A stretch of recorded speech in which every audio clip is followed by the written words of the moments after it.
1998 was a fantastic year for gaming. Not only did we get fantastic RPGs such as Baldur's Gate and Fallout 2, but other classic games of various genres such as Half-Life and The Legend of Zelda: Ocarina of Time. While all of those games are fantastic in their own way, 1998 was important in another way. As with games like Metal Gear Solid, it brought the entire genre of stealth gaming into the mainstream, showing that such games could be very interesting and fun to play. One of those games, as you can assume since you clicked on the video, was Thief, the dark project, created by Looking Glass Studios, the same company who brought us games like the Ultima Underworld series. I will be playing the re-released edition called Thief Gold, which has some extra maps compared to the original version and is currently available to purchase digitally. In addition, I've installed a mod called T-Fix, which adds better compatibility with modern hardware and has optional graphical and gameplay additions that can be chosen during installation. I chose none of those, to still keep the experience as close to the original as possible, while also eliminating a bunch of bugs in the process. For me, this was absolutely necessary, since the GOG version was uncooperative and just refused to work. After the mandatory company logos, starting the game leads to an introductory video, which is very turn of the millennium. It starts with a quote from something called the Book of the Stone, condemning the act of theft in ye olde English, after which scenes of medieval people and landscapes flash past, with more strange visuals of a horned creature accompanying these more familiar scenes. The editing style is very fast and is accompanied by a moody but energetic industrial music track. This introduction explains very little, but I love it as a little time capsule of the era. And to me it acts as a nice teaser, creating this feeling of wanting to know what all of the symbols and images seen actually mean, or what they have to do with the game. After the surreal cutscene, you're thrust into the main menu, which is stylized to look like a steampunk-like device with an accompanying ambiance of machinery pumping and hissing. The key point here is, as usual, the options menu. The first tab is the control configuration menu, in which you can choose some standard settings such as whether to have inverted vertical movement of the mouse and whether free look is on. Something that is now a vestige of older game design from games which were also created to be potentially played with the keyboard only. You can also customize your key bindings, of which there are very many. Some of the standard settings may seem a little strange for someone used to the modern WASD standard, but thankfully the game not only lets you edit absolutely every control option imaginable, but you can also save and load those settings in case different players on the same machine want to use different controls. There are also some pre-made control setups which can be loaded from the menu, in case one of those is more appealing to the player than the default. The next window is the video configuration menu, where you can choose the 3D accelerator hardware currently in use and the display resolution. In the T-Fix version, the game properly supports widescreen resolutions, making the game more pleasant to play on modern monitors. There are also some basic level of detail options for visual effects, but overall the amount of things the player has control over is very limited. The audio settings menu is very similar, and the only volume sliders available are the master volume and the volume of the ambience. This is a bit of a shame, especially since the game has no subtitles and more accessibility options are always appreciated. One of the best parts of the audio is the hardware acceleration, and if you can turn on EAX, which enhances some of the audio capabilities of the game. The final window is the game menu, where you can choose how some basic gameplay features function, such as how to attach the character to ladders, whether to automatically search bodies, and so on. Once you're done with choosing the settings you want, it's time to finally start the game. In the new game menu, you can choose from 3 difficulty settings, the effects of which are not explained at all, and more importantly, whether to play through the training segment or not. If you choose to play through training, not only are you able to practice the basic controls of the game, you're also shown a cutscene introducing us to the main character you'll be playing as. After a quote from someone called a keeper, you're shown a series of vignettes with accompanying voiceovers from our main character, explaining their childhood of poverty, living in the streets of the city, doing whatever odd jobs they can to survive, until one day they noticed a hooded man who seemed to be mostly unnoticed by other people. Assuming this man was carrying something valuable, our street rat goes in for the loot, but is caught in the act. Pleading the hooded man to not call something called the Hammers, our protagonist introduces himself as Garrett. The hooded man compliments Garrett's talent with a pretty cool voice line. To see a keeper is not an easy thing, especially one who does not wish to be seen. The man offers Garrett a different future, something better than living on the streets, a proposition Garrett eventually decides to take, explaining it led to a very long education. But what kind of an education? Well, that is explained in the training segment. Before getting there, however, you're shown a briefing screen, where the name of the mission and the basic goals are explained. Once you've read what you need to do, it's time to actually start the training, as you find yourself in a shaded portion of a room where a teacher is giving you instructions on what to do to proceed.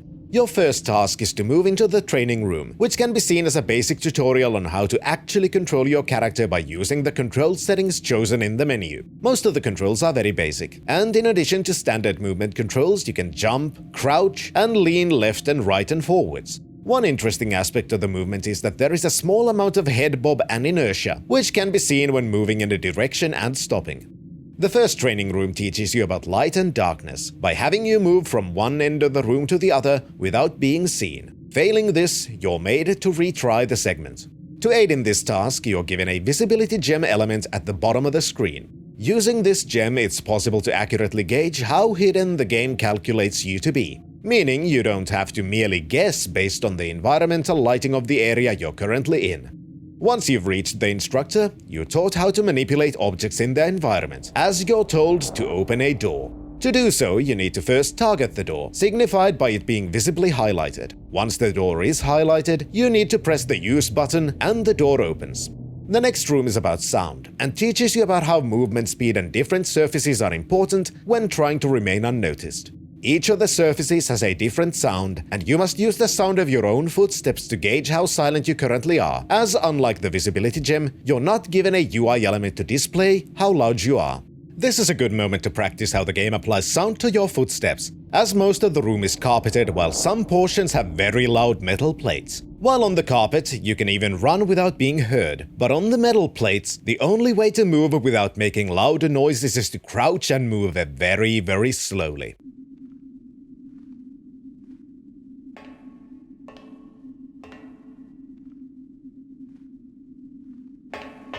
I could hear that. Try again. While the game doesn't direct you to experiment in depth, having this kind of a safe area to do so is still a very good thing.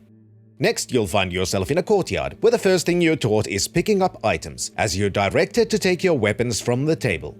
This works in a similar way as opening a door. You highlight an object and press the use button, which immediately moves the item into your inventory. Once in possession of your weapons, you're directed to practice with a bow. Using it is relatively simple. First you need to equip the weapon, after which you press and hold the attack button.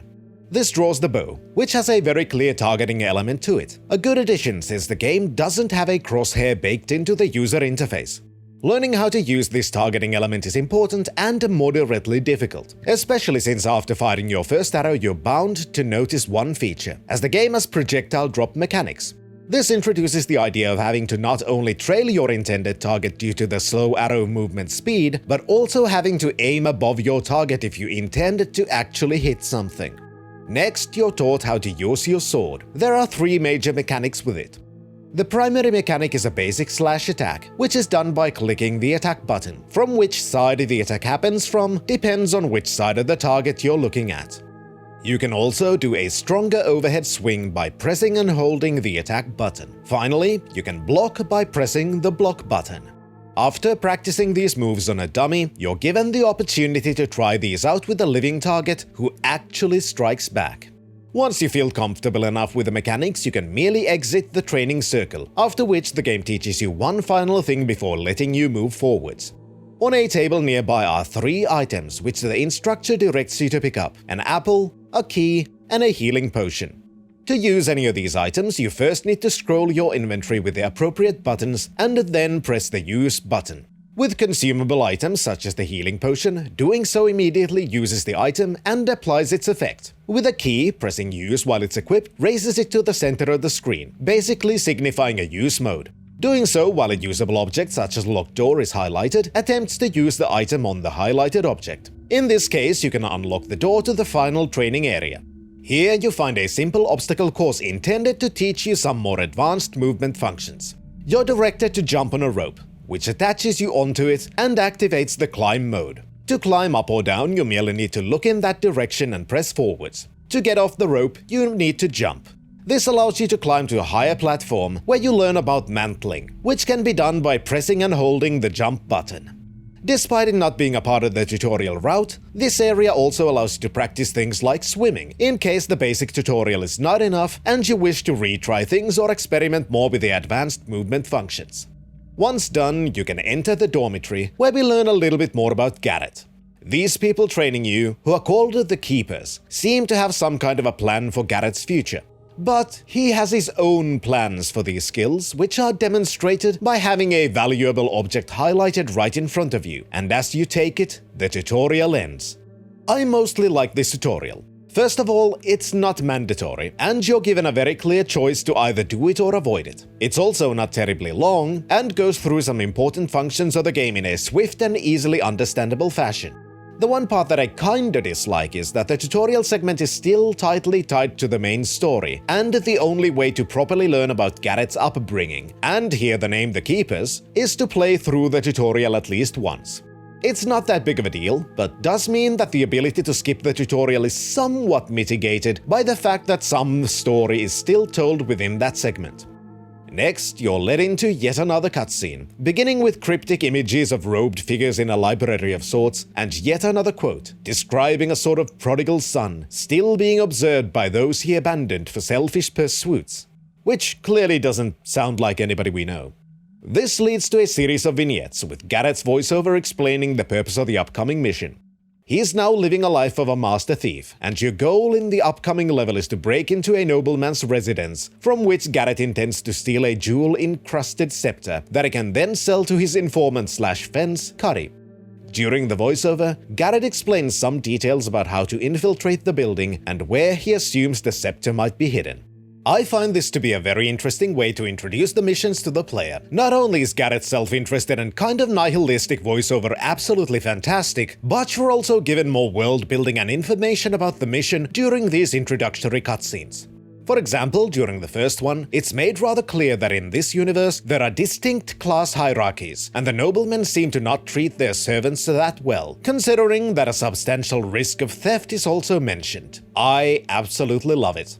Once the cutscene ends, you're shown two new features, first of which is an expansion to the mission introduction screen, also shown before the tutorial. This time, however, there are more goals presented. Not only that, this is the first moment when the game actually clearly explains what the differences between the difficulty options are. The primary difference comes in the form of goals and, as such, limitations. Playing in the normal mode, you're merely told to obtain the scepter and that's it. Simple enough. If you change the difficulty to hard, more objectives appear, and now you're given a minimum amount of additional loot that you need to find, and also given a restriction in the form of a goal forbidding you from killing civilians. In the expert mode, the minimum loot requirement becomes even higher, and you're forbidden from killing anyone. After all, you're a thief, not a murderer. I really like this. Often, difficulty selection merely makes enemies more difficult to deal with, even to the extent of just having bullet sponge enemies with absolutely no other differences to speak of. In Thief, having difficulty selection tied to your mission objectives and restrictions on how you're meant to play the game, however, is fantastic. As for this video, I'm writing the script assuming the game is played on the hard difficulty, which I find to be a nicely balanced difficulty level.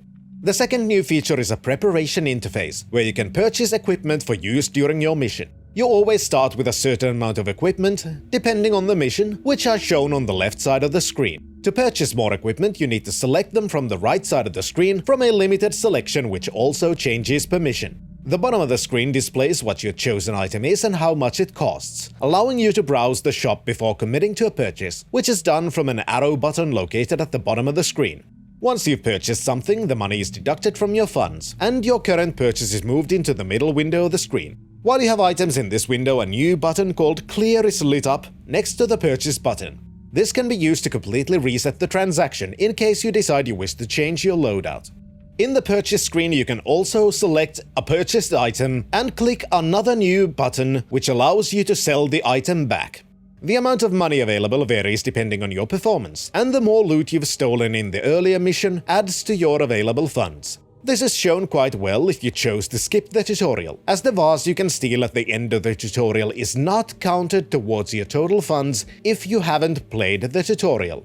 Granted, in the first mission it's not that big of a deal, but it's still another little thing I consider to be a negative, as it incentivizes the playing of the tutorial even on repeat playthroughs, even though the tutorial is just linear repetition. Once you've completed your shopping spree, you can start the mission, and you find yourself in the cobblestone-covered streets of the city. As you begin moving forwards, the game introduces a new and important feature: eavesdropping. Reaching the front gate triggers dialogue between a group of guards, which at this point is merely more world building, but immediately teaches the player that other characters in the world can talk to each other, and you might do well to listen to them, as you never know when they may say something important. Another thing which is demonstrated is the directional audio system of the game, which is absolutely fantastic, and I hope at least some of it comes through in the YouTube version of this video. Couldn't pay me enough. What? You soft belly. The bears have got these new muzzles with underslung cheek spikes. Last time I was there was a real eye gouging. Nah. This feature is extremely important in Thief, as you're meant to be a thief who melds into the shadows, remaining unseen as you complete your objectives. This means that sometimes it's not the best idea to be visible as you try to see where the enemies are. To remedy that, the directional audio of the game is surprisingly accurate, allowing you to follow the location of the enemies with sound alone. It's absolutely fantastic, especially for the time. You may not be sure where you actually want to go, since trying to fight several guards in direct lamplight doesn't necessarily seem like a good idea. So instead, you're given a map to guide you through the mission. Opening the map shows that it's not exactly accurate. The map is a crude sketch of the entire area, and your location on the map is shown merely by having a vague area highlighted, showing the player that you're somewhere in here. What the map lacks in accuracy, it makes up with notes made by Garrett before embarking on this mission, often showing likely locations with increased danger that you should avoid, places that may contain stashes of useful items or valuable loot, and so on. In this case, the map directs you towards a side entrance that is much more loosely guarded, by one drunken guard in fact, and another one who patrols the area. This set piece acts as a potential learning point for a few features.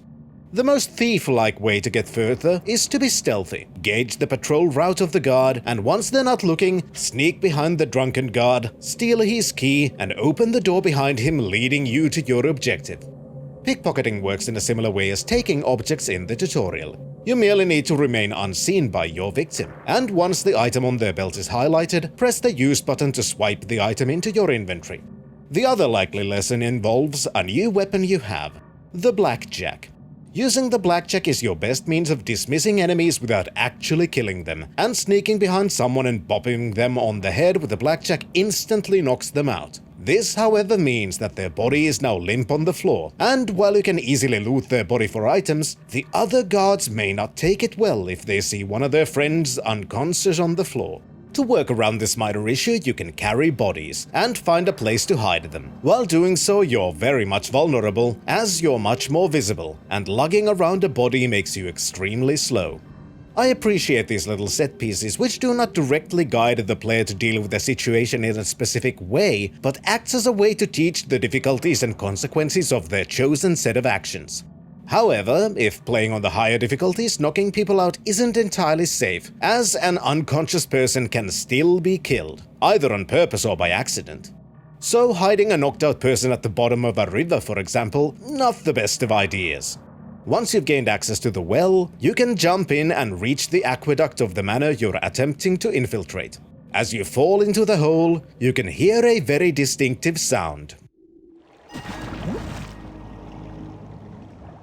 This is how the game informs the player that the mission objectives have changed. Whether it means you've gained a new objective, completed an objective, or lost an objective, that's contextual and can easily be checked from the objectives menu. In this case, it's a sign of completing the first objective, which has now been checkmarked as completed. In my opinion, this is a pretty good way of clearly informing the player about objective status changes without the need to have an active UI element constantly showing those objectives. If you didn't explore the tutorial segment thoroughly, this is your first introduction to the swimming mechanic. In essence, swimming is very simple. You merely move as you would while walking, but looking either up or down will let you dive in that direction. Once underwater, a new UI element appears at the bottom right of the screen, representing the amount of air you have. If this bar completely disappears, you sustain some health damage, displayed as a row of shields at the bottom left of the screen, and a very small portion of your air supply is restored. This obviously means that being underwater for too long can kill you, which leads to a short death cutscene, and you're booted into a menu where you can choose to restart the mission. Since process can be lost rather easily by dying, the game has a very comprehensive save system. You can save absolutely anywhere, and you can name your saves. There's also a quick save system, allowing you to quickly create a restore point if you're about to do something reckless. Diving in the aqueduct can lead you to a side passage, which introduces two more features, first of which is the existence of non-human enemies in the form of spiders, and the second being containers. Containers act like every other object in the game. You highlight one and activate it, and if it's unlocked, you immediately obtain the items inside. There is no way to know what's inside a container before you open it, and what is in there is only shown by having your inventory icon change to whatever you just picked up, as the game has a very simple inventory system, and everything you can pick up exists in one form or another in the world itself, instead of in a separate inventory menu. Inside the manor proper, the game changes slightly, and you're in what could be called the meat of the game. The somewhat linear outdoors with wide streets and few guards that are easily seen before they can notice you are exchanged with narrow corridors with many side passages and a complete lack of information about what is ahead of you, or where each passage will lead. This is where the skills learned so far come in handy, as you need to navigate these corridors while paying attention to everything around you. Not only to avoid being caught, but also to find your objective and as much loot as you can. To help you in your quest, one of the most important feature extensions is introduced, in the form of torches. The tutorial gave a short lesson on the importance of light, but didn't go too deep into how it actually factors into the gameplay. Regardless of your purchase choices at the beginning of the mission, you're in possession of a few water arrows. These arrows can be used to douse the torches, allowing you to create more darkness. This is a very clever way to add a way for the player to make things a little bit easier, as being in complete darkness basically means you're invisible to most enemies. But the means with which you create this new darkness is limited, and it's impossible to douse every single source of light you find. Not only that, some light sources cannot be doused at all, and the game does a pretty good job at distinguishing them visually to ensure the player is not confused about which light sources can be doused and which cannot. While the lighting in many ways is pretty good, and the interactive nature of it is not only amazing, but also important to the gameplay, there are instances where it clearly shows its age and the limitations of the engine. As you wander through the manor's corridors, you're bound to end up in situations where one side of a doorway will be lit and the other one will be dark. By opening the door between these two very distinct lightings, you can see how the lighting does not propagate, and opening the door does not change the lighting of the dark portion. Being a game from the late 90s, I wouldn't expect this to happen, as dynamic lighting was anything but common, but the lack of it in a game like Thief is still very much noticeable and an interesting way to see the limitations of the engine. Playing with a door like this can also show another more egregious limitation, which also gives the player an advantage, as the enemy AI doesn't react to the status or the sound of doors. As such, you can just open and close a door in front of a patrolling enemy and they will not react in any way whatsoever, as long as you remain in the shadows. This kind of door play also demonstrates one great feature of the audio system, as doors very effectively muffle sounds.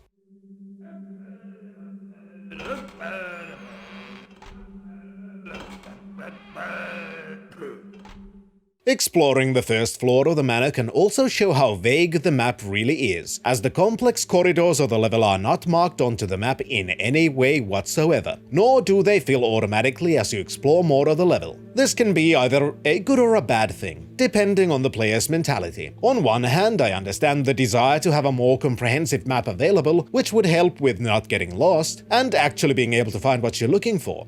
Personally though, when it comes to games like this, I actually like the limited maps. To me, it adds to the immersion, and instead of following the map, you're forced to pay attention to the world instead, and keep an eye on the details of the area to navigate your way through these unfamiliar and hostile territories. The rest of the first level requires you to take advantage of everything you've learned in the tutorial while going through set pieces with a relatively small amount of defenses, until finally you reach your target and get your hands on the elusive Silver Scepter. In the hard difficulty, this is not the end of the mission, however, and you still need to find your way out of the mansion, which can be relatively simple if you've been taking out the guards as you've been exploring the building. Once you reach the streets, the mission ends, and you're treated to a fanfare signifying the completion of a level. At the end of each mission, you're shown the objective screen, where you can evaluate your progress and see more accurate statistics on your performance, including how much treasure you didn't find. These stats can be used as an incentive to potentially retry the mission, and perhaps find even more things to steal, some of which are not the easiest to see. The first mission of Thief is a very good way to get the player accustomed to the basic controls and features, giving them a relatively safe environment to explore, where even a small failure doesn't necessarily mean you're completely screwed, since there are barely any defenses within the mansion and the amount of guards is relatively small. This allows the player to experiment and learn by doing, while still having a high probability of success even on a first playthrough. Having examined the end of mission statistics, you're next shown another cutscene, once more beginning with cryptic imagery, this time of machinery and a hammer, and a quote depicting the tenets of the Hammerites, a religious order that worships the builder, who clearly have an animosity towards liars and thieves. This time, Garrett explains how his fence has been arrested by these Hammerites and has been taken to a well-guarded prison. This is not an optimal situation, since good fences are hard to come by, so Garrett decides to infiltrate this prison and free his valuable ally. The prison has been constructed over an old mine, the bottom levels of which are flooded and have now been completely abandoned, making them an ideal way to break into the prison above. In the preparation screen, you're once more given a set of default equipment, and the loot acquired in the previous mission is your entire pool of usable money. This is one of the more negative aspects of the game, as you can't really save money or equipment to use later, and every mission is basically its own closed ecosystem. For this mission, the game introduces a few new pieces of equipment, the usefulness of which should be very clear after the introductory mission. The first of these is a new arrow type, called Moss Arrow. These arrows can be used to cover a loud surface with a layer of soft moss, which basically acts in a similar way as carpeted surfaces, making your footsteps almost inaudible. Something that would have been very useful in the final room of the first mission with very loud tiled floors. You're also given an option to buy speed potions, which do exactly what it says on the label, giving you a great way to make an escape if you ever feel the need to do so. This is also where you're introduced to the concept of hints in the form of 2 scrolls. Buying these scrolls allows you to read them when the mission begins, and each of them gives some kind of a hint regarding either your main quest or an optional secret hidden within the level. Obviously, this system is extremely easy to exploit, and there is nothing to prevent the player from purchasing the hints, reading them, and then beginning the mission again while using the money on something more useful. The second mission begins outside the flooded mine, and as you enter the mines, the game takes a bit of a turn. This mission might be the most controversial mission of the game, and according to some reviews, the first one which turned people off the game. And I can kinda see why. The first mission showed the player a world which is clearly inspired by a rather standard medieval European aesthetic. Cobblestone streets, buildings made of wood and stone, guards patrolling the street armed with swords, with some more steampunk-like features like electric lighting and automated gates. Then you, as a thief, break into a nobleman's residence to steal a valuable item, and the same aesthetic continues. You see opulence and private guards, once more in a very standard medieval European aesthetic. This primes the player on what to expect, and that is to play as a thief stealing from the rich in a slightly steampunk-inspired medieval world. The second mission doesn't exactly throw this entirely out of the window, but it adds layers without much warning, which can be very off-putting for someone not already aware of what they should expect. This is because very early on, you're introduced to the supernatural aspects of the world in the form of zombies. These zombies cannot be killed by regular means, and the only way at this point to completely dispatch them is to find a dilapidated cathedral with a font of holy water, which can be used to bless your water arrows, making them deadly to supernatural entities. This turn really comes out of nowhere, and is a massive change in not only tone, but in gameplay as well, forcing the player to mostly just run and be fast on their feet, compared to the first mission where taking it slow was shown to be one of the most effective ways of reaching your goal. While I personally don't mind this mission, and I do appreciate the more supernatural aspects of the world of Thief, I feel like the game did not do a good job at properly introducing these aspects before thrusting the player right in the middle of them. There should have been some build-up to the introduction of supernatural elements, and where the game really fails is in teaching the player how to properly react to this aspect of the world. Based on everything learned in the first mission, it's very likely the player will try to stealth their way through the hordes of the undead, which can sometimes be moderately difficult. The zombies also cannot be knocked out, and the only way to deal with the enemies at this point is, as mentioned before, using holy water, which the game only hints at if you purchase one of the hints in the preparation menu. This is not a good way to introduce these enemies to the player, and it's more than likely that they will end up just running away from the enemies, which is one of the correct ways to deal with the situation, as the zombies are slow, while also feeling like they're playing the game wrong. I'm sure this segment was intended to be that introduction to the undead, and to teach the player they can just escape from them while having a way to actually kill the zombies as a secret they can find, but I don't think it was done particularly well. In my opinion, Garrett should have vocalized this knowledge about the undead, and been more clear about how avoiding the zombies is a proper way to deal with the situation. This isn't an unreasonable thing to expect either, since later in the same level, Garrett does exactly that, but for something the player could have learned during the tutorial. Clanky metal grating. I better tread softly. The second part of the mission takes place within the Hammerite compound and mostly follows the pattern of the first mission with human guards and narrow corridors. There are some notable expansions of the stealth formula, however, as now the pathways you're intended to take are more linear and the amount of guards is higher. Some of the guards are located inside small guard rooms, most of which are very difficult to sneak in. This is why you've been supplied with noisemaker arrows, which allow you to direct the guards' attention elsewhere and lure stationary guards away from their posts and either sneak past them or take them out. You can also use any throwable environmental objects to do the same thing, which is a great way with which Thief encourages emergent gameplay. Since this is a prison, there are also alarm systems the guards can activate. These are regional and merely alert the guards in the area the alarm was activated in, and don't call every guard off the map or spawn more enemies. Eventually you'll find your fence, whose health has degraded significantly, and as he is about to draw his final breath, he informs you of a scroll stored in the evidence locker of the Hammerites that reveals the location of a valuable horn. With your primary goal now changed, you climb to the highest floors of the compound, into the inner sanctum of the Hammerites, where the visual design of the level changes once more, and you can potentially engage with a completely new enemy type, as one of the Hammerite priests is adept in the magical arts. Fighting this enemy can potentially also lead to discovering a really cheap way of dealing with alerted enemies. Thy arm must be stronger to touch me. My armor is proof against the likes of thee. Thinkest thou that harmed me? My armor is proof against the likes of thee. Thinkest thou that harmed me? My armor is proof against the likes of thee. If you've managed to take any damage during your adventure so far, reaching the mess hall of the Hammerites has Garrett comment on whether he has time for a snack. This is actually a hint, as eating food is one of the ways you can replenish health.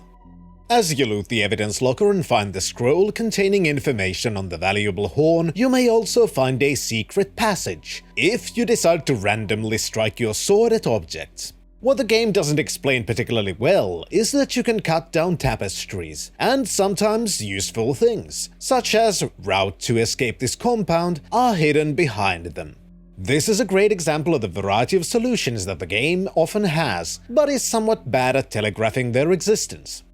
Escaping the prison, you're once more greeted with a triumphant fanfare, and you can enjoy the next mission briefing cutscene.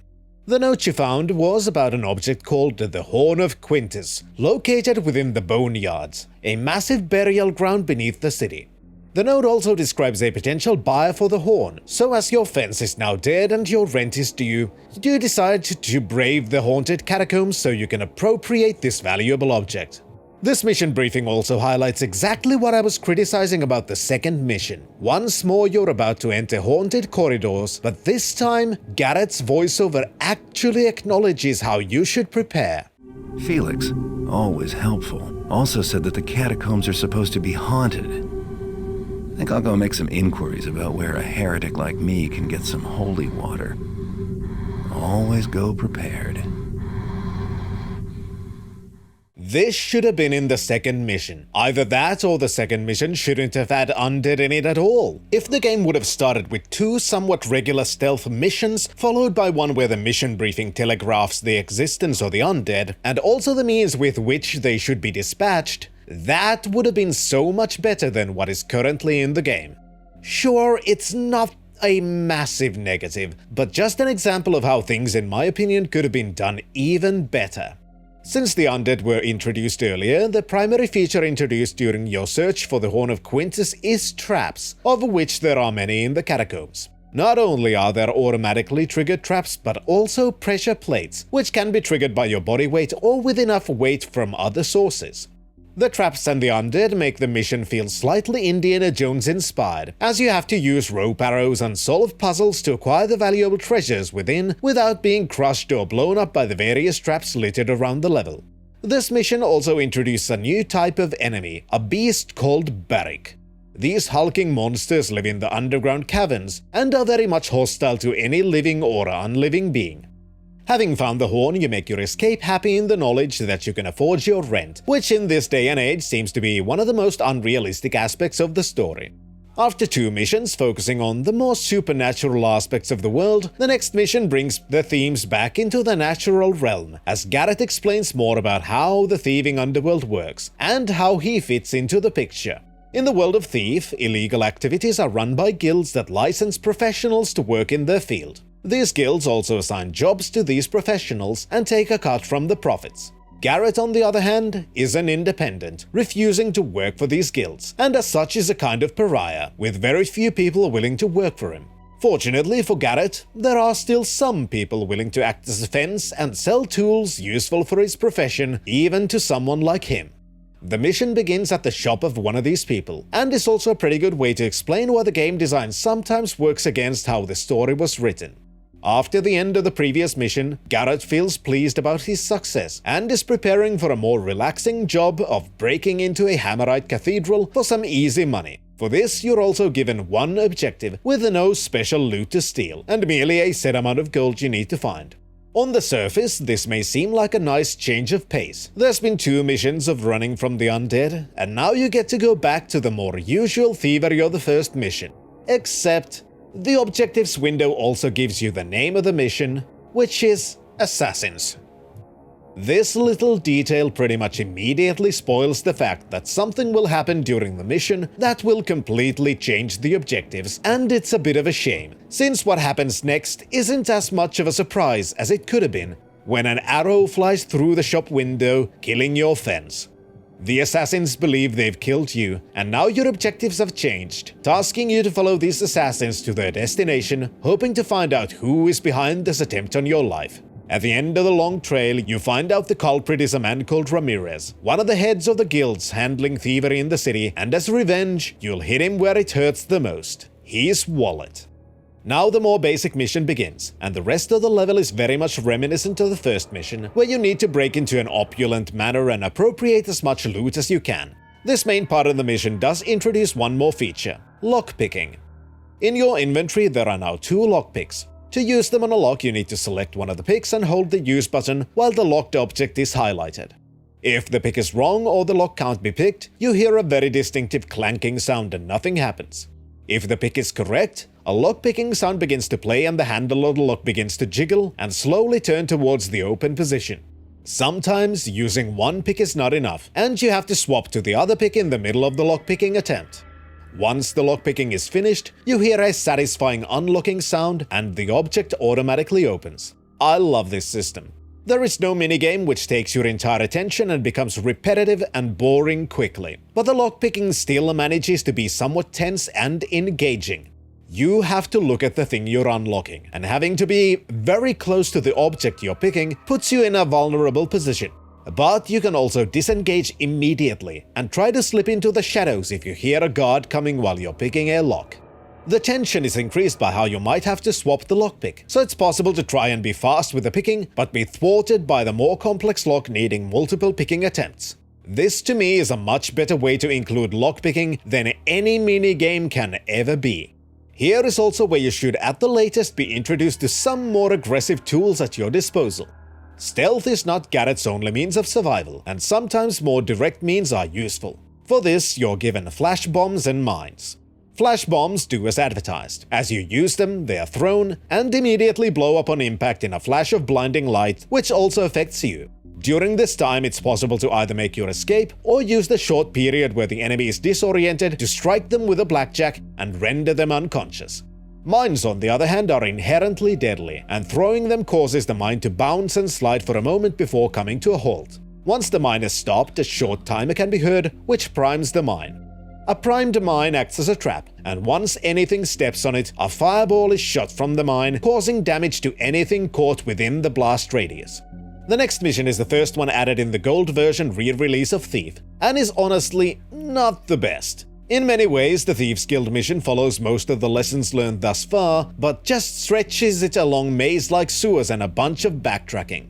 What the mission primarily does is give some more world building about the guilds, and how even within those guilds, there is infighting, and perhaps explains even more why Garrett decides to stay independent. After this level, you're finally back in the main story, as Garrett is approached by a woman called Victoria, voiced by someone pretty familiar. Garrett, it's Victoria. I trust you made it back alive. Insect.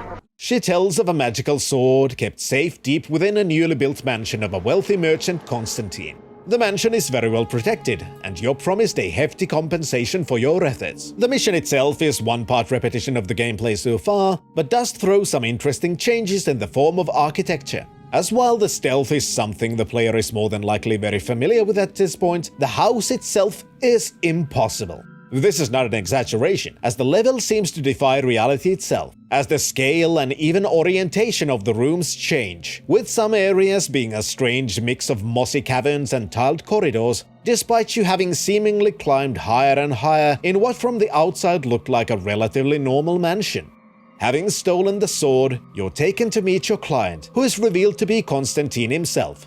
He and Victoria describe to you how this mission was a test of your abilities, and as a reward, you can keep the magical sword you stole. A useful thing, as there is one aspect of the stealth system I've yet to describe.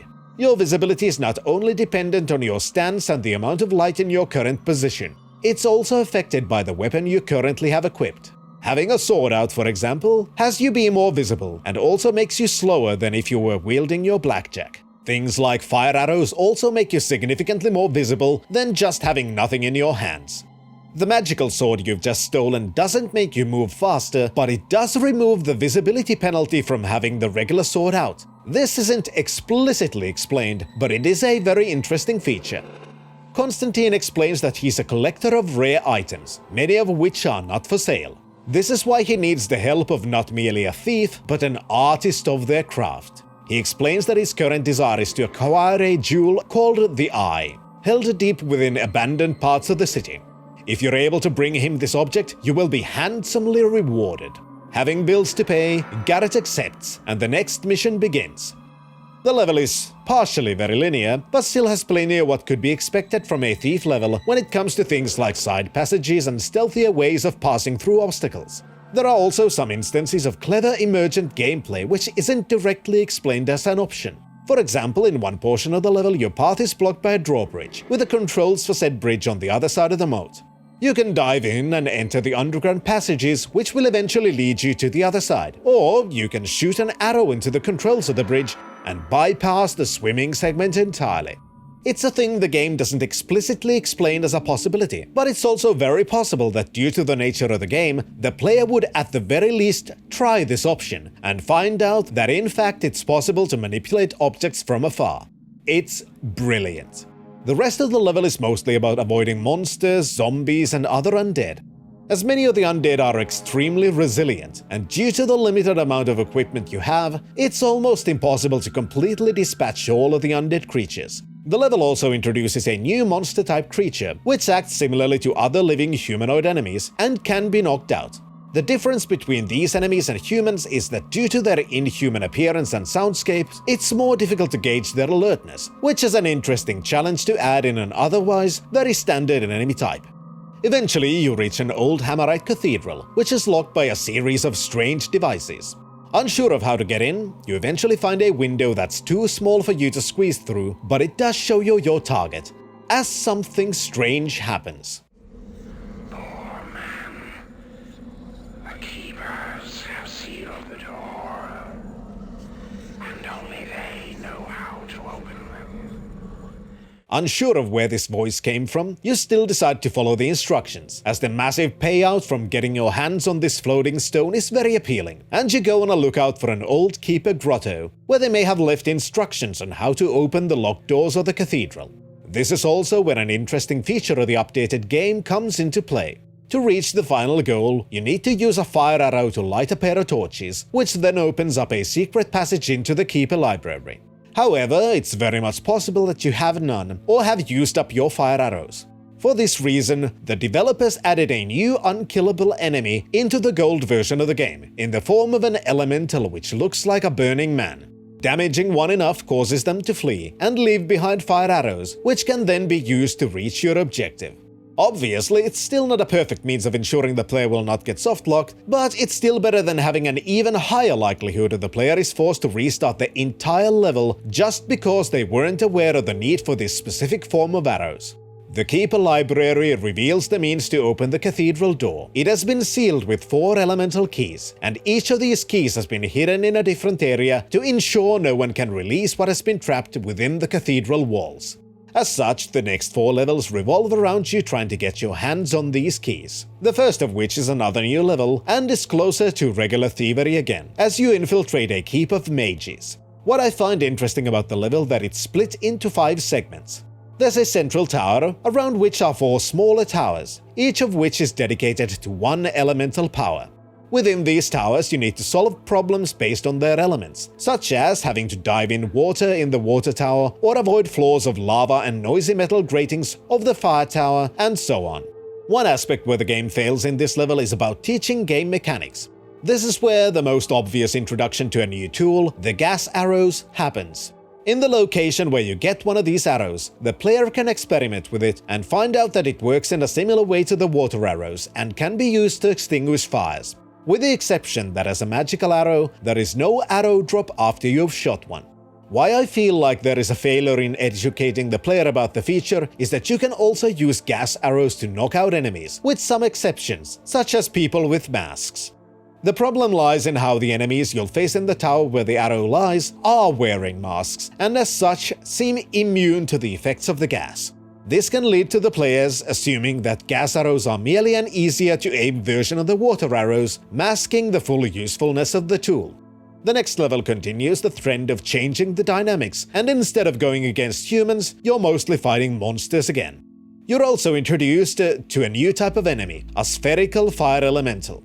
At this point, despite there being several notes describing how to easily dispatch these enemies, it's also likely the player is accustomed enough with the gameplay to assume that water plus fire equals bad, and therefore intuitively come off with a way to defeat the elementals. The third elemental key level is the last of the new additions in the Gold Edition, and in my opinion is probably the best new level. It begins similarly to the previous one, where you enter ancient caverns, fight or stealth around monsters, and eventually reach the treasure in a trapped room. However, this happens relatively early on, and you find out someone has gotten to the treasure before you, changing the objective of the mission. The rest of the level is a rather standard thievery map through an opera house with guards and patrons, and is a great example of the kind of open level design which makes these games so enjoyable, with multiple pathways to take and many ways with which to approach problems. This level also introduces one of my favorite non-lethal tools of the game in the form of a gas mine, which is otherwise identical to the explosive mine, but without the risk of accidentally killing your target. The fourth elemental key level is also interesting in how it changes some aspects of the gameplay loop. The key is being held in a Hammerite compound, and Garrett decides to infiltrate the Order by posing as one of their acolytes. This gives the player free reign over most of the level, allowing them to wander around in full view of the Hammerite guards, as long as certain rules are followed, a list of which is easily found from the level. Obviously, any hostility towards the Hammerites or being seen in restricted areas will turn the guards against you. So this kind of a change in how the initial approach to stealth is handled is to me very interesting. Once in possession of the elemental keys, you return to the cathedral, where you finally unlock the doors and enter the haunted hallways of the formerly sacred place. Due to the relative scarcity of the equipment you've learned can completely destroy the undead, it's possible, in a dire situation, to figure out something the game did a bad job teaching, and in fact seemed to do its best to make sure you would learn it as late as possible or miss it completely. In addition to the zombies, there are other types of undead, such as Hammerite zombies armed with their signature hammers and ghosts.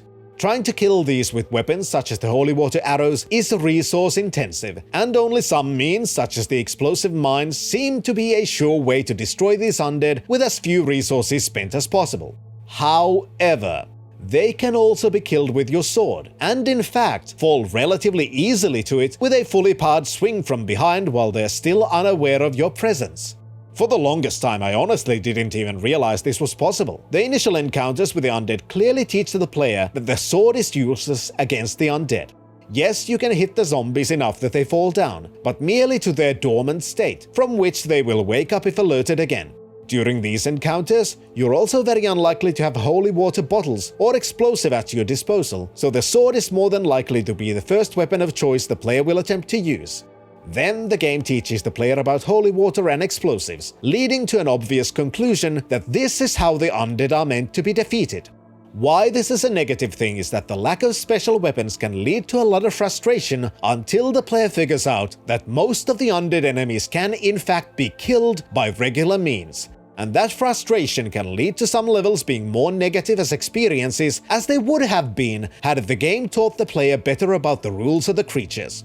With this knowledge, the level itself is pretty fun, and there is a nice level of tension while exploring the corridors of the long-abandoned compound.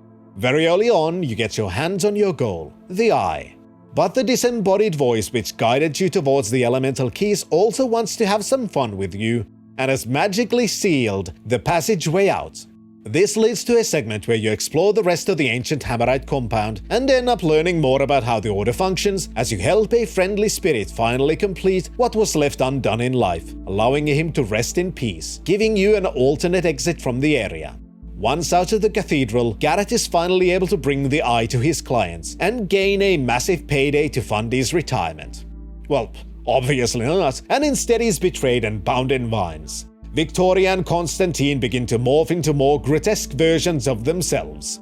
Well, one of them grotesque, and are revealed to be members of a faction called Pagans, who are more nature-oriented, worshipping old gods, a polar opposite of the technology-focused Hammerites. Constantine acts as a conduit for an ancient god called the Trickster, who intends to use the Eye to open a portal between a realm called the Maw of Chaos, through which he intends to bring in his army and return the city to nature's will. But the Eye is not complete, and still needs another component to be fully operational. And reminiscent of Lucio Fulci, Garrett's eye is ripped from his skull and used to complete the Eye. Garrett is left shivering and bound, as he has now fulfilled his purpose. But thankfully, the Keepers have kept an eye on their prodigal son, appearing from the shadows to release Garrett, imploring him to carry on, as allowing the Trickster to complete his plan would throw the world into complete chaos, which the Keepers would very much like to prevent. From this point onwards, the levels are in a sense more linear and more objective focused, instead of being about free-form thievery. The first of the finale levels is about trying to survive and escape Constantine's hellish maze, which is filled with strange humanoid creatures acting as an introduction to the kinds of dangers the trickster is about to release to the world. The level begins in a place which can be familiar if you thoroughly explored Constantine's mansion during your quest for the sword. Something that's immediately obvious is that there is no preparation screen, and you begin with practically nothing in your inventory, having to explore strange underground caverns where some things completely break the known laws of physics, while also having to scrounge for resources makes this escape sequence moderately tense, and to me, is a pretty fun level which culminates in the overgrown version of Constantine's mansion where only some areas are still accessible. The second finale level is also partially a return to a previous level, as Garrett believes getting help of the Hammerites would be a good idea. After all, they are sworn enemies of the pagans and might have the means to prevent the trickster's plan from succeeding. As expected, getting their help is not that simple, since the trickster's minions have already assaulted the Hammerites, whose compound has been completely overrun, with the survivors having been forced into the caverns beneath the fortress. Helping the Hammerites rescue their leader from the minions of chaos gains enough of their trust that they create a booby-trapped replica of the Eye, which Garrett is tasked to exchange with a real one.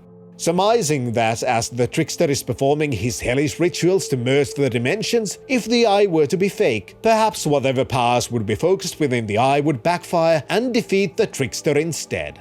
So you enter the Maw of Chaos, an area of impossible physics, and also yet another very linear level, where you can see the minions you've been fighting being created and sent into the city through the same portal which you used to enter this strange realm. Actual gameplay within the map brings practically nothing new to the formula, and is mostly a compilation of cool set pieces through which you venture as you're trying to reach your prey. The finale itself is not exactly a boss fight, even though that might be expected, as actually trying to fight the trickster is a very bad idea. Instead, you need to sneak into the middle of his magical circle before the trickster completes his ritual, and exchange the Eye with a fake one in your inventory. Once you've done so, and potentially waited for quite a while as the trickster slowly goes from one pillar to another, activating them one at a time, the plan succeeds, and the ritual backfires, killing what is essentially a god. Once more, Garrett is back in the city, having received a mechanical replacement eye from the Hammerites as a reward for defeating their mortal foe, intending to return to his profession as he is confronted by a keeper. The animosity between Garrett and the keepers has not vanished, and he is not particularly receptive towards this discussion. The keeper informs Garrett that everything has gone according to the keeper prophecies, and that he still has many friends in the ranks of the keepers, and how they have an important book that he should read, as a new danger is prophesied. And Garrett will once more need to rise to the task of stopping this threat. Angrily, Garrett explains that he has no interest in the keepers, and wants him to tell everyone that he wants to be left alone. But this doesn't concern the keeper at all, and instead, I will tell them this. Nothing has changed. All is as it was written. The trickster is dead. Beware the dawn of the Metal Age. Thief is absolutely amazing, and in my opinion, one of the best stealth games, even if it's not without its pretty obvious flaws. Being a trailblazer of sorts at the time of release, Thief does the sensible thing, and for the most part tries to teach the player how the game is meant to be played as much as possible. This begins with the technically skippable short tutorial going through the movement controls and game mechanics, which is a great way to get the player accustomed to the basics before putting them in the more sandbox-like missions of the main game. The missions themselves manage to teach the player with varying success. For example, the first level is pretty basic thievery in a somewhat open map with relatively few guards. This allows the player to experiment and learn everything taught in the tutorial in a relatively safe environment, while also being shown several new important game mechanics. And to me, the introductory mission is structured in a way that I would almost call nearly perfect, for the purpose of teaching a player how to play a genre they had never likely experienced before. Unfortunately, the second level is where the biggest flaw of the learning process happens, as the style of the game wildly changes with the introduction of the undead, and the lessons learned about the undead in the second mission are detrimental for later levels with different types of undead. However, once over the hump of the sudden change, the game begins to alternate between more standard thievery missions, where the player is tasked to avoid humans in environments familiar and recognizable to the player, such as mansions and fortresses, and missions where the more supernatural elements of the setting are in the forefront. After the first two missions, this alternating style isn't as grating, and I would wager a lot of people who enjoy Thief either don't mind it or actually like it, such as I. But there's no getting around how the supernatural was introduced so quickly with absolutely no warning that people who had justifiably assumed that the game would be more like the first level might be very off-put about this sudden change and begin to dislike the game as a result. I very much enjoy how the level design works, for the most part. A large portion of the levels give you a single main task, which you need to find and figure out how to complete. This is not all you need to do, and on the harder difficulties there are additional side objectives, and also a requirement to get a specific amount of loot from the level before you're allowed to continue. This means that exploration becomes an important aspect of the gameplay loop, since for the most part levels are relatively open, and you can explore most of the level on your own pace and in the order you decide to. There are also all kinds of hidden pathways, side passages and so on, which can lead to new places or have new ways of reaching your goal from a different angle. This is absolutely fantastic, and the freedom to approach the levels in the way the player wants to is one of the key features of Thief. To facilitate this freedom, there are plenty of different kinds of tools to cater to different kinds of playstyles or situations. Most of the tools usable from the inventory are more offensive, coming in the form of mines and a bomb. Obviously, these are not particularly quiet tools, but they can be very useful. The special arrows, on the other hand, have many varying uses, from things like facilitating stealth, when it comes to things like water arrows that can be used to create more darkness to skulk in, moss arrows used to make surfaces quiet, or gas arrows that can be used to knock out most enemies.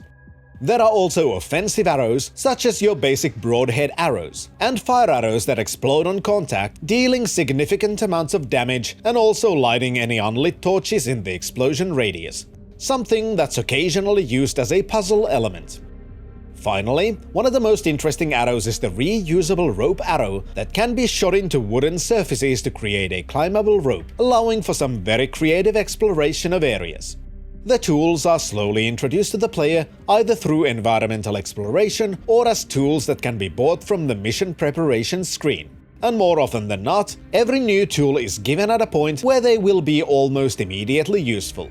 The setting of Thief is fascinating. The centerpiece of it all is the city, a metropolis that's somewhat medieval with sprinkles of a more steampunk-like aesthetic, depicted with a cut stone aesthetic mixed with metal features and strange machinery, apparently powering things like some streetlights and elevators. Not that much is known about the regular folk of the city, and their lives are basically meaningless to Garrett and to the plot.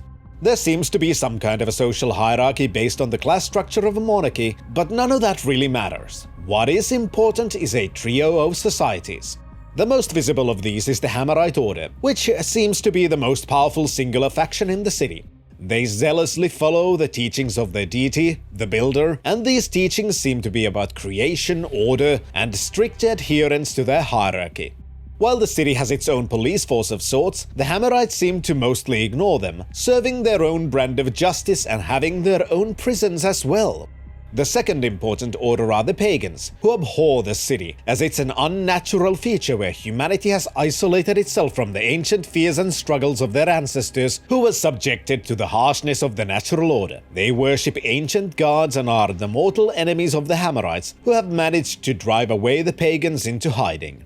The third are the Keepers, the least known of any of the groups, who remain in the shadows, observing, documenting, and seemingly trying to maintain some kind of a balance based on their prophecies. This is the order that trained Garrett, who left to chase his own profession instead.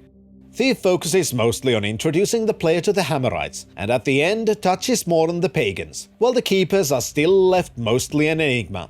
Which I like, as that combined with the warnings at the end of the game leave a lot of room for future storytelling in the sequels. The mission introduction cutscenes act as small snippets of lore building for these factions as well, in the form of quotes from the writings of each of the factions, one of each being presented before Garrett's narrated mission description. Overall, the setting of Thief is very interesting to me, and there is a lot of lore that can be found by a player who's willing to explore everything thoroughly and read through various books scattered around the levels. The visuals of the game are not the most amazing, even for the time, but I feel like it would be wrong to call the game ugly.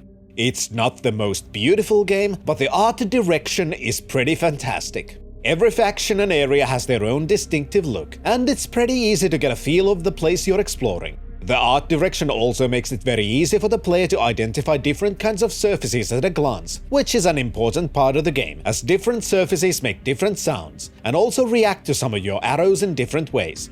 All of this is important for successfully stealthing yourself around the levels, and the art team did an amazing job. What the game lacks in graphical fidelity and polygon count, the engine makes up for with lighting, which works really well in not only enhancing the atmosphere of the game, but as a dynamic and very important gameplay element.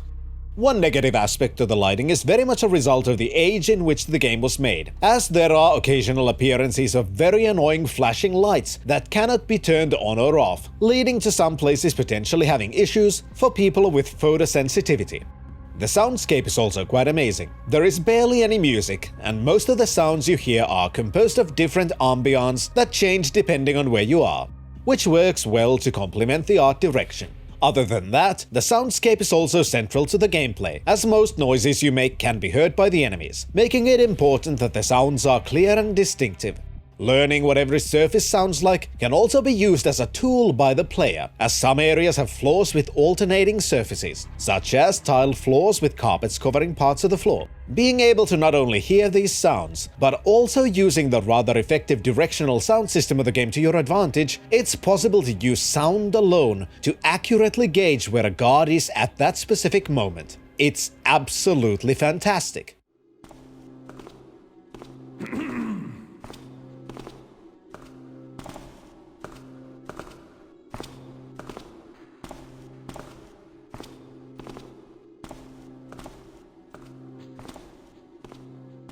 The sound propagation is very fascinating to me, as it seems to travel through the levels somewhat realistically. Doors and such block sound pretty effectively, but hallways and other level geometry seem to affect where they appear to come from. This is amazing, especially for the time when Thief was released. It shouldn't come as a surprise, but I love the gameplay loop of skulking in the shadows, looking for openings where I can get closer to my goal, while trying to outsmart the guards and remain unseen while clearing a path to my objective. This doesn't mean that the gameplay loop is perfect, as Thief shows its age with several aspects that can potentially ruin that loop for some people. For example, the AI is not particularly smart, despite having some surprisingly advanced features. One aspect where this is very apparent is in how the guards seem to have a very short memory. If someone finds a body, they will obviously be alerted. This is to be expected, and some characters will run and try to find a nearby guard to alert them, and some will merely begin to look around for the culprit. Eventually, though, they will abandon this pursuit and return to their regular duties, completely ignoring that their friend is dead.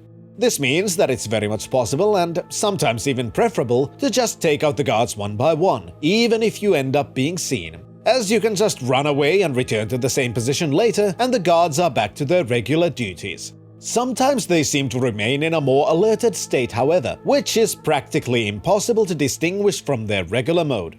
Why this is a problem is that while alerted, it's harder to sneak up on them and also to knock them out, which can end up being very frustrating as the guard may seem to have superhuman senses. This also leads to another issue with the AI, which is the somewhat easily abusable combat mode. Many enemies tend to not be able to react to a player running around them or ferociously attacking them without pause, leaving them unable to actually fight back against the player. As you can also knock out enemies with a blackjack if you just pummel them enough, this can lead to some relatively funny moments. Level navigation is another aspect where Thief shows its age, and while moving around the map works pretty well for the most part, the physics engine sometimes gets strange with slopes and ledges. Where this becomes an issue is during levels which require platforming. The player can jump and grab ledges, but sometimes the ledge grab function seems to just not work, for whatever reason. Similar issue happens with jumping as well, and it's possible to jump on a relatively thin platform, feel like you've hit it perfectly, but the game instead decides that you hit the edge enough and slides you off the platform, causing you to fall. There are also moments where stairs or doorways seem to block your movement, leading to either the need to move faster or even to jump, which will obviously make more sound than the player might want to cause at that point. However, I don't consider these issues to be massive problems, but they are slight blemishes that people should be aware of. Overall, I love Thief, and to me, it's an amazing example of a stealth game. Obviously, that kind of a game is not for everyone, but if someone likes slow and methodical stealth games, Thief is absolutely something that should be given a try, especially with the T-Fix fan mod that can also be used to make the game a little bit prettier and have some additional quality of life features previously unavailable. Less than 2 years after Thief, the sequel was released. Starting the game immediately makes one thing very clear, as even the menus are almost identical to those in the first game, aside from some visual differences. Thief 2 was built on an updated version of the Dark engine, on which Thief and also System Shock 2 were made. This means that much of the game feels very familiar to anyone who's played Thief, and the vast majority of gameplay is practically identical to that game as well. The story begins slightly over a year after the events of Thief, and Garrett is still working his preferred profession. The first mission has him help an associate called Basso, whom you could have rescued from the Cragscleft prison during the second mission of the first game. He is very much in love with an indentured servant of a noblewoman who refuses to let the woman out, as marriage would annul the service contract. Because of this, Basso wishes for Garrett to break into the manor and clear a way to the servant quarters, so he can then rescue her and live happily ever after together. This mission highlights several similarities and also some differences with the sequel. As mentioned before, the gameplay is almost identical to the first game, so everyone who's played that will immediately be in their element. For new players, however, Thief 2 doesn't do as good of a job of introducing the gameplay or the tools of your trade. I wouldn't say it does a terrible job either, but for someone unfamiliar with the series, the lack of a tutorial and how the game relies on the player learning far more in a shorter amount of time during the levels does make the first game a far better introduction to the series. The first level also introduces a somewhat common design element that persists in most of Thief 2's maps. You first begin the level by reaching the basement of the manor. Within this basement, you can find the servants' quarters and enough loot to complete the secondary objectives even on hard mode. However, there is a whole manor above the basement, which you never have to enter if you don't want to explore for even more loot. This is a very common thing in Thief 2, and many maps have several areas which are basically completely irrelevant to your quest, and you will only ever find them if you specifically go out of your way to explore more than is required.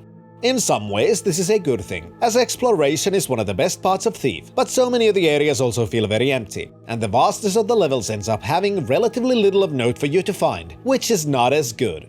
Some of this is likely a result of a slightly different development cycle when compared to the first game. As in Thief 2, apparently the levels were made first, and the story was made to fit around the levels that were made, which would also account for most of them being very detailed and having a variety of options on how to approach different goals. Sometimes this works exceedingly well, but then there are levels such as the second level that is kind of a cool set piece depicting a large warehouse district, but this level is also one of the emptiest levels, where the main quest only requires you to enter a very small area of the level, leaving almost a half of it as something completely optional that you never ever need to access. One issue with the levels being larger has to do with loot. In Thief, most loot items were large and easily noticeable, and also worth a decent amount of money, so you never had to collect a massive amount of objects to reach your loot objectives. In Thief 2, this isn't as much the case, as the economy of the shops has not changed, which has led to some of the more annoying design decisions of the sequel. The loot items in the levels are now worth much less than in Thief, and there are many more individual objects scattered around the levels. Since their value should be reflected by their in-game models, this means that sometimes a large amount of stealable loot will be small stacks of coins or rings on tables or floors. Making the loot items smaller to account for their decreased value makes sense, but it also makes looking for said loot more annoying than in the first game. And while I actually enjoy playing Thief on the hardest difficulty, in Thief 2 I don't enjoy that much, and usually every level ends up with a period of just looking through every nook and cranny to find those few extra coins to reach the increased loot requirement, so I just consider hard to be the optimal difficulty for myself. The early levels also introduce some new thievery tools, such as potions to make you fall slower or make you invisible for a moment, and also a scouting orb that takes advantage of your mechanical eye, allowing you to throw the orb somewhere and see through it while remaining safely in the darkness. Having some additional tools at your disposal is very much appreciated, but the best update to me is the ability to recover mines. In Thief, once you have thrown a mine, you cannot disarm it and pick it back up again. In Thief 2, this has been changed, and by carefully approaching a mine you can get close enough to disarm it with your lockpicks. This time the storyline of Thief 2 focuses even more on the Hammerites, or to be exact, a splinter faction called the Mechanists, who rise to power with a new leader after the Hammerites were severely weakened by their short war with the armies of the Trickster. This leader is called Karas, who is seen as a sort of prophet by his followers and is also respected by many of the citizens, as unlike the Hammerites, the Mechanists are more willing to use their technology to also help those who are not members of their order, and as such, new technologies are spreading. These technologies are slowly being introduced to the player as they heavily affect the way the player needs to approach certain situations. The first of these is the introduction of the Watchers, mechanical heads attached to the ceiling which do what the label implies: watch. In effect, they are steampunk security cameras which on their own work in an identical way to the security cameras in System Shock 2. As they first see you, they enter an alerted state, and a light in the Watchers turns yellow. This gives the player a short amount of time to hide before the Watcher enters alarm state. That triggers the alarm system attached to that specific Watcher, calling in any guards within the area. Unlike the System Shock 2 cameras, the Watchers are not easy to destroy, but they can often be shut down by exploring the level and finding their control panels. In the third level, the story slowly begins to ramp up, as Garrett is contacted by a mysterious stranger who hires him to break into the City Watch headquarters to frame a high official of thievery. As a set piece familiarizing the player more with the world, this level is absolutely fantastic. We've never really given a perspective into the daily goings-on of the general population, but exploring the City Watch headquarters gives us a closer view of this aspect of the world, and reading the notes found around the building gives us a view into the internal politics of the City Watch. And there's even an opportunity to eavesdrop on a conversation between a city guardsman and a noblewoman contacting them about a crime of sorts. Excuse me, ma'am. I'm just trying to get to the bottom of your problem as quickly as I can. The sooner we're done here, the sooner we can start looking for your servant. Why don't you calm down and collect yourself while I go over what we have so far? I'm sorry, officer. Thank you. We also find out more about a new sheriff who has waged an effective campaign against the criminal underworld, putting many of the guilds out of business for good. This is also where the new technologies begin to have an increased presence, as there are even more watches, and the entrance to the building is protected by another new piece of equipment, a deadly turret, once more shaped like a head. Soon, however, the sheriff's eyes turn on Garrett, and the City Watch comes after him, leading to a mission taking place on the streets of the city, as you're avoiding the sheriff's forces trying to reach your hideout. To me, it's a bit of a shame that there's not that much content in this level, as this would have been the perfect point to give us much more information about the inhabitants of the city and their daily lives. But it's still interesting to see the areas where people actually live, even if most of the map relies on environmental storytelling. What comes after, however, is absolutely fantastic, as the Keepers contact Garrett once more, convincing him to come with them to hear an interpretation of a prophecy. This is a small but very interesting glimpse into the Keepers, and I absolutely love the way the player's knowledge about the factions is handled. We see an older woman reading from a book of magical glyphs, speaking in an unrecognizable language. Beside her is a young girl who seems to be interpreting these words and speaking them in English for everyone to understand. This doesn't particularly impress Garrett, who reiterates his desire to be left alone. Despite his obvious distaste for the Keepers, they still choose to help him, giving Garrett information that could help him in his current predicament, leading him towards a meeting that might shed more light on how to get the sheriff off his back. The next mission takes place in a Mechanist outpost and once more introduces new gameplay features, this time in the form of what the Mechanists call a Child of Karas, a massive steampunk robot patrolling the outside perimeter. These robots are very imposing and can swiftly decimate an unprepared player with their turret. For those familiar with System Shock 2, however, the basic functionality of these robots might seem familiar.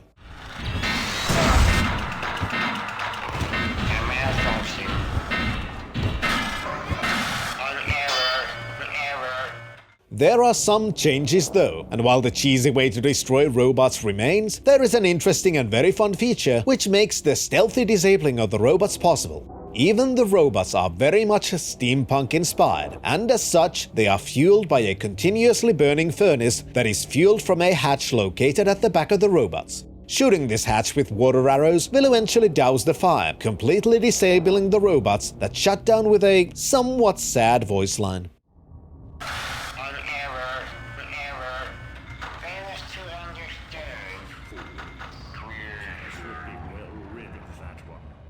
The rest of the level is pretty interesting as well, and there are plenty of environmental storytelling, which is absolutely fantastic in Thief 2.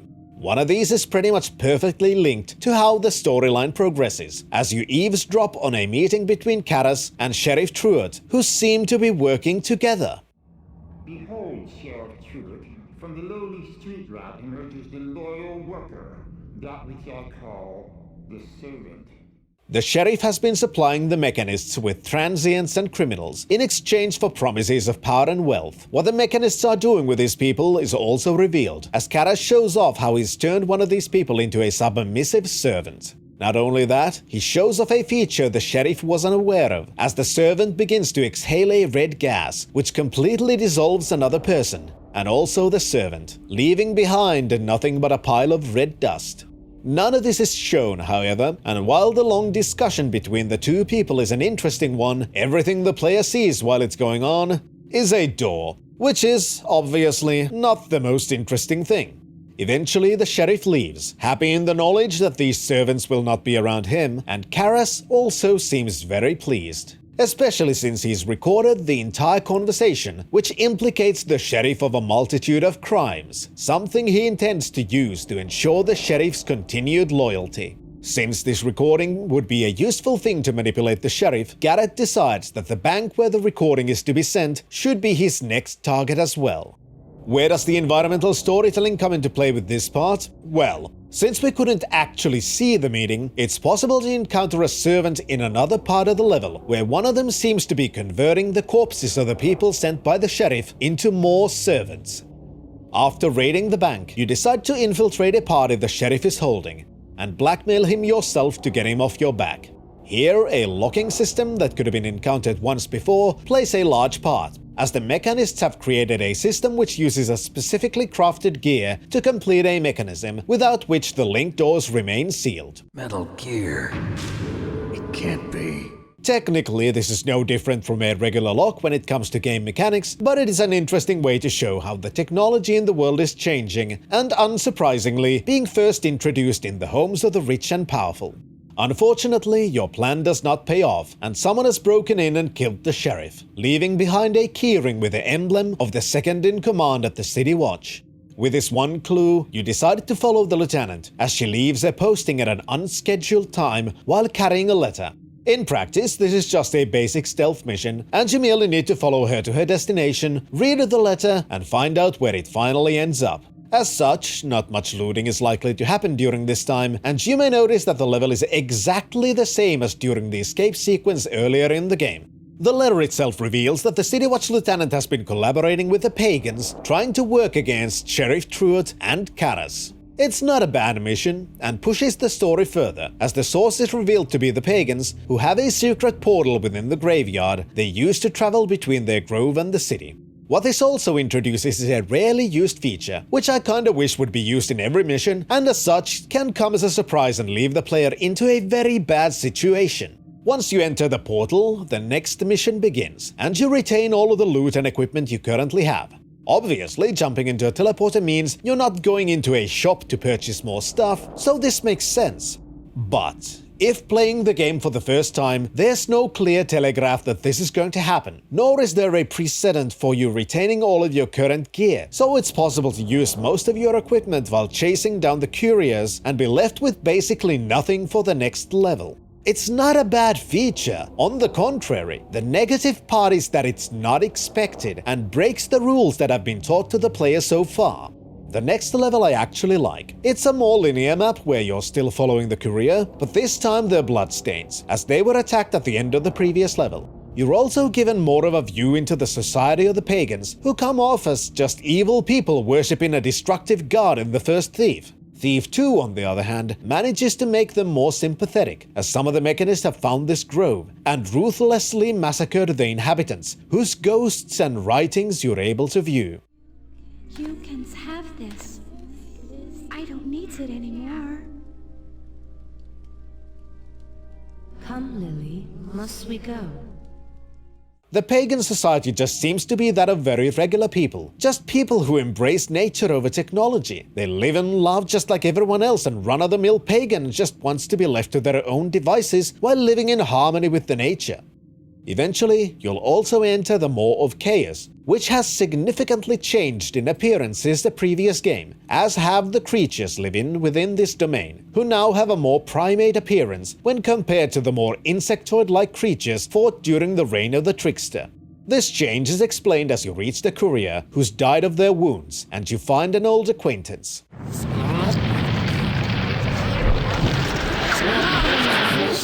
Garrett. Victoria.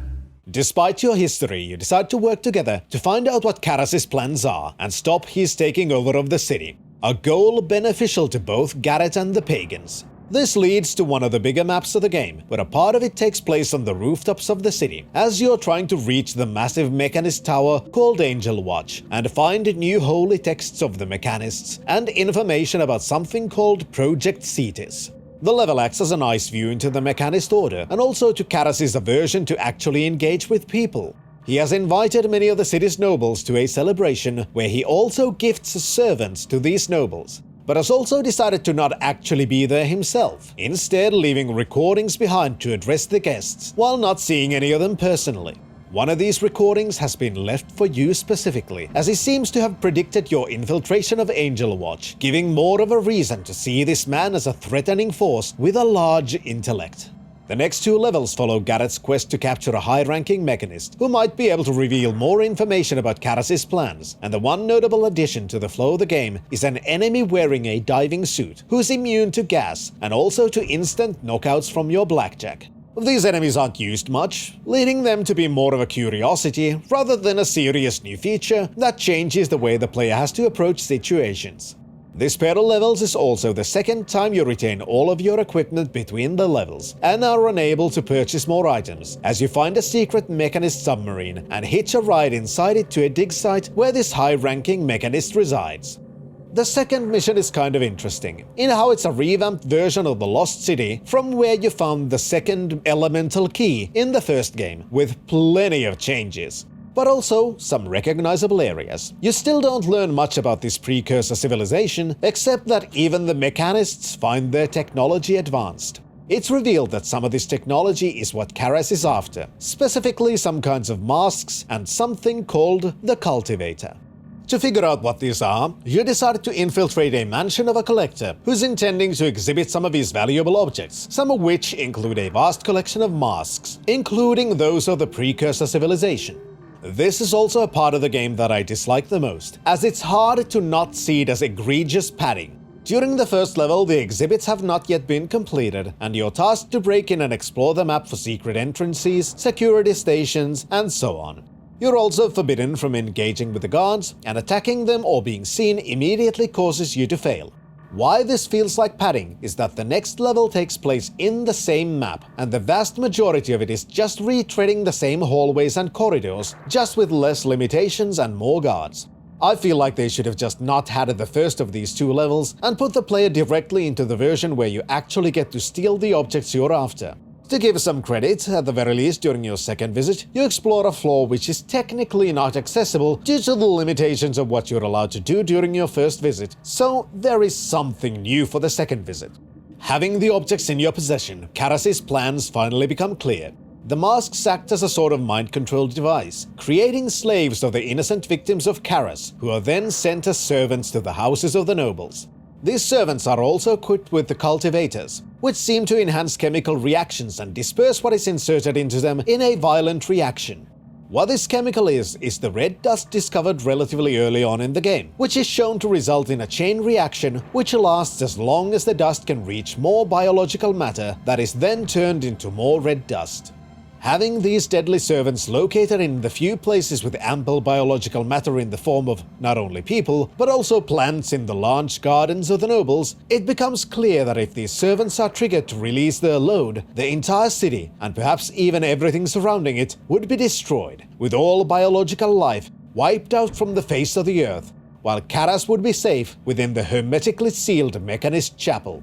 For obvious reasons, this doesn't seem like an optimal outcome, so Garrett and Victoria both agree that Karas must be stopped, once and for all. And Victoria comes up with a plan to attack the chapel, fill it with as much plant life as possible, while Garrett would find a device Karas uses to call the servants in for maintenance, sealing the servants in with Karas, and containing the deadly reaction within the chapel walls. Garrett considers this plan to be bad, figuring it would only lead to their deaths, and storms off, promising to come up with something better, as Victoria declares there is no time.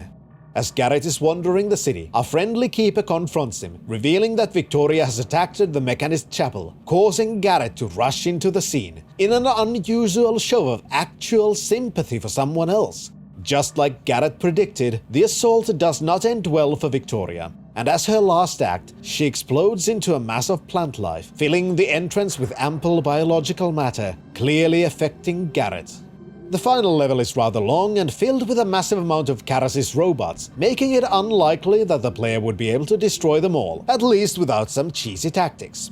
The first part revolves around figuring out how to build a guiding beacon, which would call the servants back into the chapel. This is an interesting aspect of the level, as you're led to collect specific materials from the storage rooms and then follow instructions on how to use the crafting machinery located around the level. Not only is this a requirement for the main quest of the level, but there are other recipes to be found, which can be used to create other useful items, such as mines to help you destroy some of those pesky robots. You're also shown how far Karas' disdain for humanity goes, in the form of an ominous diary entry of one of his loyal followers, who accidentally gave Karas a morbid idea.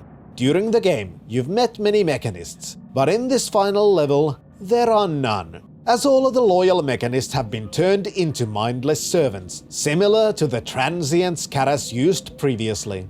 Once you've created the guiding beacon, the rest of the level has you explore the deeper parts of the chapel, modifying antennae to ignore Karas' command signals, the amount of which you need to modify depends on the difficulty level. As you're doing all of this, Karas periodically taunts you through the intercom systems. Garrett, thou must prepare thy soul for the builder's arrival. Cleanse thy thoughts and accept his words. Embrace the coming of the builder's paradise and rejoice in the humble part that thou hast played.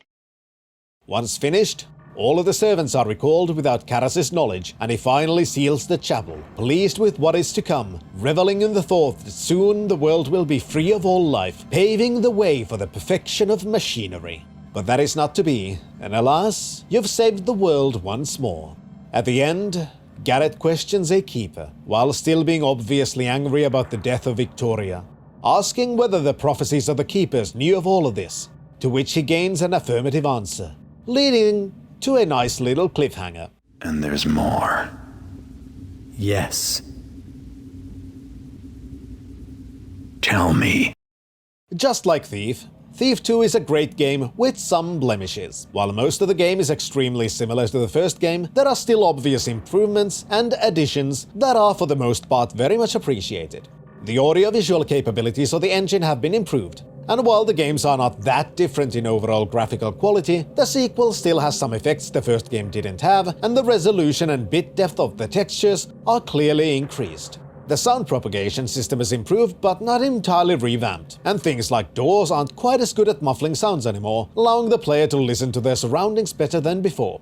Enemy AI, on the other hand, still has some of the same issues it had before, but there are some additions, such as the ability to somewhat react to doors opening and closing, even if for the most part this doesn't seem to result in much action from the AI other than exclamation acknowledging the event happened. Enemies are an aspect which does show a rather large difference in the design philosophies of the games, as there are very few undead enemies in Thief 2. The first game had several levels which focused almost exclusively on the unlife, whereas now there are only a few appearances of the undead, most of which are either hidden or completely optional. This is likely a response to the reaction people had to the undead portions of Thief, as most of the levels this time focus more on regular thievery around human enemies, and now also their technological creations. Even the enemies within the Maw of Chaos are now clearly more humanoid, making it even more clear to the player how to handle these encounters. In a similar vein, the more monstrous creatures of Thief make no appearances, and in fact we're even given an in-game explanation as to why. Any luck on thy thy hunting, friend? Nay, not a single beast. Good riddance, then. Noxious things. 'Twill be a better world, more worthy of the Master Builder's work, when not a single stinking burrick remains to plague it. Even though I didn't particularly find the undead and the monsters to be a bad thing, I also wouldn't say that I find this change in focus to be that bad either, and it's probably more in line to what people would expect from a game called Thief. As mentioned before, the level design is mostly pretty good, but with some flaws that stem from the increased size of the maps. While I was not a fan of the kind of loot scattering that makes the hardest level more annoying to play than in the first game, it is inarguable that overall, the level design in Thief 2 is much more detailed, and the levels really feel like places that could exist in this world and where people live and work. The one part of the levels that I really didn't like was the partial recycling. During the two city street levels, it's not as noticeable at first, but it's also impossible to unsee the recycling once you see it. That at least is not a bad way to reuse assets, but I can't get my head around why the latter level recycling was deemed a good idea, as going around literally the same map twice in a row with only somewhat minor changes is hard to not see as anything other than unnecessary padding. The levels also have more unique aspects to them, which are only encountered in a single level. Some of these include the creation machines and the final level, where the player can craft new equipment, or a level where you need to make an impression of a key and return the original to where you found it. Or color-coded security systems in the penultimate level that acts as a kinda sorta puzzle, letting you loot several exhibit rooms by matching the wall colors with the security system levels. I really like this, and having these kinds of unique features that are not repeated gives the levels more individuality. While there are some new pieces of equipment, most of it is practically inconsequential. Sure, a slow fall potion is sometimes useful, but very rarely. I also don't think I've ever found a situation where I thought a flash mine would be more useful than your standard flash bomb. Still, I don't mind having more equipment, even if some of it doesn't seem useful for my playstyle. The story itself is absolutely fascinating, and it starts to slowly build up from the second level onwards, as long as you keep listening to people and reading as many of the books you can find. This is a massive positive change when compared to Thief, where it felt like the main story just started suddenly and went places that weren't particularly well telegraphed. Here, the pieces to Karras' plan were revealed little by little, and by the end all of their pieces fell together well. Even in the second level, you can already hear about the rift between the traditional Hammerites and the Mechanists, and it's possible to find a shut-down robot guardian in a Mechanist warehouse. Similarly, the red dust is revealed relatively early on, and the purpose behind it is made clear later on during the storyline when more pieces have been revealed. I also really like the character of Karras, who is a kind of exaggerated caricature, someone who might be called a nerd, even talking in a stereotypical way, who's clearly been bullied and looked down on due to his nature, which has festered into a fully blown hatred for everything living. But he's also a devout believer, seeing himself as the hand of the Builder, someone through which his God works through, his mind corrupting the teachings of the Builder to something where his ideal world, devoid of all of the bullies and those who look down on him, is a world the Builder wants to see created. How the relationship of Garrett and Victoria changes during the game is also fantastic. It's not hard to see how after the first game the two separated as enemies, but the appearance of this more grave threat forced the two to form an uneasy alliance, which seemed to grow into something that actually got an emotional reaction out of the usually detached Garrett, even getting him to return to the Keepers at the end, something he's been very adamantly against. One of the fun parts about this duology are the recurring characters of the two bantering guards, who have had the misfortune of working in several locations that Garrett has decided to break into. But I've been thinking we should watch the outside. That's stupid. People don't worry about there on the inside. No, then you catch them before they get inside, you taffer. Oh! I don't know, and I don't care. We go through this all the time. You ask me stupid questions and then something goes wrong. Lord Bafford, Lord Donald, Sheriff Truitt, we worked for all of them and always gotten fired because someone broke in, something got stolen, or someone got killed. Despite being very good, in many ways Thief 2 comes off more like an expansion pack than a completely separate game. One of the reasons why I say that is because the engine, while updated, is still mostly the same. And there are barely any changes to the mechanics or the functionality of the game. They are just polished iterations of the first game. The lack of a proper tutorial is another reason, as it's clear the game expects the player to already be familiar with the game mechanics, and there is not a similar progression of base mechanics as there was in the first game that acted as a very good introduction to all of the features, little by little, getting the player more familiar with all of the tools and features at their disposal. Thief 2, on the other hand, still follows this style, but for the added features and creatures, slowly introducing mechanist creations by showing the player an easily avoidable version of a creation and then slowly ramping up the amount and difficulty of these encounters. It's a very good way to teach the player, but not doing the same for the basic features does mean jumping directly into Thief 2 might be a bit too overwhelming for many players. Overall though, Thief 2 is undoubtedly an upgrade, and while I find the hardest difficulty to be more tedious than difficult, most of the updates to the formula work very well, and the vast majority of the levels are interesting and give the player many ways to approach them. Thief 2 is definitely worth playing for anyone who likes stealth games, but preferably after playing the first game. Not only to be aware of the overarching plot of the franchise, but also because Thief is a much better game when it comes to teaching the player how to actually play, and of all of the options available to them. Well, this one took a while. Mostly because at the first time I thought it necessary to handle 2 games at once, for reasons I hope I've made obvious so far. Had I split this into 2 videos, I feel like I would have had even more repetition to keep both videos as something that can be viewed without seeing the other one, and I wanted to try and avoid it this time, hopefully with decent results.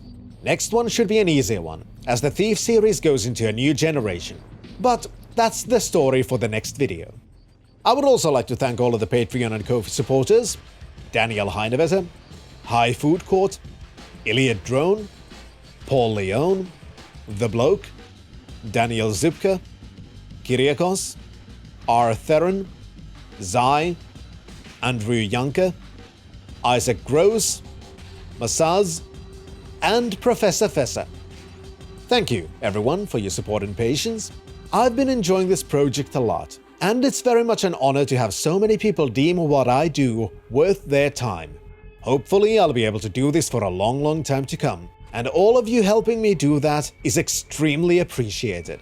Next time we'll see how a Thief game on a new generation of consoles and computers is, and whether it's a good successor to the original 2 games, despite having changed hands due to the bankruptcy of the original studio. But that's next time. Until then, Fintrovert, signing out.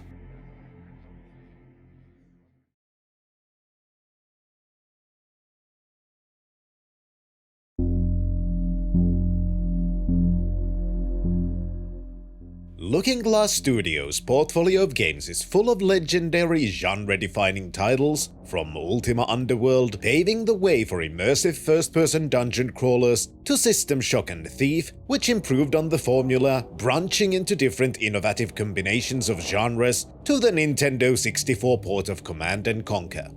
So obviously, they went bankrupt. Due to these unfortunate circumstances, the development of a Thief sequel was instead handled by Iron Storm, who may have also worked on some other games, the names of which currently elude me. My vision is augmented. In 2004, with many other Thief alumni handling the project, Thief Deadly Shadows was released. Starting the game, you're greeted by a stylized menu with a grainy video of the city covered in a fog, as a 3D logo of the title appears over it. The options menu as well is 3-dimensional, and the features are reminiscent of decorations you might see in Victorian-era metal ornaments. The first tab in the options menu is the Audio-Visual Settings tab, in which you can choose the display resolution and modify several visual detail settings such as the shadow detail. The bottom of the page is dedicated to the audio settings, which finally include a checkbox for enabling subtitles. Unfortunately, the audio volume sliders only include the sound effect and music volume sliders, instead of also having a voice volume as a third option. But it's still infinitely better than merely having a master volume slider. The final 3 settings are related to EAX functionality, which in this day and age requires a decent amount of tinkering to get working, and I've linked a Steam community guide explaining the process in the description section of the video.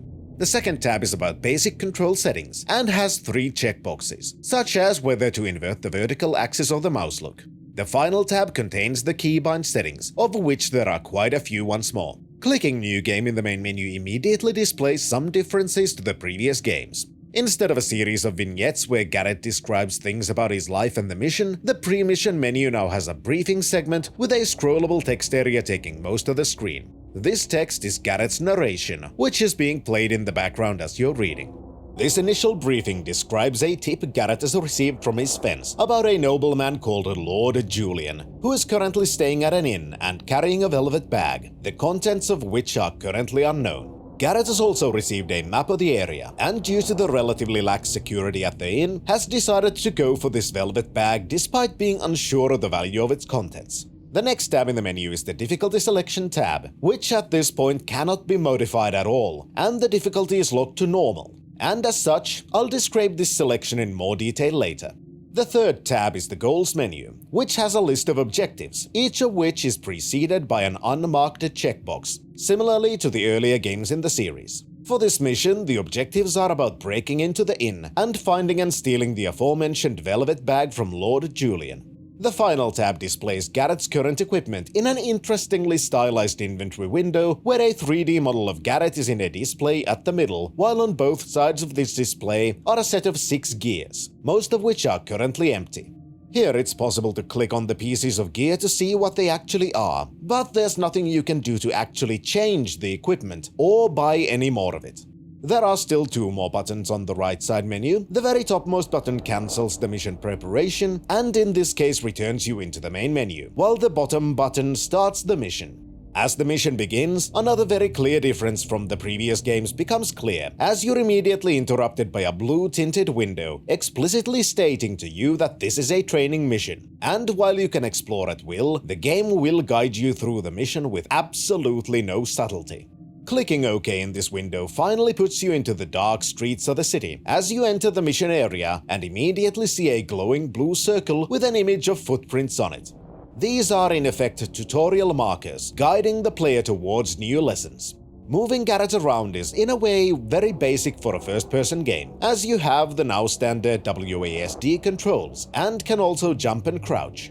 What differentiates Deadly Shadows from most first-person games is that the movement can feel weirdly jittery, and sometimes when you change movement directions, it seems like instead of instantly changing that direction, you follow a slight curve towards that direction. Why this is rather easily explained, and is also one of the reasons why this game can feel somewhat nauseating. In Deadly Shadows, Garrett exists in the game world as a full 3D model. This means you can look down and see your feet move around and interact with the environment, and you can also change into the third-person view if you choose to play from that perspective instead. This isn't unique to Deadly Shadows, and in fact I've also talked about Arx Fatalis, which has a similar feature. Why this is different here is that usually you don't actually move around the 3D model, but you move around the camera, which acts as a pretty standard first-person camera. The 3D model then moves around with that camera. In Deadly Shadows, you move around the 3D model while the camera is attached to it. This slight difference in implementation does have noticeable effects, including making the movement of the camera more jittery and causing the movement to feel weirdly floaty on occasion. As such, Deadly Shadows shows why first-person games where your character's model is a part of the actual game world tend to not attach the camera to the 3D model, but do the exact opposite. Thankfully, due to the third-person mode, the game is still very much playable even for someone who easily gets motion sickness, even if to me, playing a thief game from that perspective just feels wrong. As you reach the first tutorial marker, the game pauses and another full-screen pop-up fills your monitor, explaining about the ways to evade guards by sticking to the shadows. Just like in the first 2 games, to help with this, the bottom of the screen includes a visibility gem that changes color depending on how well lit you are, giving a clear visual indication on how well hidden you can assume you are. Next, the tutorial guides you forwards by having lit footprints guiding you towards your next tutorial marker placed on a partially lit street with dark alcoves on one side. This tutorial marker explains about guard patrols and has footprints showing a suggested pathway to use in avoiding the patrolling guard in the street. Doing as the tutorial directs you to do leads to the next tutorial marker, which now explains the concept of sound by having you sneak over a metal surface, directing you to move slowly to not make excessive noise, alerting the guard nearby. All of these lessons are things someone familiar with the series should be accustomed to, and it's likely reading the tutorial messages takes more time than actually taking the actions required to reach this point. However, for someone not familiar with stealth games, this very linear but informative segment does teach important lessons required to successfully complete the challenges the game will provide them. The linearity of this tutorial segment is highlighted if you attempt to explore the area more thoroughly than guided, as eventually the screen will fade to black and you will be teleported back to the current tutorial segment, where the game reminds you of the goal you're currently given. In a similar vein to the training section of the first Thief, if you fail in any of the stealth tasks given to you, the game prompts you to try again and resets the current situation to an earlier point before you were noticed. After having snuck over the metal surface, the game pauses again, this time explaining that sometimes you need to crouch to get through small openings. This one being a hatch leading into the basement of the inn that's your target. Entering the basement can also serve as the first introduction to the physics simulations of the new engine, as the slope you take into the basement also has a barrel on it, which you can bump into, pushing it over and causing it to crash down onto the floor.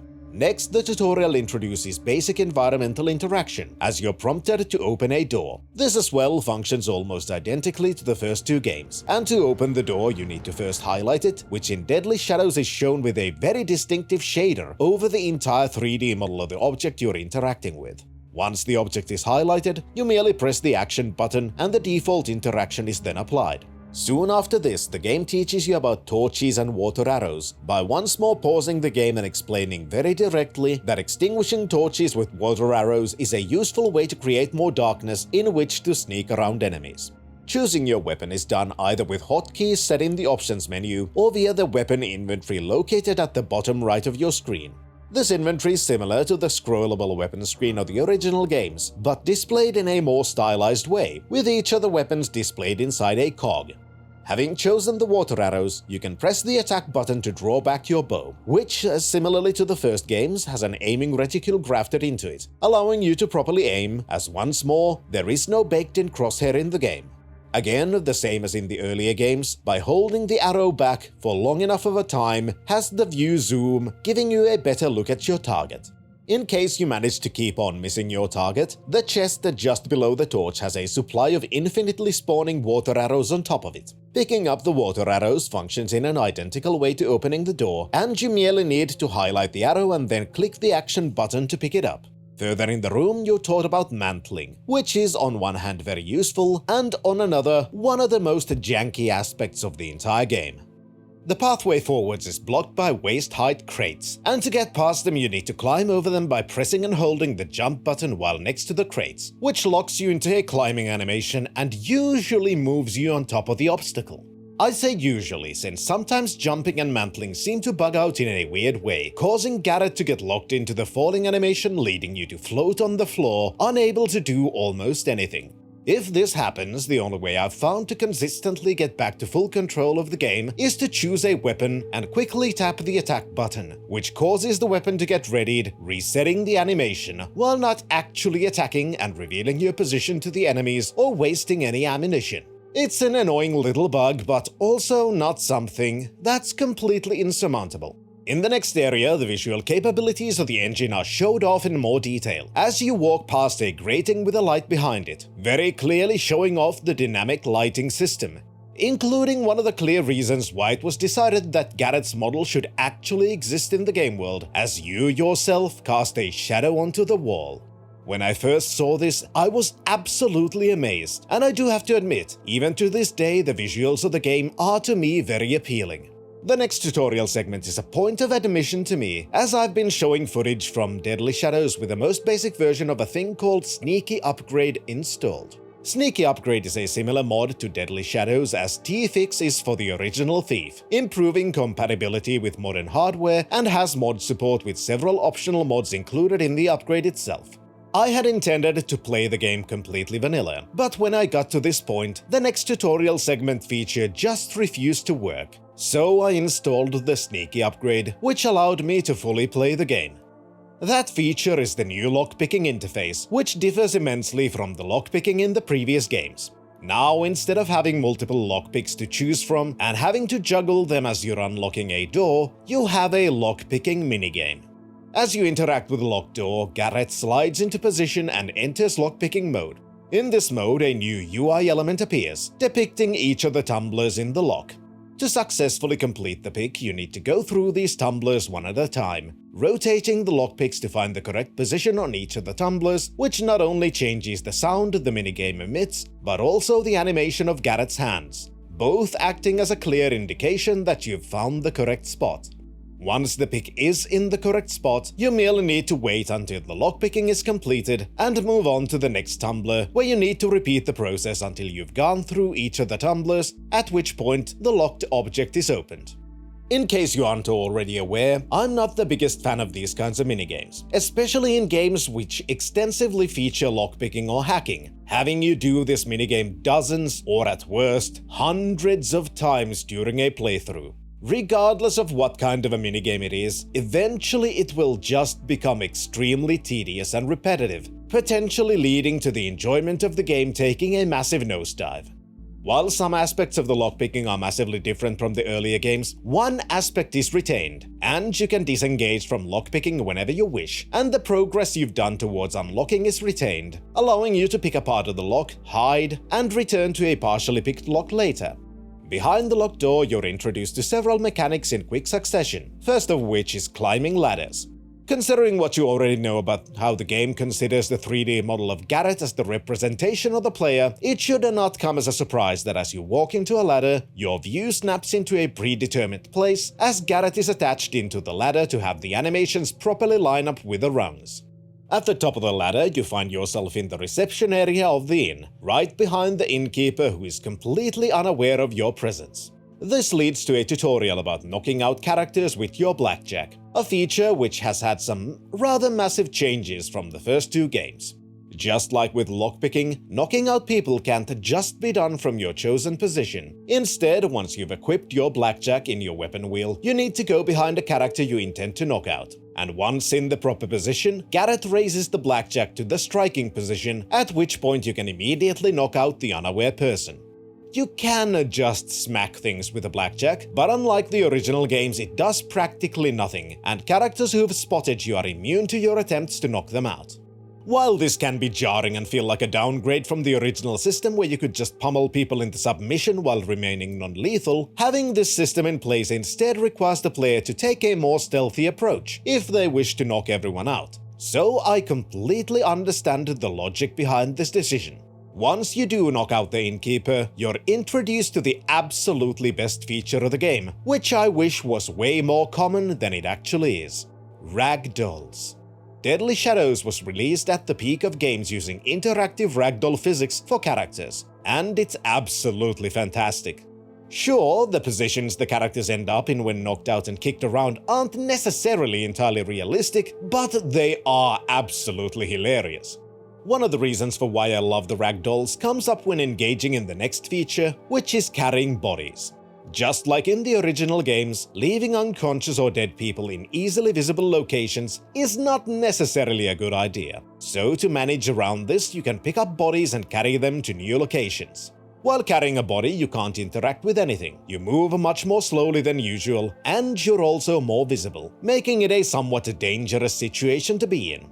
But once you dump the body into a new location, that's where the ragdoll physics come into action. And there's little I find more entertaining with these kinds of physics simulations than seeing a wobbly body flop into a random hole I've decided to use as a piling location for all of the unconscious guards. After getting rid of the innkeeper, it's easy to read the book on the counter, which opens up a new full-screen view with the book taking up most of the available space. In this view, if a book has more than 2 pages, you can flip the pages with the arrows at the bottom of the book. This book is the quest register, and you now have found out in which room Lord Julian resides in. A fact which has now been updated into the notes section of your menu, and very clearly indicated with a text pop-up at the top of the screen. As you go further, you're prompted to check your map to find the room, which, honestly, is not terribly helpful in this case. Thief has always had maps which aren't exactly accurate, but the way the map for this tutorial mission is drawn is just confusing to me. Thankfully, it's not at all necessary in the mission, so you can just move forwards to reach your goal. Next of which is a tutorial pop-up explaining how to steal loot, by having a shiny goblet clearly visible in front of you as you ascend the stairs. As with any other object, taking the goblet is done by highlighting it and pressing the action button. For no specific reason whatsoever, except to point out that this feature exists, the next room introduces an interesting feature: pressing yourself against a wall. In effect, this makes you less visible and also restricts your movement until you detach from the wall again. Next, you're faced with a hallway that has the entrance to the room you're trying to get into, but unfortunately there's a guard posted in front of it.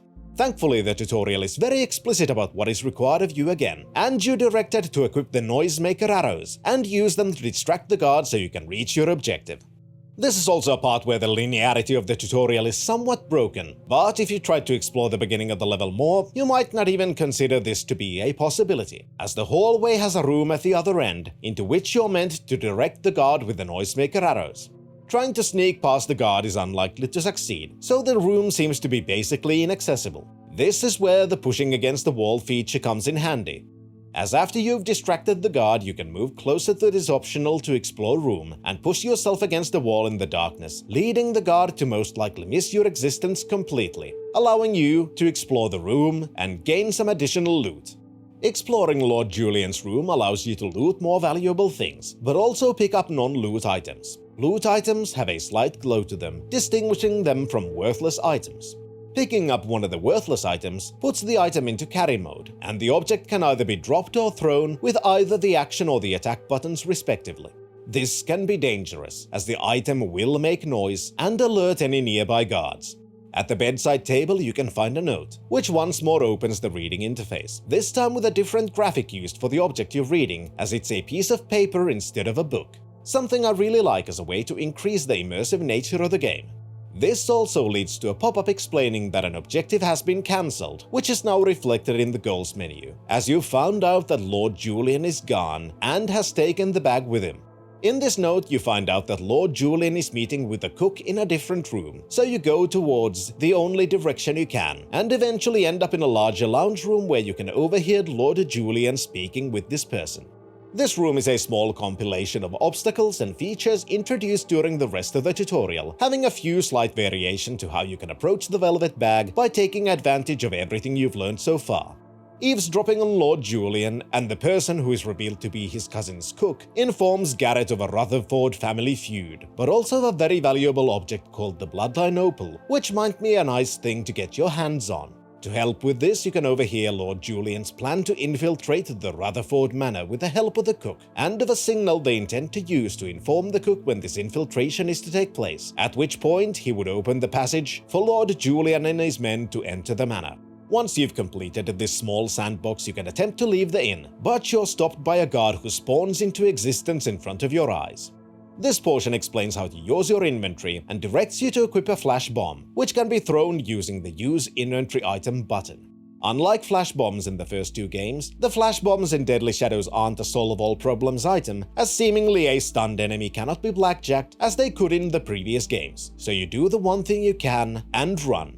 As you reach the small alley behind the inn, you're presented with a pop-up asking if you wish to end the mission, highlighting the different way with which Deadly Shadows handles ending the mission in comparison to the older games, which immediately ended the mission once you had completed all of the objectives. Overall, I think the tutorial does a very good job at introducing not only returning features, which new players might not already be aware of, and new features and feature changes introduced in Deadly Shadows. Obviously, it's a very linear mission, with very few options for additional exploration or experimentation. The major problem I have with the tutorial is that it's very clearly a tutorial, with numerous pop-ups that pause the game and explain features to you, which alone isn't a massive issue, but becomes one when the tutorial is also unskippable, which this one is. I would have preferred a more Thief-style tutorial, where the training mission is an optional segment that can be skipped in subsequent playthroughs, even if doing so leaves you in a slightly less favorable situation at the beginning of the first proper mission compared to if you had done the training segment. Finishing the tutorial leads to an ending briefing menu, where Garrett explains what was done and what his plans for the future are. Leaving this screen shows a cutscene where we once more see more keepers writing their glyphs, which magically warp and transform into other glyphs. Based on the reaction of the keeper writing these glyphs, it seems like this is not a preferable outcome, as the page is ripped out and discarded, as the cutscene ends with a familiar motif of light showing through a keyhole. The first mission begins in a similar way as the tutorial did. You're back in the preparation menu listening to Garrett's narration, while being able to go through the objective menus and such to see your current goals and gear before starting the mission and ending up in the game proper. Unlike during the tutorial mission, this time it's also possible to change the mission difficulty and finally figure out what the difficulty options actually affect in Deadly Shadows. The difficulty changes several aspects of the missions, the most obvious of which is the addition of a secondary goal requiring you to steal a certain percentage of available loot before the mission is considered complete, the percentage of which rises as the difficulty level does. Another aspect which wasn't present in the previous games in a similar way is an objective requiring the acquisition of items called special loot. These count towards the overall loot percentage, but are named items which often have clues revealing their location and means of acquisition within the levels themselves. There was something similar in some levels of the earlier games, but they were separate side objectives requiring the acquisition of a specific loot item, whereas this one is about getting a certain amount of special loot items, some of which will be easier to get than others. Finally, the difficulty affects the awareness of the guards and the damage resilience of Garrett, having higher level guards be much harder to avoid and much deadlier when confronted in direct conflict. For the purposes of this video, I will be playing the game on expert level. As you start the mission, you find yourself in a courtyard of the Rutherford Manor and get to begin what constitutes the meat of the game. Unlike the tutorial, you're now given options. The first goal is to get inside of the manor, and once inside, find out more about the whereabouts of the Bloodline Opal. This part, in my opinion, has been done really well. In effect, you have two clear ways to enter the manor, one of which has to do with information gained from the previous mission, and you can douse the flame of a very prominent decorative brazier, which causes the cook to open a door on the ramparts, which you can now use to enter the manor. You can also completely ignore that part and just explore the courtyard, which can lead you to a lone window you can climb into and reach the insides of the manor that way instead. Whichever route you choose to take, you can find a note with information about the Bloodline Opal, both of which explain the information from a slightly different perspective and with slightly different details being highlighted. After the very linear and heavy-handed tutorial, having these kinds of ways with which the game teaches the player in a more organic way is a good reminder of what kind of a game Thief is truly meant to be. Similarly, in both entrances, you're quickly introduced to locked chests, which can be unlocked in an identical way to the doors in the tutorial. One very cool aspect about the chests, though, has to do with the focus on immersive development, as unlike in the first two games where the contents of the container were immediately placed into your inventory, unlocking a chest merely allows you to open the lid. And everything inside of the chest is actually inside it, with 3D models representing the objects being revealed as the chest is opened.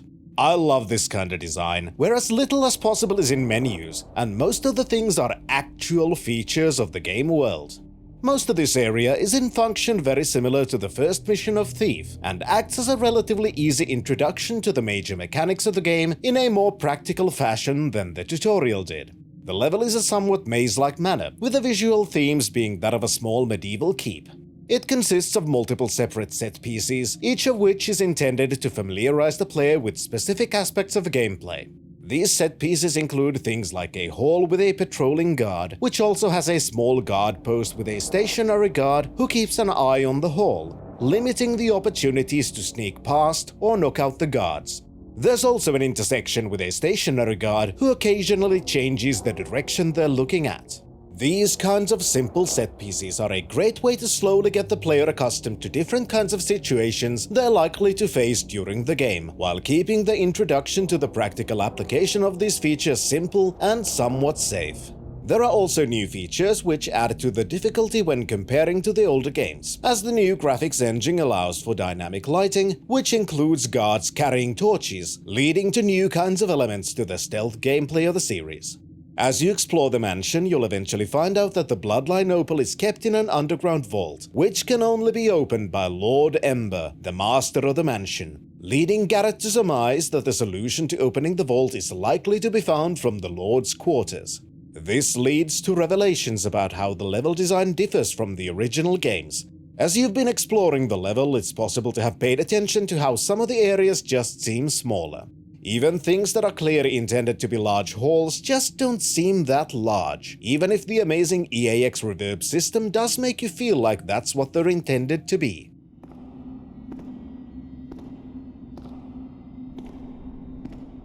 The second part of this revelation is obvious when you find a blue foggy doorway, and as you step close to it, you're given an area transition prompt.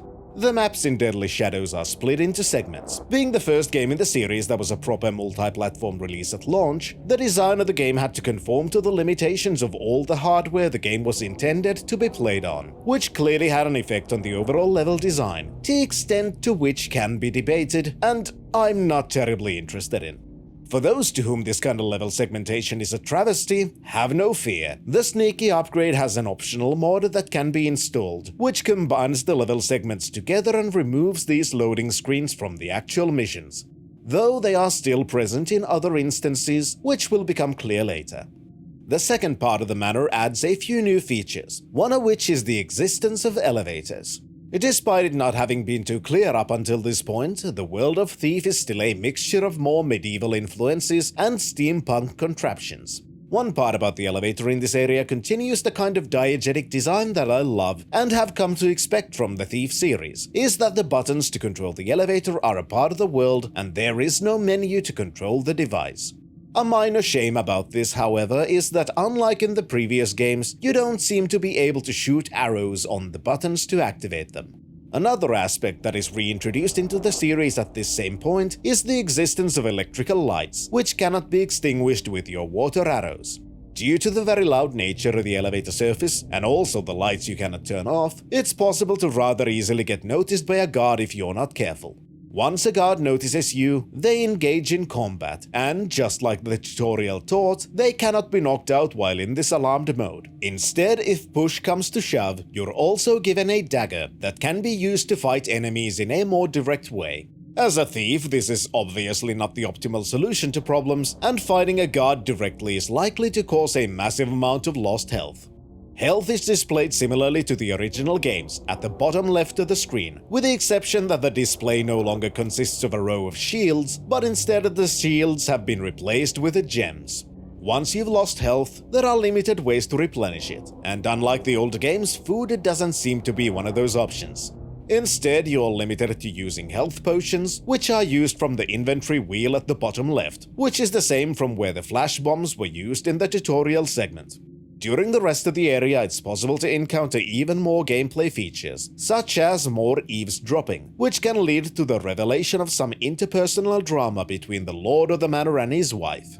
There's also a possibility to engage in a little bit of pickpocketing, which in theory functions in a similar way as it did in the earlier games. You merely need to sneak behind a person who is carrying something valuable on their belt, highlight the item, and press the action button to steal the item. Unfortunately, this seems to be somewhat janky, and sometimes it just feels like the game refuses to highlight the belt item. If someone who does have something to steal gets knocked out, the item does not stay on their body, but instead falls on the ground, from where you need to separately pick it up. While it is relatively simple to just knock everyone out in this area, it's not at all necessary, and the game does its best to telegraph this to the player by having a relatively obvious alternate way into Lord Ember's quarters, by having a guard in front of his door with a large window leading to the balcony outside right behind him. Obviously, the ease with which you can just knock everyone out and get the key to the Lord's door leads to it still being possible that a player would completely ignore this alternate solution to the problem. Lord Ember's quarters is full of nice loot, including one of the special loot items, and is also your target for finding out how to open a pathway into the vault where your primary objective lies. This shows an interesting and cool feature of the game, as despite the vault residing in a completely different map in the vanilla version, the way to open it is right here in the form of a hidden switch on the wall. I like how despite the maps being segmented, there's still some form of interactivity between them. Now with the vault open, you can steal the Bloodline Opal and escape the mansion in a similar way the tutorial was exited, which leads to yet another debriefing and to the next segment of the game. In the briefing, Garrett talks about a fence called Heartless Perry, who has the ability to cut the opal into smaller pieces, making them easier to sell. Reaching this person is now your sole objective as you spawn into Garrett's apartment. This is where a new part of the game is properly introduced. The first 2 games in the series had separate missions through which you played in a linear fashion, with a menu-based shopping interface appearing between these missions.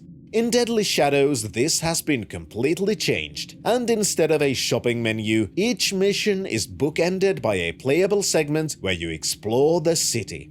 Garrett's apartment is a small set piece with one room dedicated to training your thievery skills, including a wall with a lock you can use to practice your lockpicking. These hub segments aren't completely empty either, and in the apartment building you can explore the other apartments and get some more loot to fund your future pursuits. Not only that, if you break into your landlord's apartment, you can find out that he's been blackmailed and can find out about the drop-off point for the blackmail money.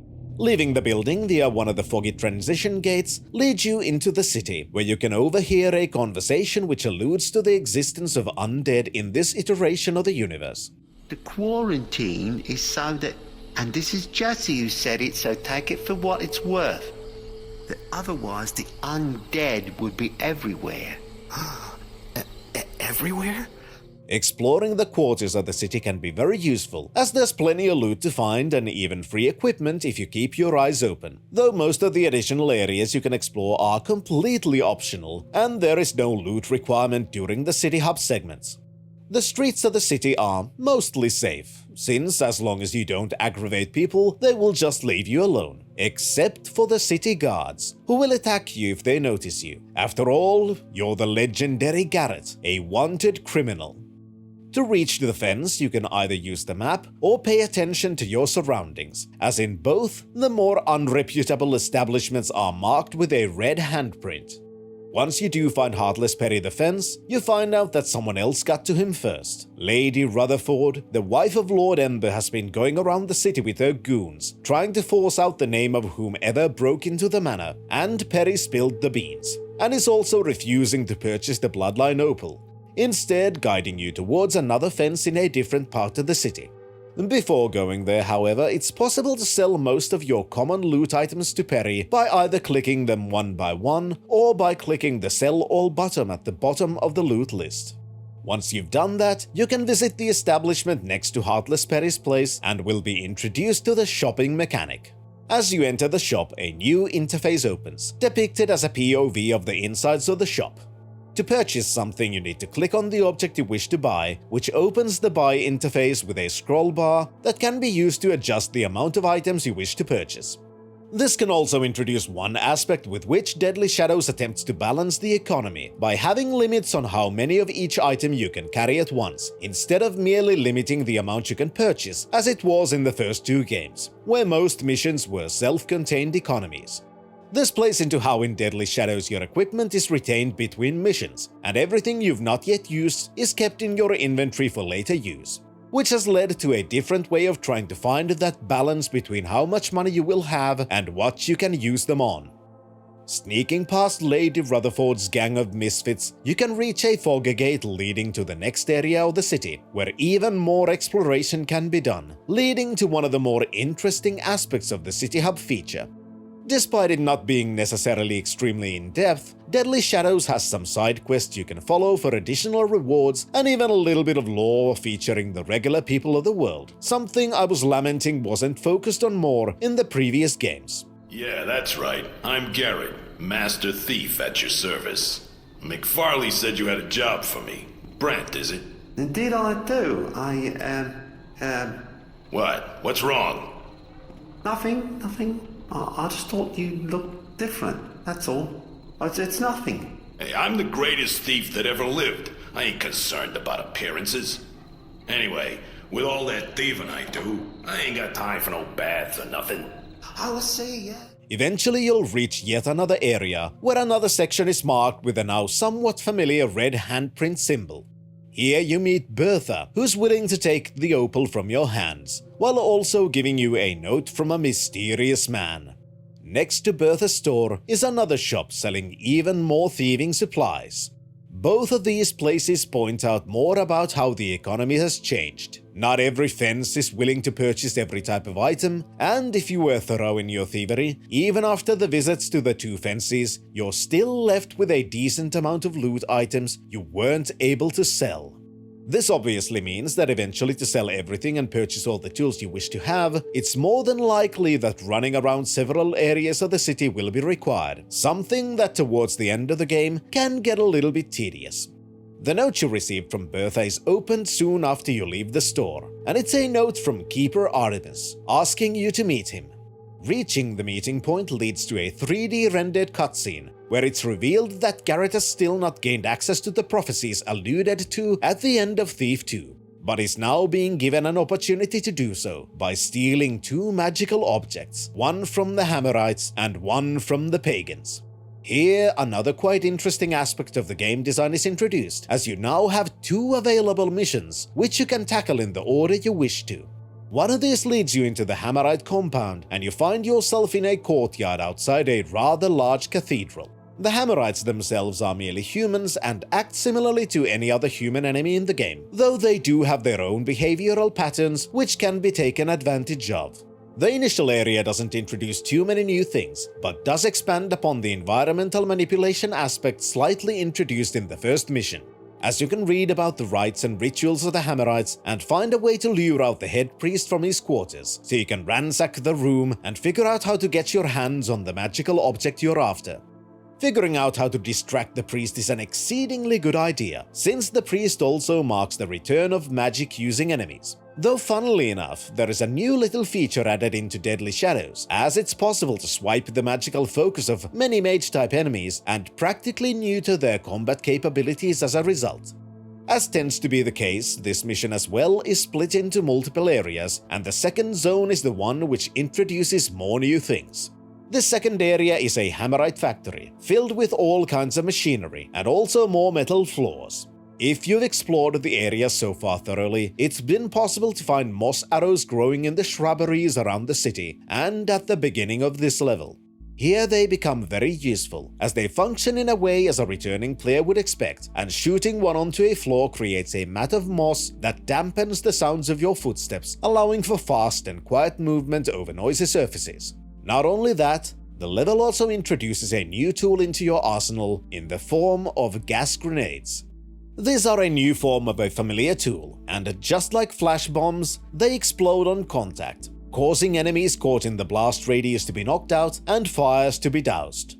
By using these new tools, it's even easier to explore the Hammerite factory and use their machinery to create the item needed to unlock the reliquary and steal their valued magical chalice. In the factory, it's also possible to be introduced to the undead, as the Hammerites have captured several zombies and are disposing of them using the machinery, showing how fire seems to be an effective way of completely destroying a zombie. The other mission takes you into a pagan hideout beneath the city and begins with one of the least annoying sewer levels in video gaming history. Similarly to the Hammerite mission, this might be the first proper introduction to moss arrows and how to use them to avoid making much noise on metal surfaces. But that is not all the level introduces. While the Hammerite level gave the player gas bombs, the pagan level introduces a more lethal piece of equipment in the form of explosive mines. The mines work in a very similar fashion to their thief counterparts, and using one from your inventory wheel throws the mine forwards until it comes to a stop when it hits the ground, instead of sliding along as they did in the first 2 games. After hitting the ground, the mine activates, and a familiar ticking noise makes it known that the mine has now been primed. Unlike Thief 2, it doesn't seem like you can actually disarm the mines, but if you have accidentally blocked off a route you wish to use with a mine, it's possible to use arrows to trigger it and clear the path. The mines are also more traditional in their function, as once something triggers it, it merely explodes instead of shooting up a fireball. The level also introduces a new type of enemy, a wooden creature controlled by the pagans, which can be very deadly if engaged directly. The first treant you encounter is also an interesting educational opportunity. One of the more obvious ways to handle these enemies is given to you in the form of the mines, or fire arrows, which can occasionally be found in campfires, and cause an explosion which deals a significant amount of damage, and can also light doused sources of fire. But there is something the game doesn't explicitly explain, but is extremely useful when found out about. Your blackjack is a valuable tool, and how it can only be effectively used in very specific situations, as you're sneaking behind an unaware enemy should at this point in the game be very familiar to the player. What the game doesn't properly explain is that your dagger functions in a similar way, and if you sneak behind an enemy with your dagger equipped, you get a new animation where Garrett raises the dagger above his head. This denotes an opportunity to backstab the enemy, which is for the most part an immediate one-hit kill. What is absolutely amazing is that you can use this backstab function to kill multiple types of enemies, including the treants, in a way which doesn't expend your limited resources. While the game only explains this in the inventory menu, it at the very least is mentioned in the manual, which is a very good thing. Another similarity with the Hammerite mission is the requirement to complete specific steps to gain access to the primary goal of your expedition. In the Hammerite factory, it was about using the machinery to create a cog to unlock the reliquary, and in the pagan territories, you need to complete certain steps of a ritual which release the magical item called Jacknal's Paw from the clutches of the tree within which it resides. These kinds of steps act as a good way to teach the player that reading as many books and notes you can find is a good idea, as sometimes completing the mission without the knowledge contained within those notes is going to be difficult. I really like the way these two missions were handled, as both of them act as not only an introduction to two of the major factions of the franchise, with the missions given to you by the third major faction, but they also teach us some similar lessons to the player, while each of them have their own unique features they introduce. This also means that the order the player decides to tackle the missions can give them useful equipment not available in the other mission, but in which they could be useful, such as having gas bombs for the pagan mission, if the player has completed the Hammerite mission first. Having completed both, some changes happen within the hub areas of the city, as now merchants are carrying equipment initially introduced in the two levels, and it's possible to purchase gas bombs and mines from specific equipment shops.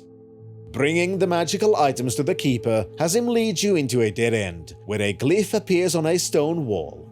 The wall behind the glyph suddenly morphs, and it disappears, revealing a fog gate to a new area. Here you're treated with a cutscene, where the pair of an old woman and a young girl returns. The older reads from a book in a mysterious language, while the girl translates these words for the rest to understand. While some of the Keepers seem distressed about what was read, about something called the Unwritten Times, and of the Brethren and Betrayer, Garrett is not as impressed. The prophecies are clear. There is much ahead to be wary of. Interpreter Kataka, your words are most useful to— Clear as mud. Exactly what will happen, and what are we supposed to do about it? I'm still waiting to see a useful book. These unwritten times seem to be something the Keepers wish to prevent, but they also don't completely understand them. As the reading is finished, Garrett is summoned by Keeper Orland, the leader of the Keepers, with whom Garrett seems to have a somewhat strained relationship. Despite this, Keeper Orland gives Garrett a pass to wander some parts of the Keeper library, while also warning him about his thieving ways, implying that anything bad that happens will be assumed to be that of Garrett's doing. Having very little to go on for now, you leave Orland's room, and as you enter the library, you overhear Keepers talking about the upcoming Unwritten Times, and also of what to do about it as the Council is not acting on the prophecies.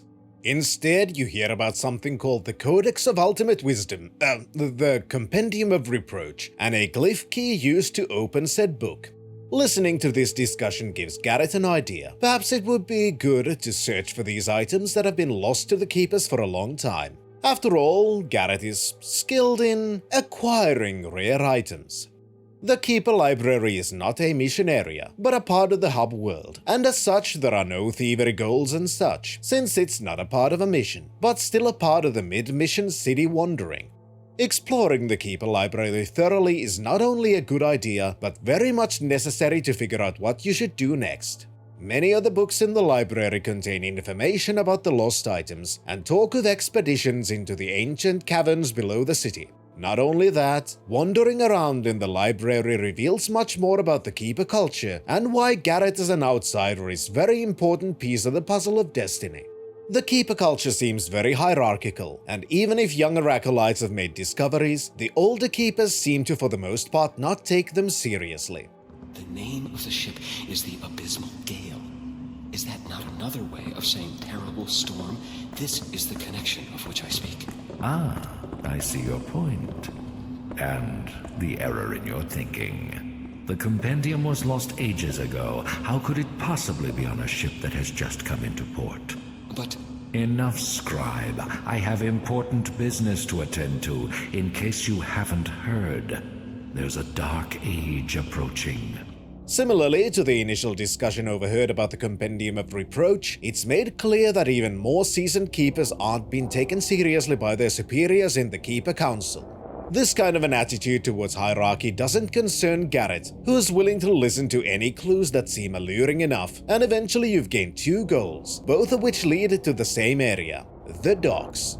Problem with this, however, is what you would have noticed during the previous days in the city, as most city quarters are sealed off due to an ongoing quarantine of the city. For this, you're also given a solution within the Keeper compound, as you're directed to complete a very simple ritual which every Keeper acolyte needs to perform. Completing this ritual allows you to see and use the Keeper glyphs, similar to how you initially entered the compound. These glyphs are scattered around the city and reveal the way with which the Keepers are capable of traveling around without being seen by the city's inhabitants, by hiding behind these glyphs pathways between the city quarters, inaccessible to anyone who's not participated in the Keeper ritual. Finally, you're also given another task by Keeper Artemis, who reveals to you that both the Hammerites and the Pagans are well aware that it was you who stole their magical relics, and understandably, they are not particularly pleased about it. You're shown a letter from a Hammerite called Inspector Drept, who seems to see the value in having someone like you as an ally for a potential investigation that they've been engaging with for a long time, and has managed to persuade the Hammerite elders to forgive your transgressions if you decided to help the Hammerites with a simple task. This task is to hunt and kill bugs called rust mites that wander around the city, feeding on everything made of metal, and also to kill the undead. Doing either of these actions will make the Hammerites more friendly towards you, which leads to a new feature and a new category within your menu. There is now a new tab called Faction. Within this tab, you can see the affinity of the factions towards you, and at this point, both the Hammerites and Pagans are marked as hostile towards you. Following Inspector Drept's instructions and completing those objectives will slowly but surely improve your relations with the Hammerites, eventually making them not hostile towards you, which is obviously something that could make certain parts of the game much easier. Of course, the faction rating isn't only about positives, but stealing from the Hammerites and attacking them will lower their affinity towards you. You're also told that another note such as the one Inspector Drept left you can be found from the docks. This one left by the Pagans, who have their own demands to not try and kill you on sight. In the note, you find out this deal is out of respect for Victoria's memory, with whom Garrett once had an alliance. These tasks are also relatively simple, and you can use elemental arrows of each type to slightly raise your reputation with the Pagans at their enclave, or use your moss arrows to grow vines at specific cornerstones. This one, for the longest time, I had no idea how to do, as the cornerstones aren't particularly obvious, and many of them are hidden in the shadows, making them difficult to see. Within the docks, you can also find a new fence who's finally willing to purchase many of your accumulated items, and also a shop that sells a new tool called climbing gloves. For those familiar with the older games, a lack of a very useful tool should at this point be obvious, as there are no rope arrows in Deadly Shadows. The utility of these is somewhat replaced with the climbing gloves, which allow Garrett to scale stone surfaces, opening up multiple new avenues of exploration and lets you reach items you may have seen from the very beginning but not been sure how you could reach them. Specifically, the free gas arrows littered around the city. Compared to the gas grenades, the arrows have some benefits and some negatives. The positive is that the arrows have a long range, but the most negative aspect is that the gas cloud emitted by the arrows is smaller than that of the grenades, meaning you also need to be more accurate with the arrows when compared to just tossing a grenade somewhere near an enemy. One thing that might also happen as you're exploring the docks and trying to compensate for the somewhat weird edge detection when jumping is that you can fall into the water. Unlike the previous games, this time Garrett cannot swim and instead drowns and dies. Well, kind of. The first time you either drown or get struck down by the guards in these hub zones, you don't actually die, but instead you're captured and taken into the Pavelok prison. This is a completely optional and missable level where you're tasked to escape from your cell, recover all of your equipment, and finally get out of the prison entirely. I really like this, and it's another feature which for the longest time I didn't even know existed. Once more, having 2 missions available, each of which is said to include one of the objects you're now looking for, the player gets to choose the order in which they tackle them. One of these missions takes you on a ghost ship called Abysmal Gale, which sailed into the docks with all of the crew dead and only zombies left aboard. As you enter the Abysmal Gale, you're immediately faced with a zombie, and right next to you, a bottle of holy water. This is a very simple little set piece that introduces the concept of holy water in Deadly Shadows. Unlike the earlier games, holy water no longer infuses your water arrows with a divine power, but instead they act as throwable items that can be used to attack an undead enemy directly, or by leaving a puddle of holy water on the ground, which does periodic damage until the undead is either dead or the water evaporates. Very soon, the player might also notice that they hadn't actually been given a mission briefing, nor do their objectives actually contain any stealing objectives. In fact, the Abysmal Gale isn't a mission, but yet another hub area where you need to reach the end of the area to gain information, which in turn unlocks the next mission. The Compendium of Reproach indeed was on the ship at one point, but no more. The captain of the ship wasn't as much a merchant as he was a pirate, and the compendium, looking like a golden slab, was taken to his house for safekeeping. With this knowledge, you now know where to go for this important relic.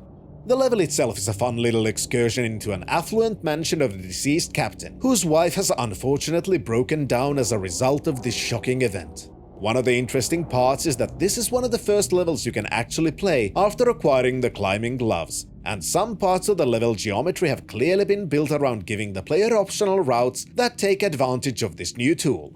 Other than that, the level continues the trend where some goals require the player to figure out connections between different rooms by reading notes, or even using a mechanist Victrola where the late captain has left instruction to his widow on how to find the hidden treasures within the mansion.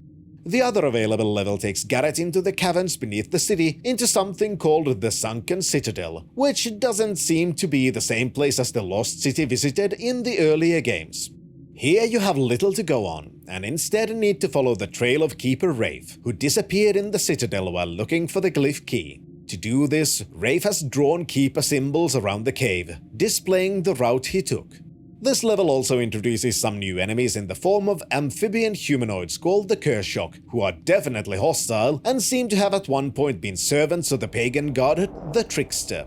Until there was a dispute over a magical artifact now known as the Kershok Crown. In addition to the Kershok who live in these caverns, the level also reintroduces the Ratmen of the first game, who still serve the pagans, and are a part of a pagan excursion into the Sunken Citadel, as they are trying to find the crown they consider to be stolen and rightfully theirs. It could just be that the game is getting further and I've been playing on the expert level, but to me this point began to show some moderately annoying issues about the stealth mechanic. Both the Kershak and the Ratmen seem to have pretty much superhuman senses, making stealthily taking them out very difficult sometimes without expending tools. Since on the expert level you're required to make a lot of gold, this isn't really that much of an issue, as it's possible to completely avert the issue by using moss arrows to dampen your footsteps or by using any of the gas-based tools to knock out the enemies. Part of why the level makes the enemies feel like this is because most of the surface is gravel, which has always been one of the most audible surfaces in the franchise, and even the parts of stone flooring are not exactly quiet. One of the more negative aspects of the loot system, especially when playing on expert, where you must find all of the special loot items in the levels, is highlighted in this mission, and I tend to forget it every single time I play the game. The third special loot item in the mission is a Kershak tapestry, which is tucked into a nondescript corner behind physics objects that are not particularly fun to try and get past. And to make finding this item even more fun, there doesn't seem to be a loot glimmer effect that the player would at this point expect from every single loot item. This same issue is rather common throughout the game, as a similar but not as bad version of it is evident with stealable paintings, where the loot glimmer is often faint and localized in the top left corner, making it pretty easy to miss. Eventually you find Keeper Rafe, who has not survived his ordeal, but fortunately for you, had found the glyph key before succumbing to the onslaught of angered fishmen. You can also read his journal, where you learn that he had barricaded himself in the room you found his corpse in, and was becoming more hungry and desperate as days passed, believing that no one would come to rescue him, even believing that the keepers deliberately set the stage in a way where he would not return. With a glyph key and the magical crown of the Kershak in your possession, you finally leave the damp caverns and return to the Keepers, where the interpreter reads from the compendium, speaking of an event where the passage of time stops, which leads to the evil ones being pointed out. When the progress of time ceases, the one will be appointed. No.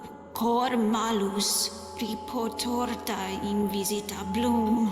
The evil ones will be pointed out for all to see. As Keepers are who they are, they decided to wait and see what these words mean. But Garrett is not content with his option, and decides to try and hasten the process by stating his plan to break into the clock tower to sabotage it and, in effect, stop time. Keeper Orland attempts to order Garrett to stop, but he doesn't care, and so you're back in the city. This is also a part where the player is quite cleverly forced to upgrade their gear, as it's not possible to reach the entrance to the clock tower without the climbing glove upgrade. Since the climbing gloves are not particularly cheap, it's also possible to spend all of your money on consumable gear and then not have enough to purchase the gloves. This is not a softlock situation, however, as the inhabitants of the city carry many valuables and also respawn periodically.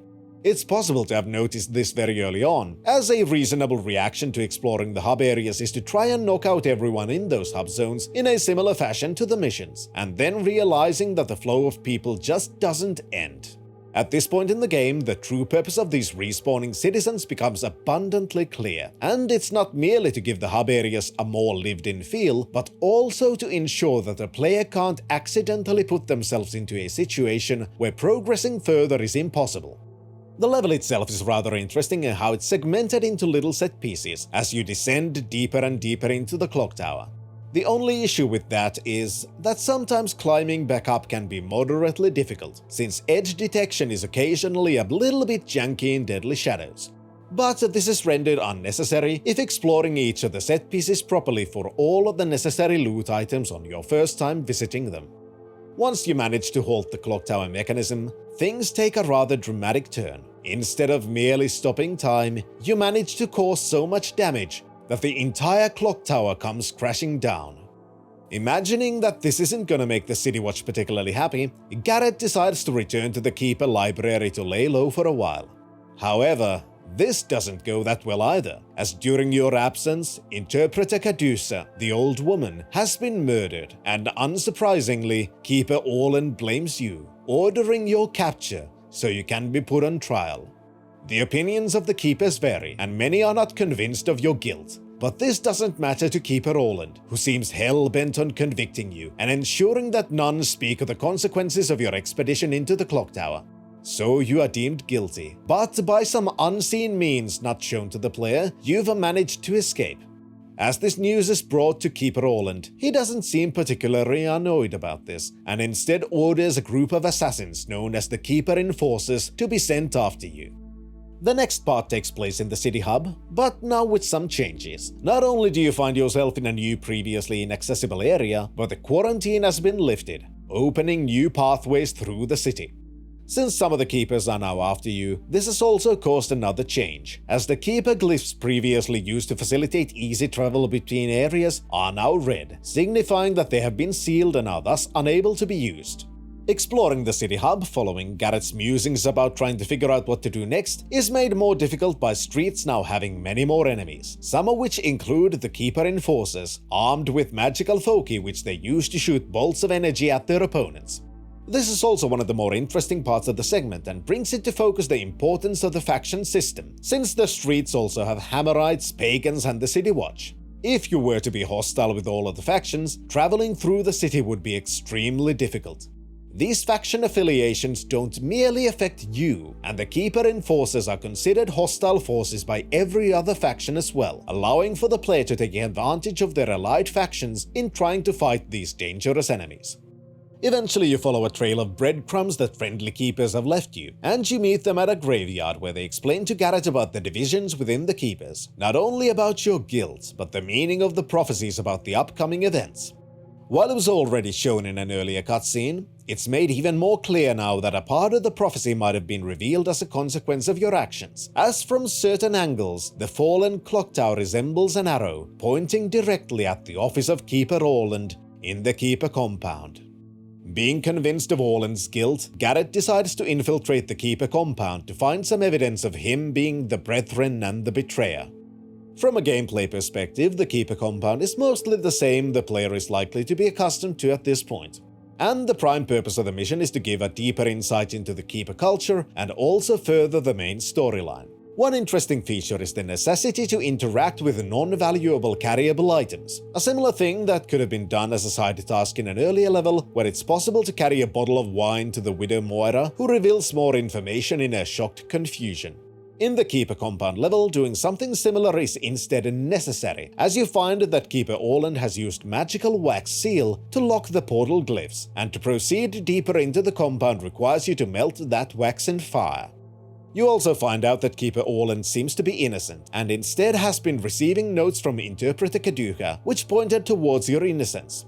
This makes Garrett even more invested in finding the true culprit, and you're guided to investigate the scene of the crime, where Garrett states that whomever did this knew much about the glyph magics, perhaps even more than the Keepers do.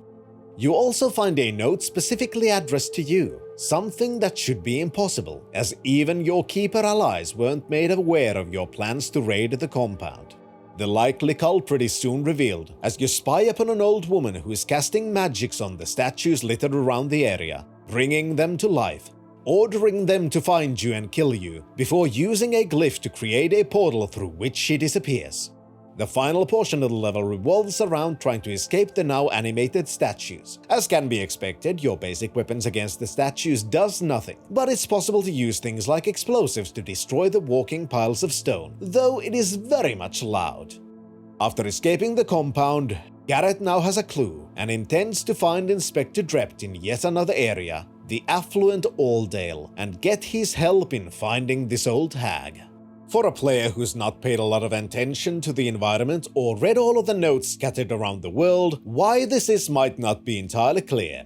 Throughout the game, it's possible to hear people talk about mysterious events they believe have been happening, or about folk tales. Who's telling this story, huh? So, I was out walking, minding my own business, when I heard something. A voice. Like a child weeping. And so, I started up those steps. Don't tell me you went in there. Hush! I got as far as the door, and put my hand on the knob, and then... Yes? Yes? The child's voice, as clear as anything. I'll never forget. She says, "No, go back. You can't help me. Run for your life." What did you do? What any sensible bloke would do. I run for my life, didn't I? These might at a first glance seem like curious bits of world building, but it's not entirely true, as most of these overheard conversations actually point towards the main storyline. Not only that, during one of the first available missions into the Hammerite compound, you could read Inspector Drept's notes and find out that he's been dedicating his life to finding a mysterious hag that he believes murdered his childhood friends. He also mentions this hag in the note left to you after stealing the magical artifacts of the two major factions, in the same note where you were given tasks that would help you raise your reputation with Hammerites. Drept being rather excited to have his childhood memories validated by encountering someone else who has seen this hag as well, willingly imparts information to Garrett, explaining that while his investigations have recently led him into the quarter of Aldale, everything he knows began at the orphanage in which he grew up in, called the Shalebridge Cradle. Having little else to go with, Garrett decides that this would be a good place to begin his own investigation into this mysterious old woman. The next mission is probably the most remembered of the entire game, and for a good reason. As tends to be the case in Thief games, there are levels which mess with the player's expectations. Whether it's the sudden appearance of the undead in the second level of Thief, or the focus in using machinery to construct devices in the final mission of Thief 2. The Shalebridge Cradle is the Deadly Shadows version of this trope, and a rather fascinating one at that. You begin outside of this now abandoned facility, a massive Victorian-style complex with a foreboding atmosphere. As you find a way inside, you enter the maintenance tunnels beneath the main complex, the wet and dark corridors enshrouded in darkness, and ominous ambience filling your ears.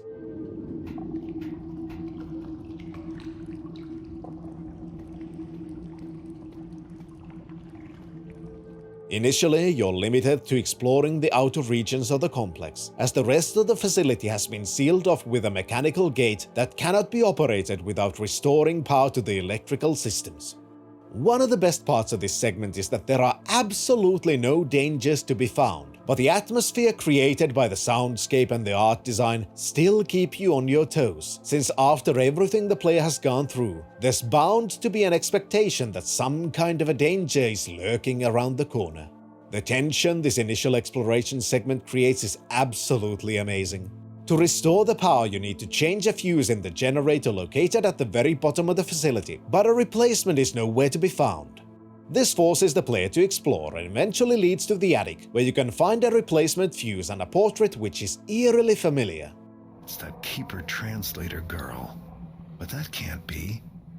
This portrait must be as old as the building. I can hear you breathing. Nobody here in the cradle does that anymore. How did you get in? My name is Laurel. Something changed when you saw my picture. That's why you can hear me now. This shapeless orb is the ghost of Inspector Drepp's murdered friend Laurel, who explains that the cradle is in a way sentient, trapping souls within itself, not allowing them to leave as long as a trace of them remains in the memories of the building. From this point onwards, Laurel's voice acts as your guide through the facility, as she explains more about the cradle, herself, and also what she knows about the hag who murdered her. She asks you to help her leave, a task which requires the removal of all traces of her physical being from the cradle. First of these tasks takes you back into the basement, where a vial of her blood has been stored, and you need to pick it up and put it into a drainage pipe, an act that will remove a part of Laurel from the building's memories. Next, she wishes for you to burn her old gown, which a patient of the facility had taken and hidden somewhere. Turns out that the cradle was not merely an orphanage, but a part of it was also converted into an asylum, where difficult cases of mental illness were, let's call it, treated. This patient was blamed for Laurel's murder, despite the Drepp's protestations, but the staff did not take the ramblings of an orphan child seriously. Restoring the power to the building not only allows the player to enter the asylum portion of the building, but also restores the bright white electrical lighting, which one might expect would make the level less tense, but that is far from reality, as the architecture of narrow corridors in this cold stone monstrosity remains unchanged. The second part of the mission changes again, and the implication of existing danger changes into actual danger, as you're introduced to the residents of the asylum who still wander the place in which they were subjected to inhumane experiments. Obviously, the patients aren't exactly alive and count as undead creatures. In many ways, they are similar to zombies, but even more distressing in their movements and behavior. The similarities to zombies include the ways with which to kill them, and while the patients are quite terrifying, they can be blown up, dispatched with holy water, or by using flash bombs, which is one of the easiest ways to get rid of undead enemies in Thief, especially in Deadly Shadows where you can carry a large amount of flash bombs at once. The one issue I have with the flash bomb strategy is that it's not particularly well explained as an option, and to be honest, I never figured it out myself, but merely bumped into the feature at the Game FAQs forum around the mid-2000s. In a way though, for the purposes of the mission, not being aware of the flash bombs being effective against the undead is actually a good thing, since every other means of killing the undead are severely limited, leading to even more tension as the player is led to consider whether to try and avoid these fast and deadly enemies, or to try and kill them with their very limited equipment. Eventually, as you explore the very uninviting and prison-like asylum, you find Laurel's gown, and burn it in the still flaming morgue furnace. This pleases her, and she explains only one thing of hers remains in the cradle's memories, her journal. But to be able to properly destroy it, you need to enter these memories by impersonating one of the patients. Basically, this part is about finding a toy that one of the patients had while they were still alive, and place it into the appropriate location. Clues to which item belongs where can be found from the ample entries of the orderlies around the asylum. Once you've done this, you enter the past as this patient, leading to the next phase of the mission. In this phase, the geometry of the level changes slightly, and a previously inaccessible area is now opened. Not only that, there are new enemies, the shadows of the orderlies who used to work here. However, as you're not yourself in these memories, all of your equipment is unavailable, requiring a fully stealthy approach to the segment. While having no gear can make the level feel more difficult, there's also a kinda sorta life system in this part. As if you're caught while in these memories, the toy you used to enter the past is taken away and you need to find a new one, until you have to go in as yourself. This would be far more effective as a means of creating more tension if the game didn't have a comprehensive save and load system, where you can save absolutely anywhere and at any point in time. But I prefer a good save system over a single level having a high amount of tension, since limited lives and a checkpoint system in a game like Thief would likely just end up being more annoying than exciting. As you explore the Cradle's memories, Laurel explains more about her murder and Drept, and eventually you find a diary and burn it in the furnace. One final piece of her existence remains, and you're led to clean the bloodstains at her murder scene. Once finished, Laurel is excited. She can finally leave, as the Cradle's hold on her soul has now been severed. But as you try to exit, you're returned back inside. The Cradle now remembers you, but Laurel has a solution. To leave, you must enter the memories of the Cradle as yourself, but this time, there are no checkpoints. In effect, this segment is identical to the previous entry into the memories, except this time you can stealth kill the shadows of the orderlies. It's also not an extremely long segment, as you delve into the final new area of the Cradle, where you end up jumping out of a window, leading the Cradle to believe you're dead, allowing you to leave. The Shalebridge Cradle is an amazing level. There's ample tension and the atmosphere in it is amazing. For the most part, it's also one of the most linear levels of the entire game, as it's clearly segmented into separate parts which have to be completed in order. For the purposes of the level, however, this is not at all a negative thing, but it's used effectively to craft a story around this abandoned facility where you can learn the story of the horrors and atrocities that took place within the walls. One criticism I've heard is that the level doesn't particularly advance the main story, but in my opinion that's not entirely true, as the level acts as an introduction to the past actions of the Hag. But even if that were the case, so what? The story of the Cradle itself is interesting and the level is amazingly well crafted, making it an enjoyable experience, and to me, that's the most important part. There is one criticism, however, which makes me dread playing this level, despite it being amazing. I suffer from mild photosensitivity, and blinking lights aren't particularly enjoyable to me, to put it mildly. Most of the atmosphere in the Cradle works well for me, but the undead patients have a rather annoying effect in addition to everything that makes them unsettling. If you suffer from photosensitivity, skip to the time code on the screen, or just don't look at it right now.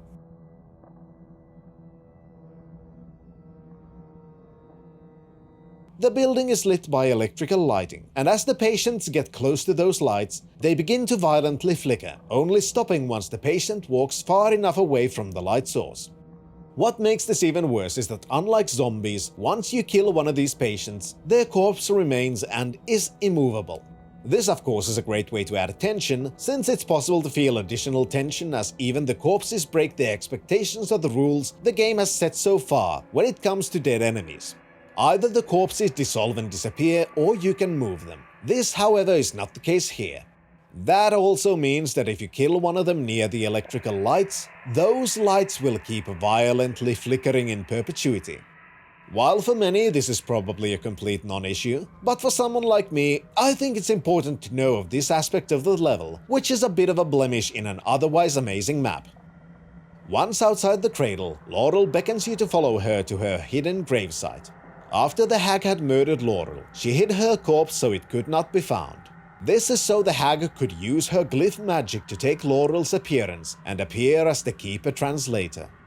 Reaching Laurel's grave hidden deep within the Hammerite catacombs, Garrett begins to use Laurel's blood to destroy the glyphs drawn onto her grave. Simultaneously, the Keepers are in the process of promoting Translator Gamal into the Interpreter, giving her the power to decipher the prophecies. As the glyphs are destroyed, the magics the Hag had used to steal Laurel's appearance begin to break, and Gamal transforms into the disfigured Hag in front of the Keepers. They attempt to fight her, but to no avail.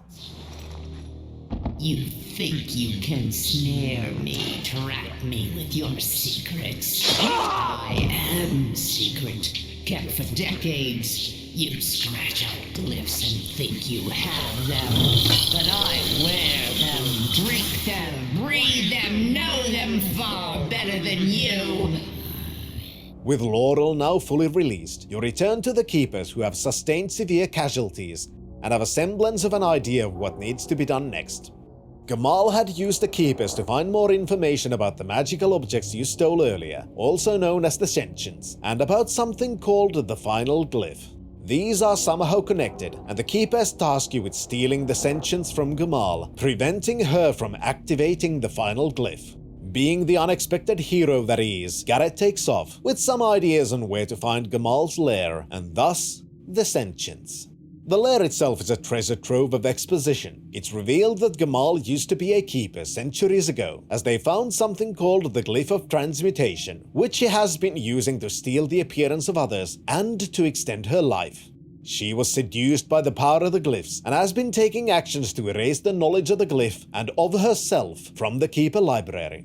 She has also hidden something called the Glyph of Unbinding within her lair, something she doesn't want Garrett to get his hands on, as according to her notes, having the glyph would allow Garrett to use the blackjack to destroy the magics in her stone minions, completely dismantling them. In the deepest parts of her lair, you find her library and a map of the city. In here, Keeper Artemis finds you and explains that unlike what you were led to believe, Gamal doesn't wish to activate the final glyph, and neither do the Keepers, but that is exactly what you are meant to do.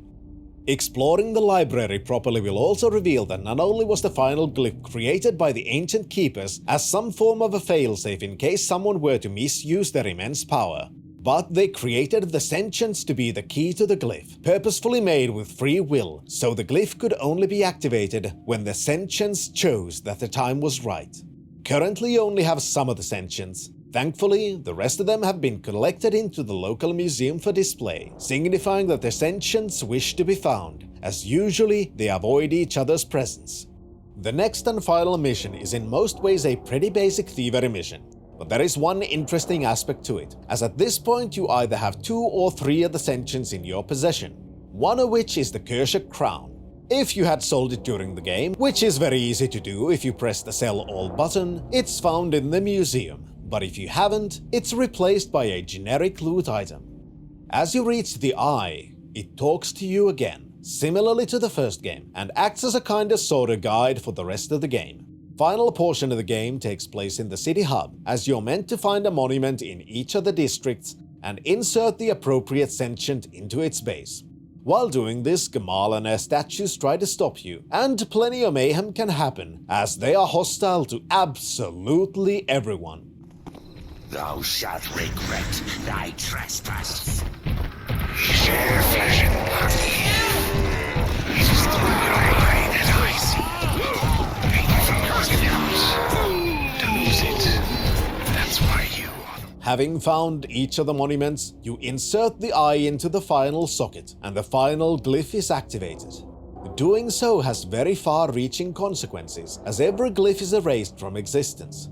All of the moving statues suddenly stop, the Keeper books become empty, and all of the magics used to hide the Keeper library dissipate, revealing the building, which causes some confusion within the population. As all glyph magic is now gone, so are the magics of Gamal, who appears now as a frail old woman, desperately attempting to use the glyphs, which refuse to respond.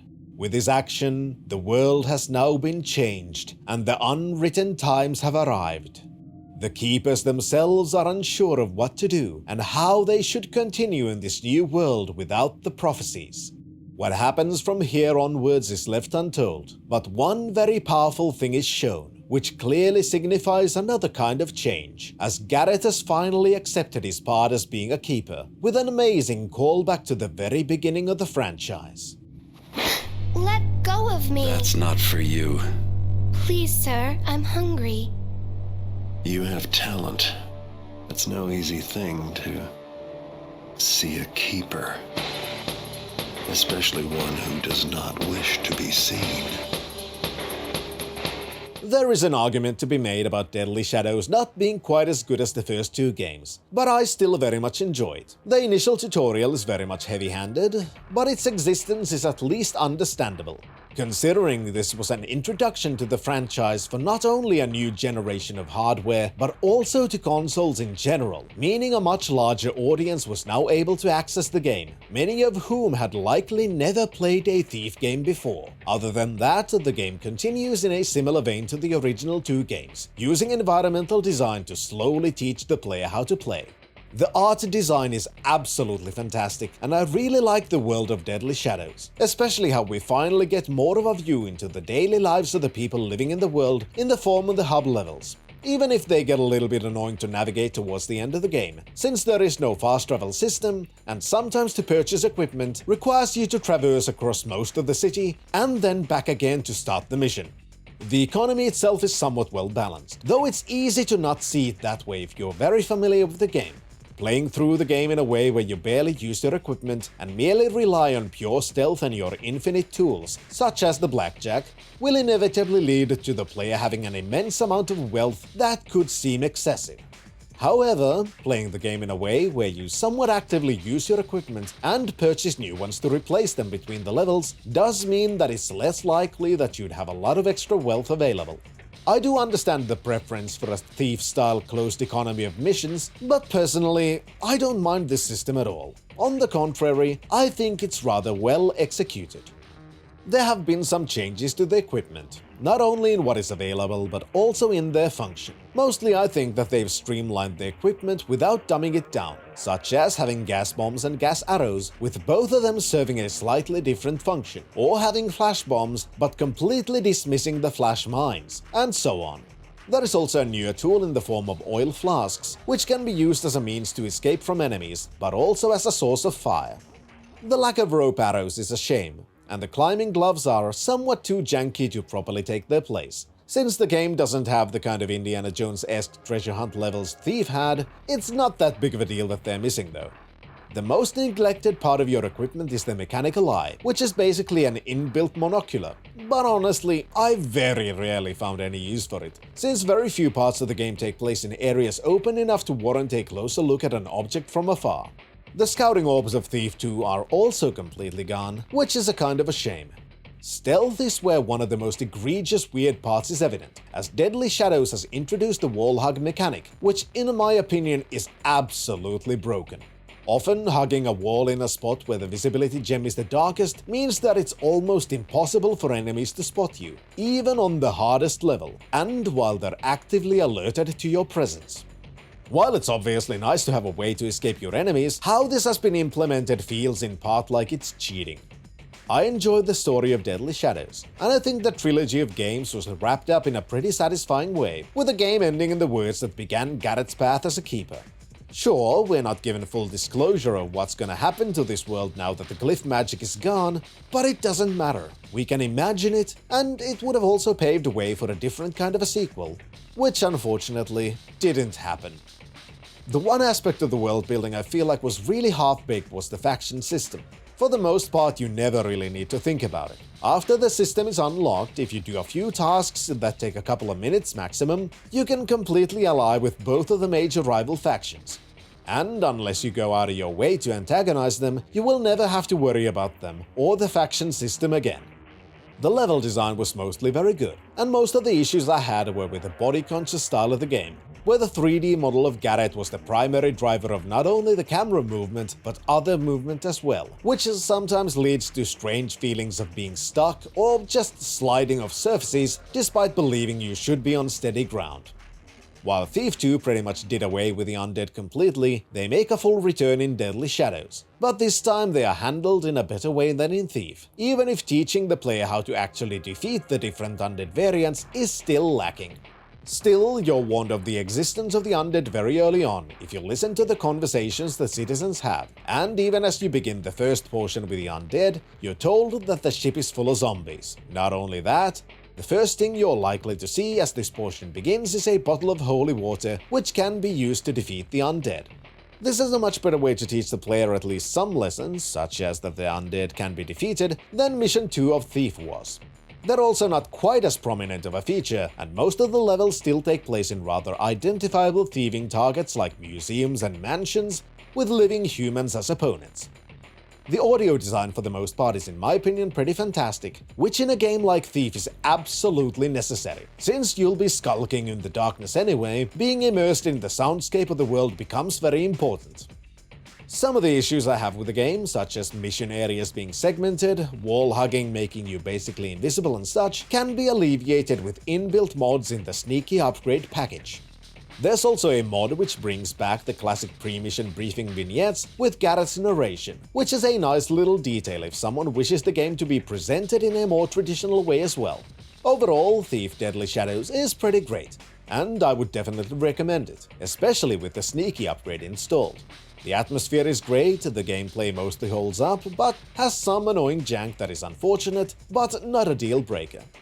First off, I'd like to thank my Patreon and Ko-fi supporters, Daniel Heinevetter, High Food Court, Iliad Drone, Paul Leone, The Bloke, Daniel Zupke, Kyriakos, R. Theron, Zai, Andrew Younker, Isaac Groves, Masaz, and Professor Fessa.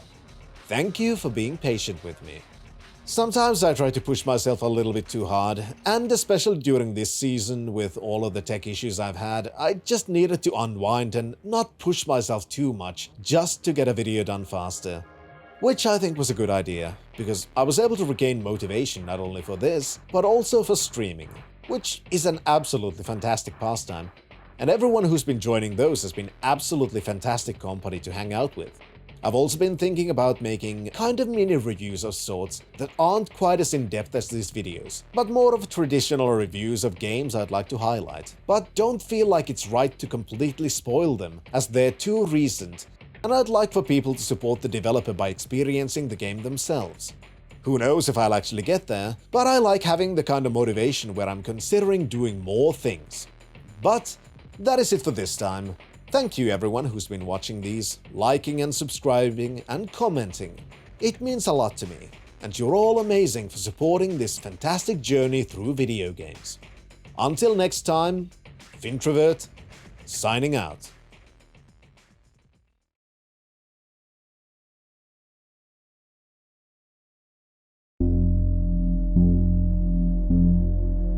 Life isn't fair, which is perfectly demonstrated by how developers of great games have a history of going bankrupt or otherwise being broken down. That is unfortunately also the case with the Thief franchise, which at this point in time has changed hands multiple times, and at the time of writing this is in the nebulous hands of Embracer Group, with its future being in an uncertain limbo.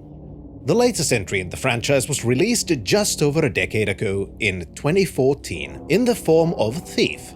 I'm so glad that this style of naming reboots and sequels didn't become more common, since we might have things like a franchise having multiple games with the same name, like Alone in the Dark, Alone in the Dark, and Alone in the Dark. But thankfully, that would be ridiculous, so it would never happen. The 2014 Thief was brought to us by Eidos, during the time when it was a part of Square Enix's European properties, and acts as a kinda sorta reboot to the series. The main menu is very visually striking, as a rather standard menu is placed on one side of the screen while the entire background is taken by a foggy scene of the city, where the medieval and steampunk-like elements are showcased. The options portion is very much expanded from the previous entries, and also displays some of the changes a new era and a new generation of consoles has brought to the table. The first slot is the mouse and keyboard menu, where you can change the standard mouse options of sensitivity and whether the X or Y axes of the mouse are inverted.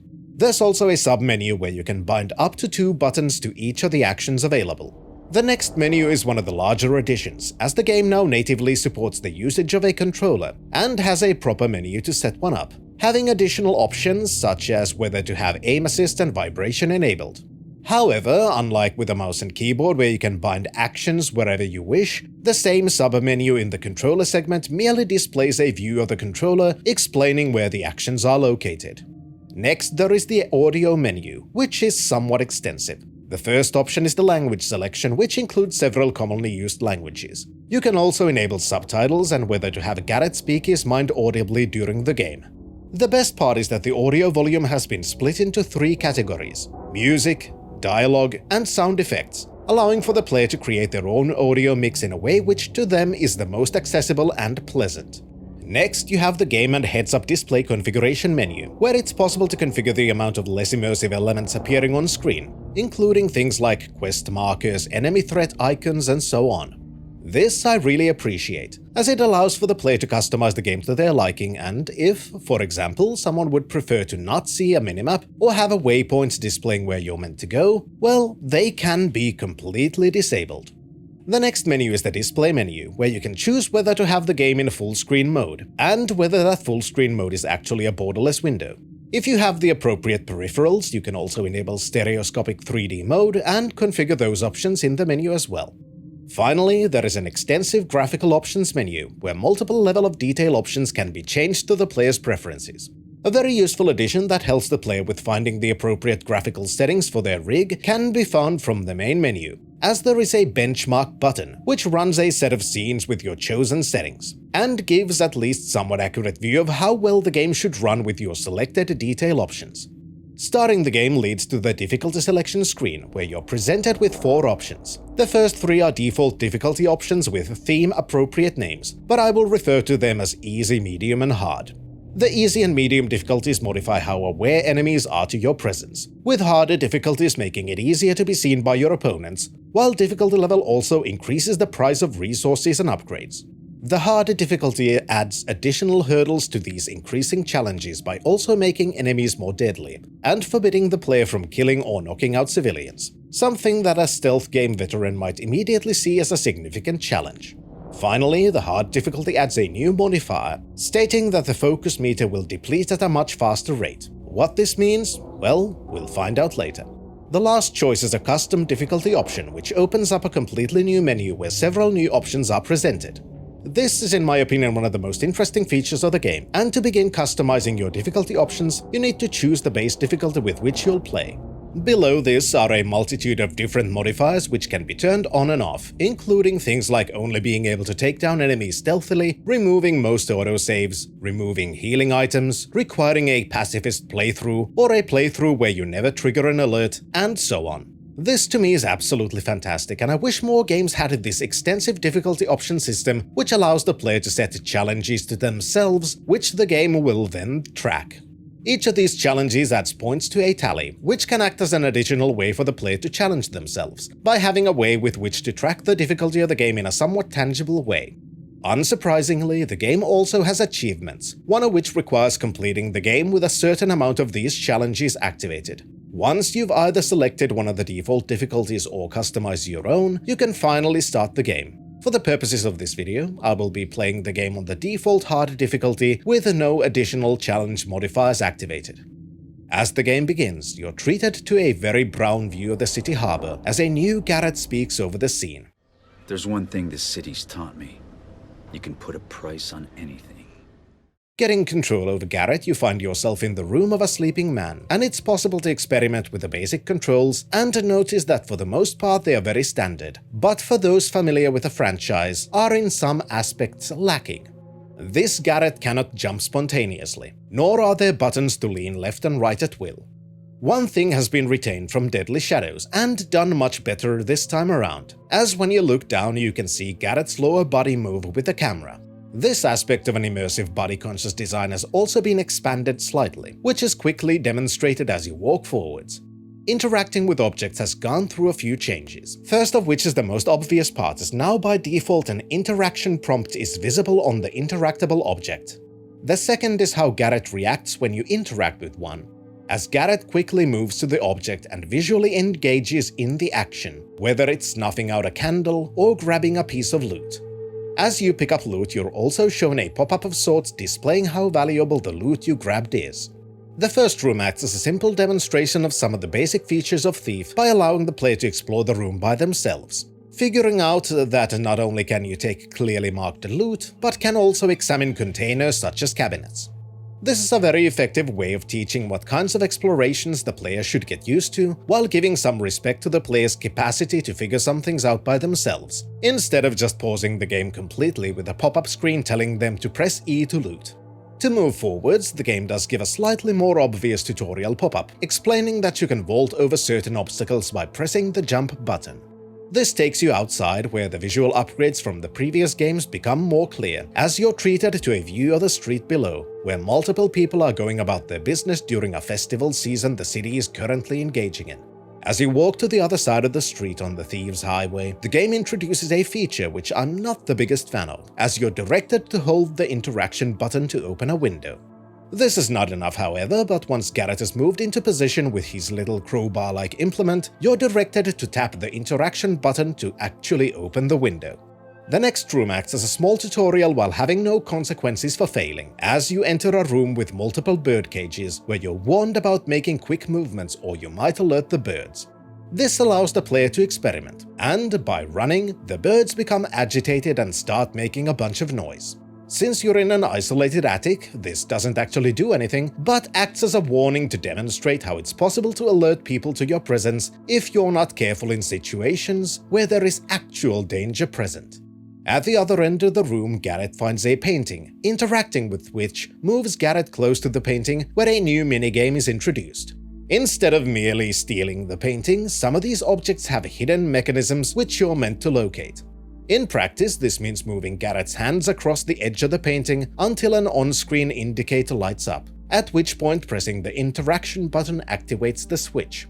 In this case, the switch triggers a mechanism which moves the painting and reveals a hidden safe.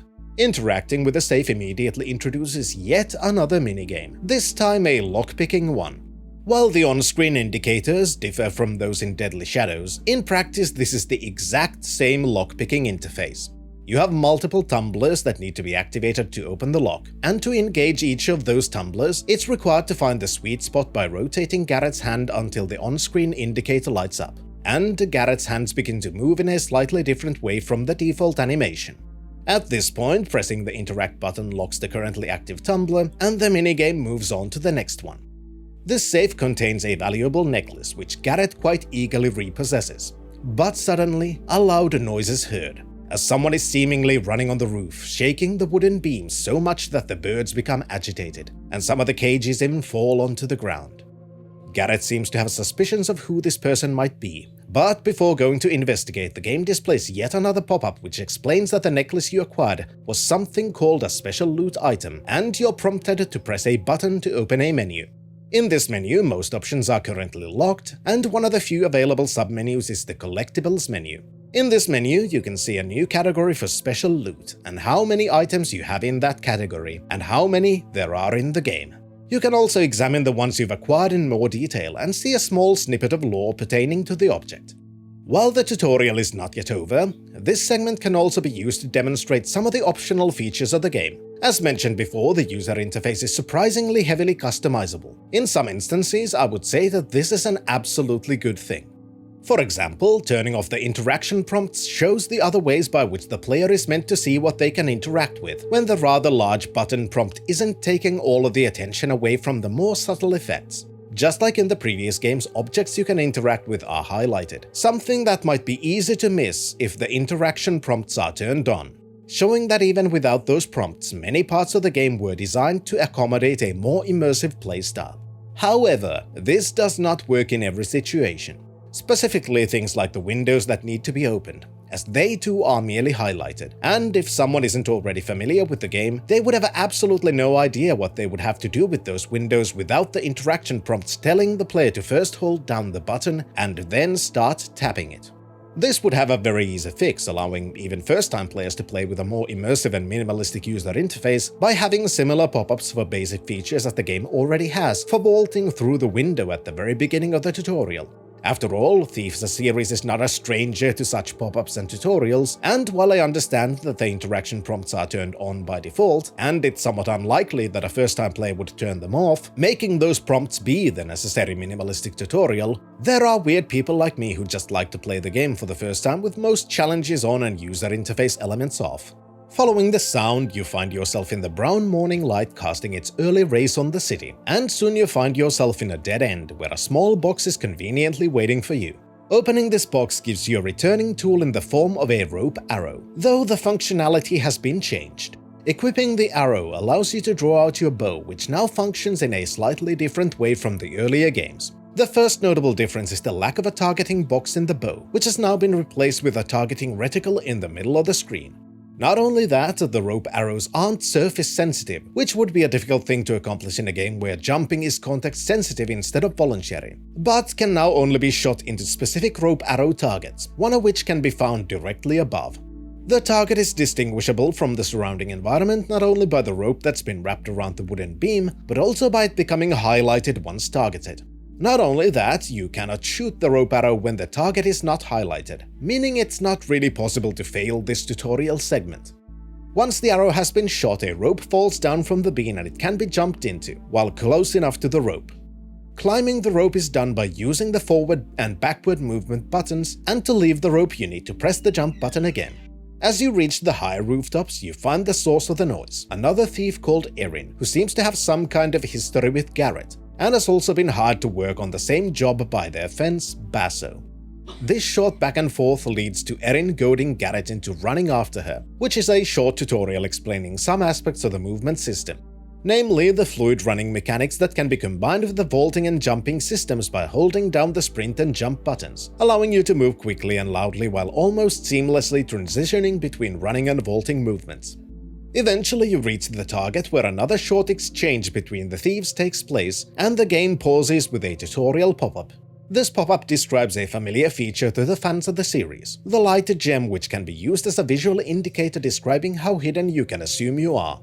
It's also another example of how the tutorial segment seems to have had multiple different people working on it, while not necessarily having a unified design philosophy set. As parts of the tutorial allow the player to experiment and learn organically, some aspects use non-intrusive and short guidance pop-ups, and now you get a Deadly Shadow style pop-up which pauses the entire game to explain a feature.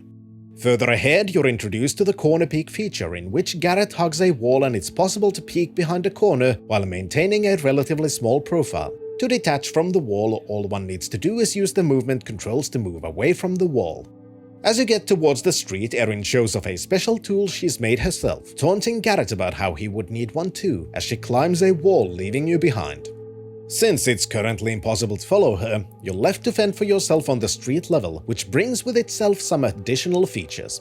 Crossing the street highlights how the game handles enemy awareness and how to telegraph it to the player, since as you move into the light a new marker appears over one of the people on the street.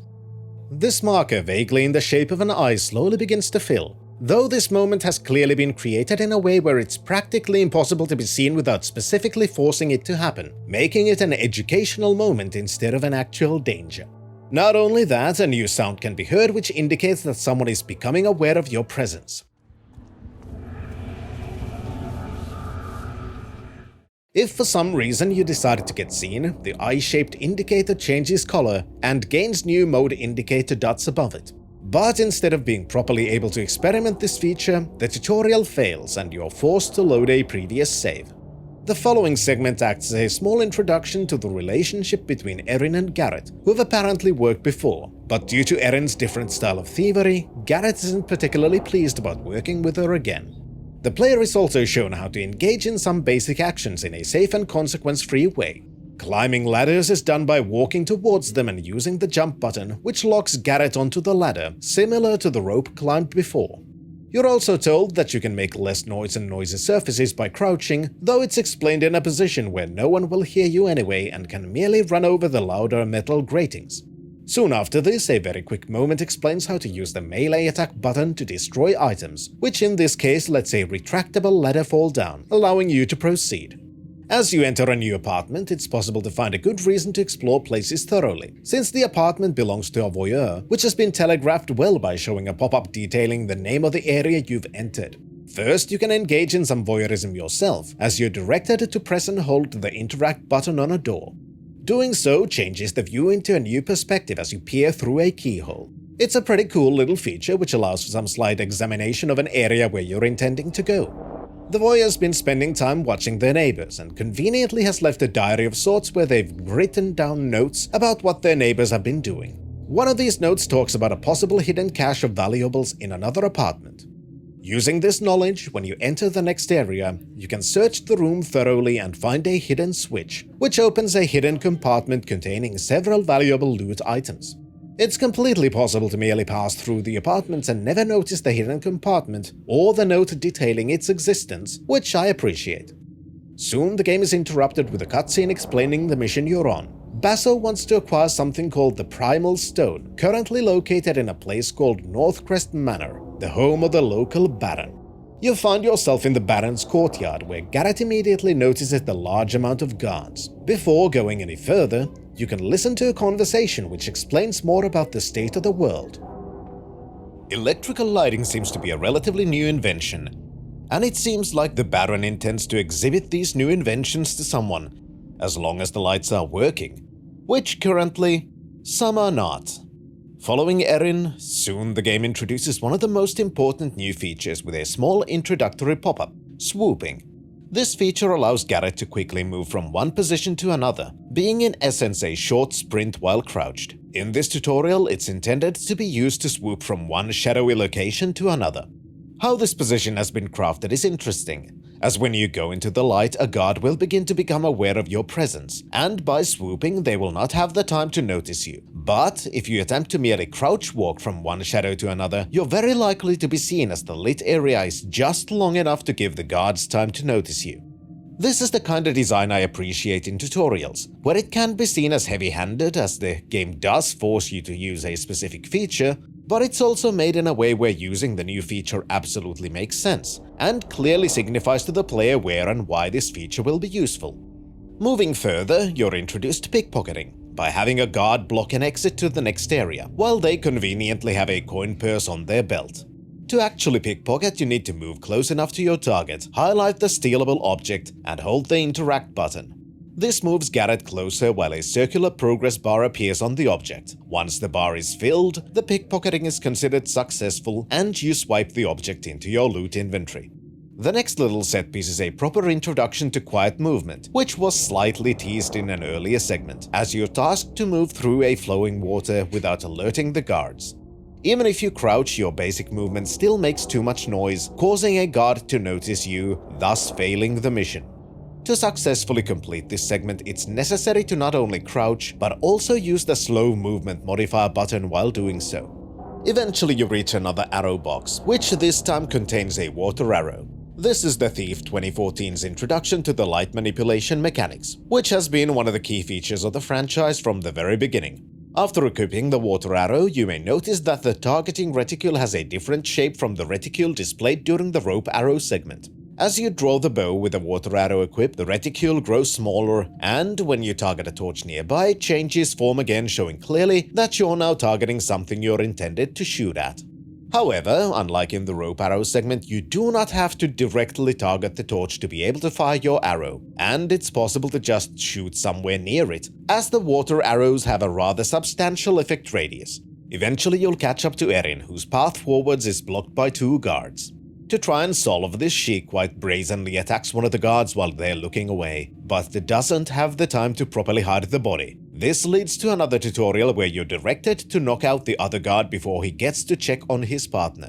This is done via another contextual button specifically meant for knocking out unaware guards. Once you've knocked the guard out, you can hold the interact button on the body, which automatically loots the body and lifts it into carry mode. While in this mode, you're very visible and move very slowly, but can move the body into a location where it will not be seen. After doing this, more is revealed about Garrett and Erin's relationship, as unlike Garrett, who merely knocked the guard out, Erin killed the guard she attacked. This doesn't please Garrett, who talks about his own code as a thief. He's not a murderer, and as a professional thief, killing should absolutely be the last resort.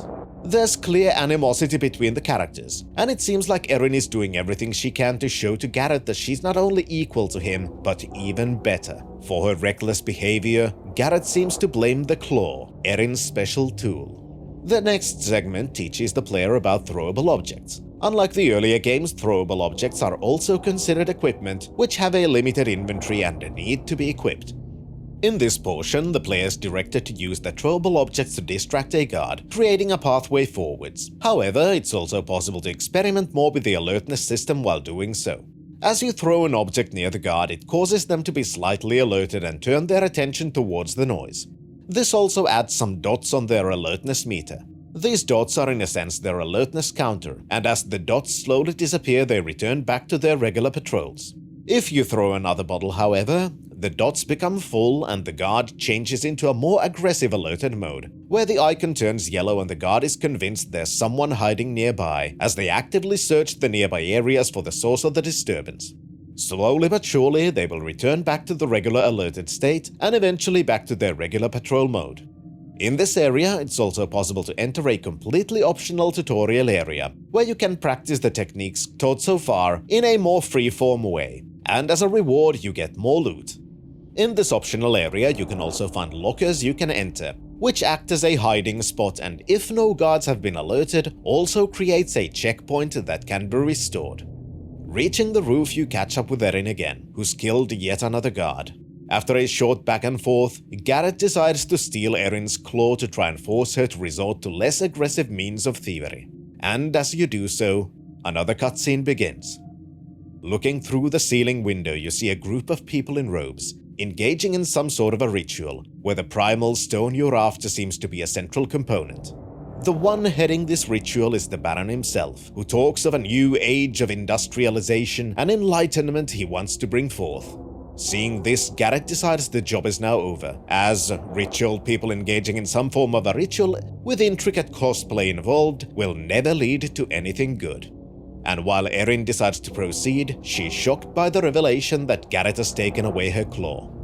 A struggle ensues, during which the two thieves are seen by the guards, and the claw is thrown onto the glass ceiling, while the cultists down below are performing their ritual, which is clearly having some results as a magical power surrounds the primal stone. Suddenly the building shakes, and the glass under Erin shatters. Garrett, I'm slipping! Ah! Despite Garrett's attempts, eventually Erin falls down into the ritual chamber, where the magical energy breaks her fall and keeps her suspended in the air.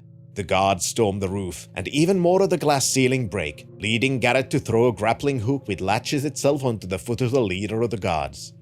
As Garrett swings on the rope, the magical energy flashes again, and parts of the building begin to collapse. And then, everything goes blank. You wake up in a carriage being drawn by two people who are trying to get you into the city before it's completely locked down. There seems to be some kind of a disease called the gloom rampaging in the city, and you're introduced to how forceful the guards are. Apparently, the old city watch has been disbanded and replaced with this new watch, who are much more aggressive in their ways. You see scenes of class discontent, which is quickly and forcefully struck down, swiftly painting a picture of a rather fascistic regime with clear class divisions in the city.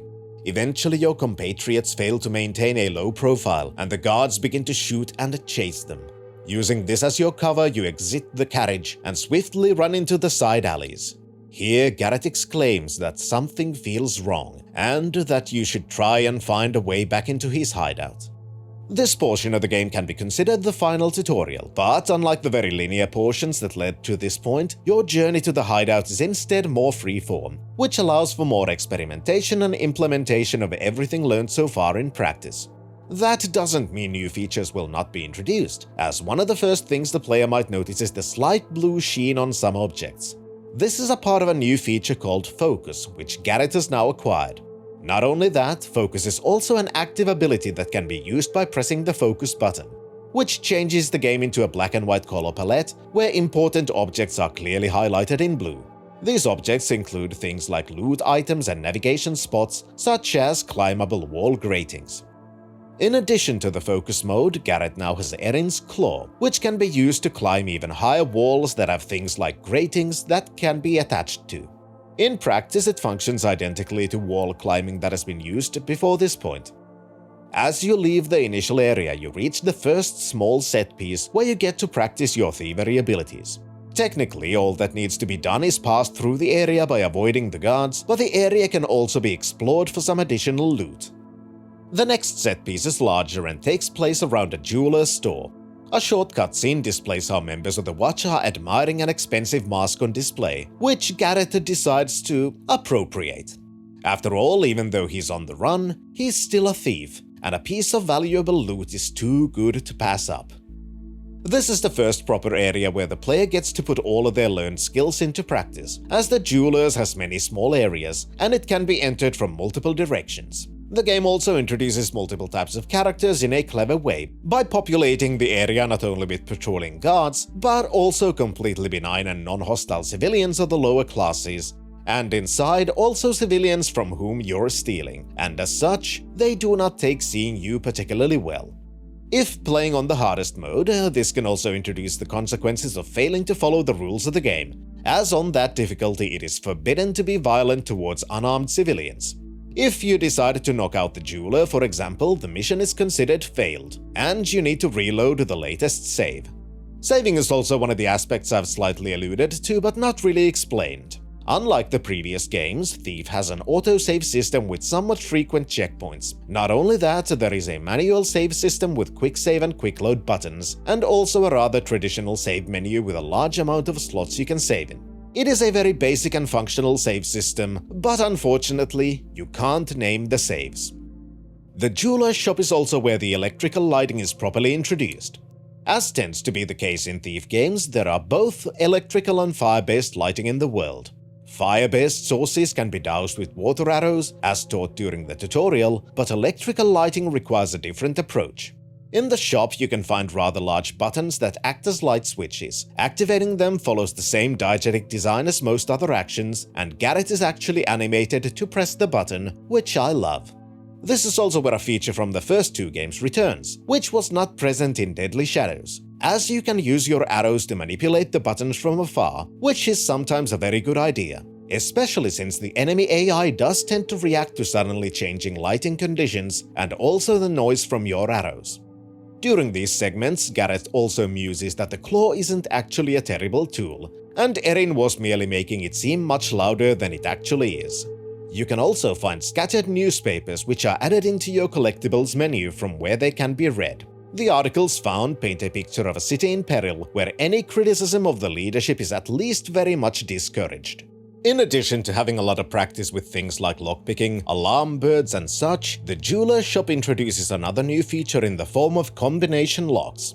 This is a rather brilliant segment in its simplicity, as to open the lock you can obviously brute force the code, but can also explore the room the locked safe is located in to find the notes of the jeweler, where the code is hidden in a relatively obvious way.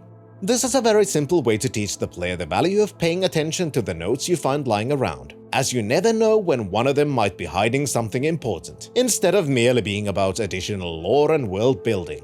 Eventually you reach Garrett's hideout, which this time is a rather fancy one, since Garrett has finally gotten his clock tower dream house, though unfortunately some of the neighbors are a bit of a nuisance.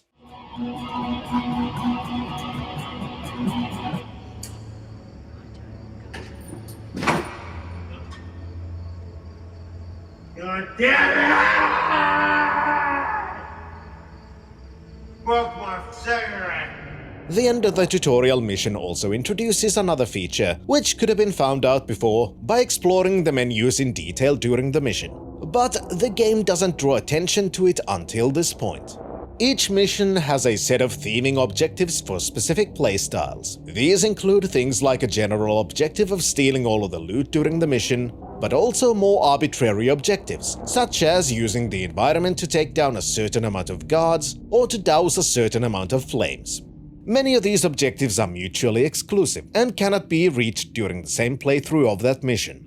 It's also likely that during the first playthrough the player wouldn't complete any of these objectives, and as such the usefulness of completing them might be obscured until purposefully attempting to complete one. Whenever you do complete a mission objective, they are given a monetary value at the end of the mission, and this bonus is transferred into your pool of funds immediately. This means that the game incentivizes completing the extra objectives for additional rewards, which might sometimes require the player to either spend resources they wouldn't have otherwise spent or play certain segments in a way which they normally wouldn't.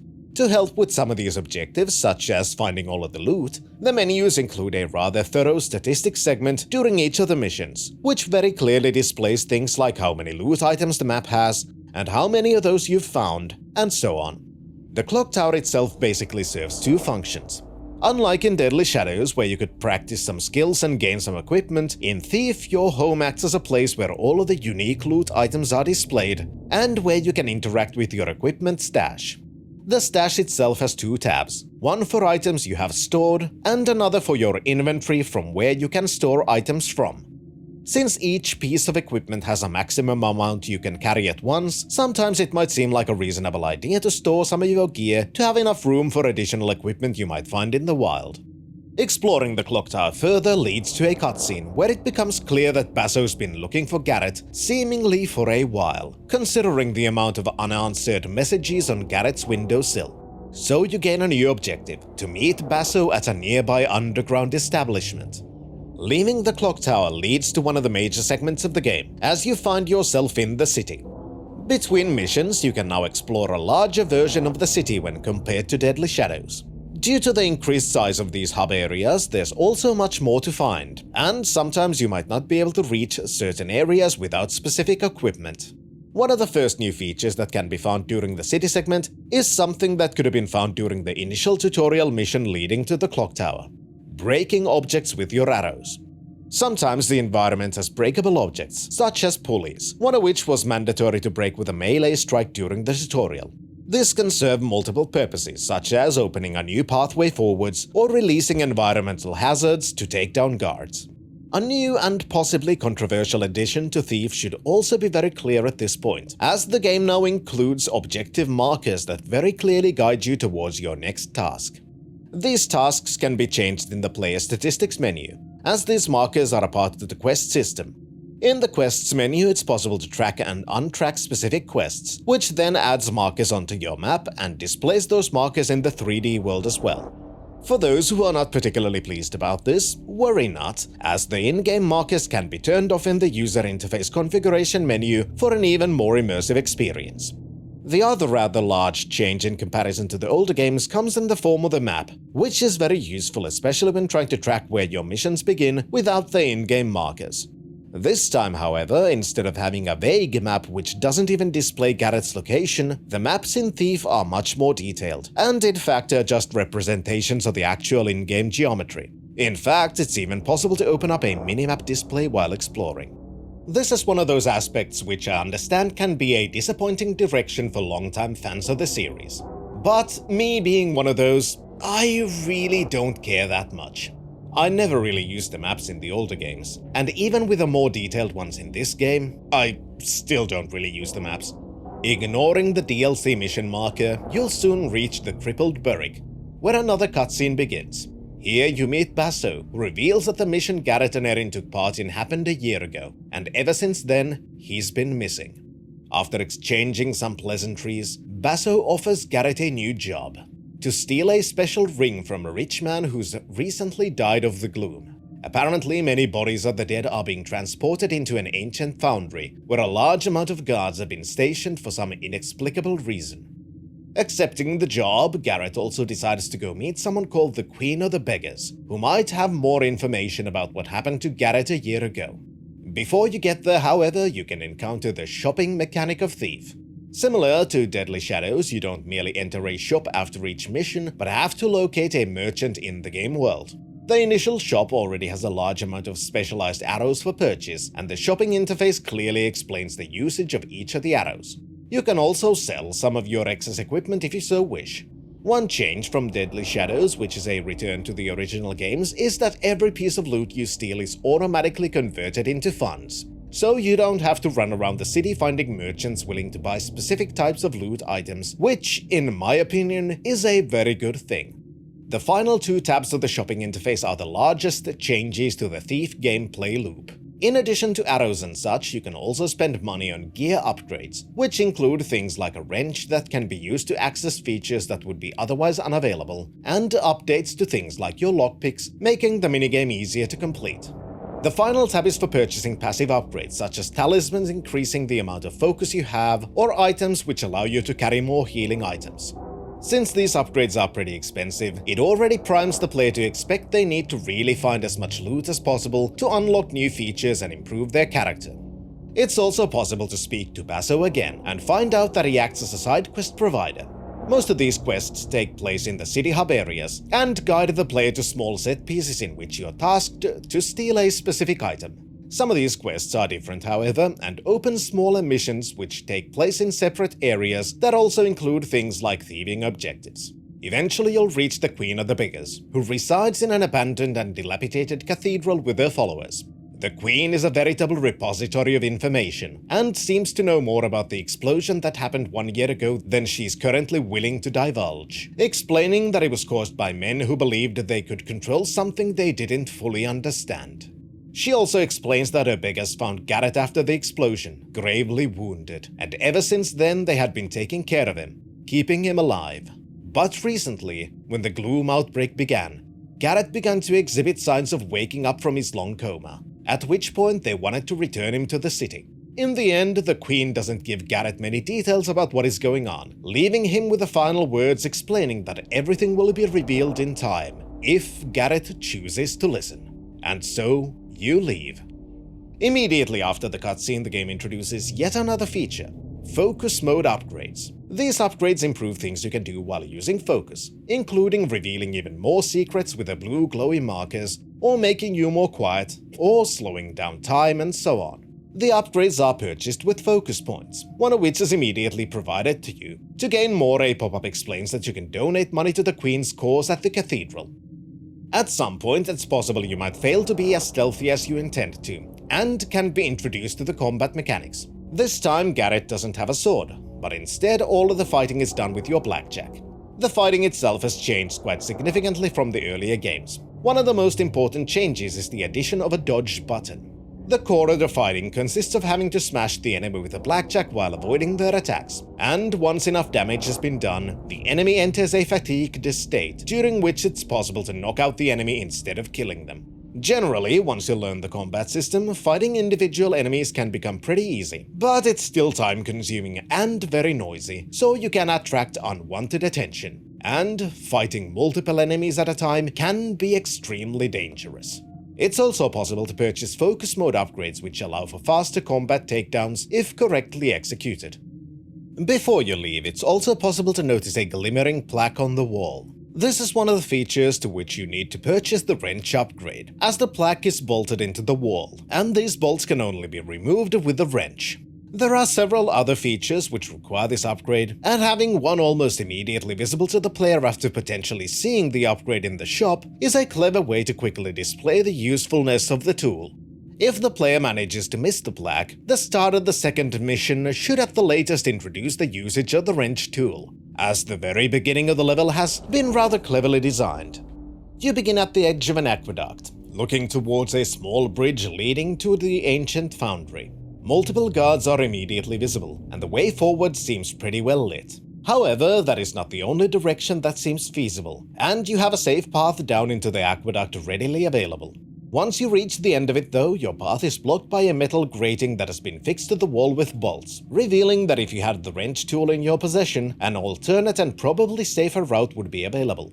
This kind of design I do appreciate, as in a very simple but effective way it imprints the idea into the player's mind about why they should have the tool upgrade. In the first area, you're also introduced to guard dogs. Thankfully, unlike the Dark Souls games, dogs are kept in cages and act as a slightly different version of the guard birds. While the birds react to movement speed, dogs react to proximity within their field of vision. Regardless of which pathway you take, eventually you reach a wall that can only be scaled into one direction. In this ash-covered courtyard, something surprising happens, as Garrett sees a vision of Erin, calling out to him. Despite this, you push forwards, where yet another mechanic is introduced. In some areas, Garrett can scale features on the wall. Using the jump button, Garrett attaches himself to the scalable object, and the view changes into a third-person perspective. Climbing itself is very simple, and for the most part you merely push the directional controls into the direction you wish to climb, while occasionally using the jump button to change between ledges. Working through the set pieces, you find out that the bodies transferred to this facility aren't treated with much respect, and are hung on a conveyor belt of hooks, and even used for target practice by the guards stationed at the facility. Since your target is one of the corpses, you follow this conveyor towards your objective, eventually being treated to two new features. The first of these is broken glass, which is scattered across the facility. In effect, broken glass takes the place of the metallic surfaces of the previous games, and is extremely loud if moved on with any speed faster than sneaking. The second is the appearance of a new type of lock, which Garrett is unable to pick. To open these locks, you need to find special keys located somewhere in the level. This level also teaches how there may be multiple ways to find the appropriate key, each of which is behind different kinds of challenges. For example, in this case, one of the keys is being carried by an enemy that counts as a civilian, and thus on the hardest level cannot be killed or knocked out. And trying to pick his pocket is not particularly easy due to the location near multiple guards. Another way to acquire the same key is to sneak into a room with a sleeping guard, where a bunch of broken glass covers the floor, guarding the locked chest which contains the key. Moving too quickly or failing the lockpicking minigame would then wake up the guard and reveal Garrett's presence. This is another way with which the games can teach players to look for alternative options that I very much appreciate. Reaching the burning furnace at the end of the facility, the game stops with a cutscene, where you're introduced to a limping person known as the Thief-Taker General. Even though it's not explicitly stated, those with a keen eye might notice that this person is the same seen at the very beginning of the game, and his limp was caused by Garrett, whose grappling hook latched onto his leg during the mysterious ritual in the tutorial mission. Not only is the Thief-Taker General very stern, he's clearly also not particularly concerned with the personal property of others, as the guards under his command are looting the corpses transferred into the facility for any valuables, before finally burning the corpses in the furnace. One of these valuables is the cog-shaped ring of the nobleman, your target, which the Thief-Taker General takes into his office.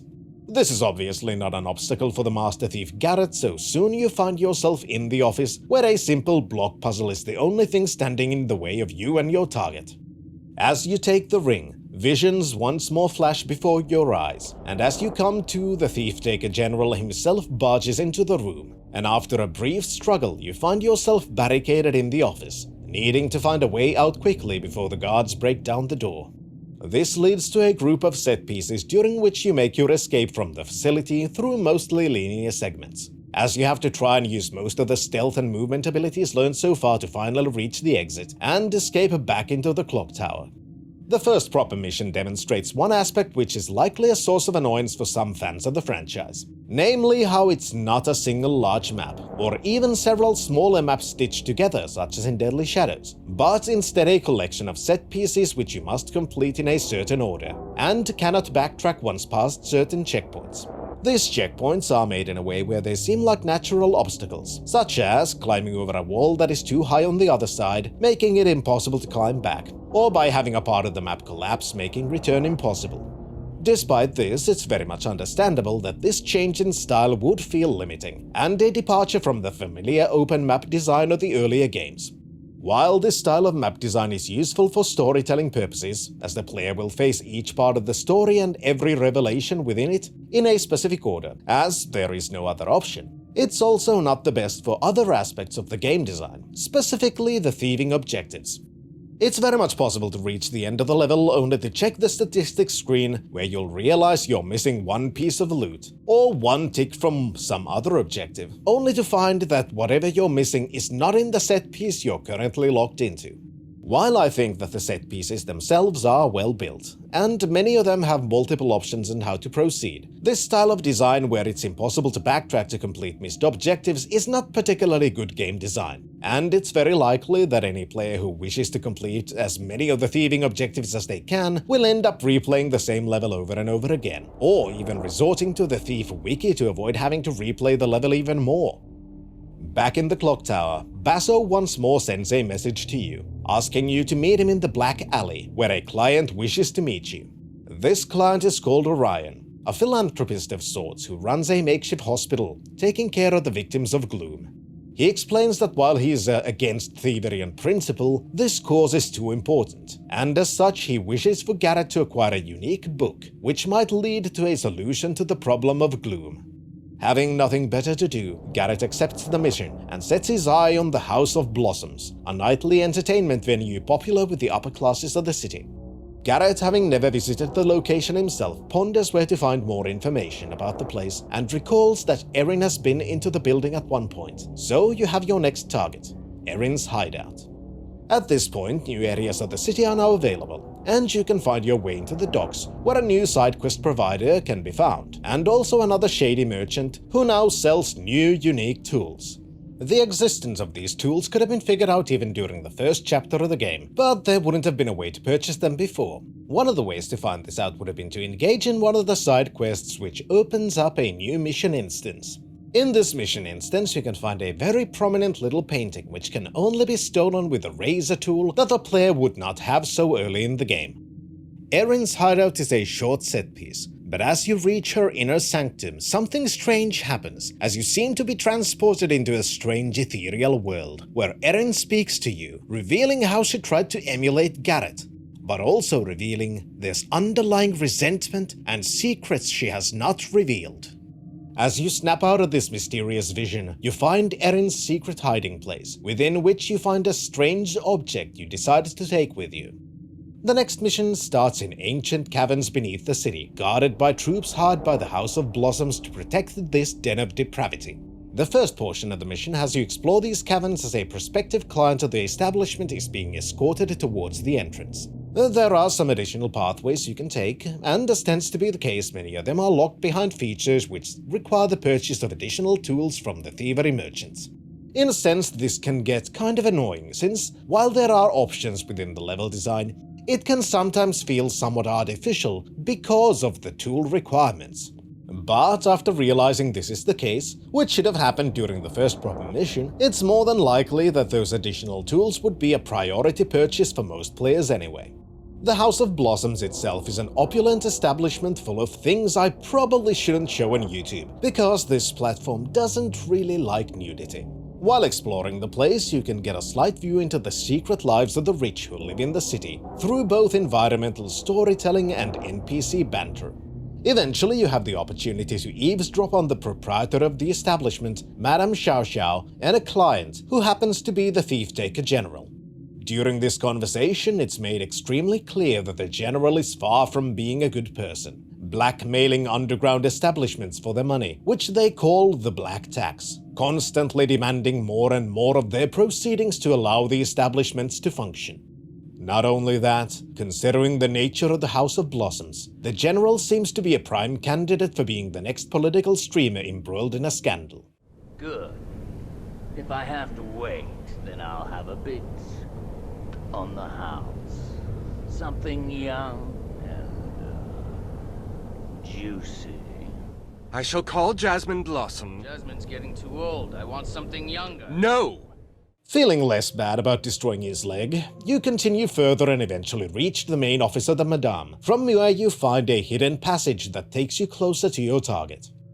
The office also contains what should at the latest be an introduction to traps. The levels contain multiple trap variations, the most common ones of which are dart traps that shoot you if you trigger the mechanism.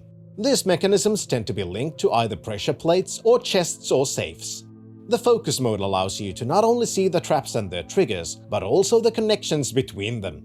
But there are also environmental clues to the traps if you pay attention. For example, if a chest is trapped, there tends to be a small mechanism with a wire attached to it, signifying that it is indeed trapped.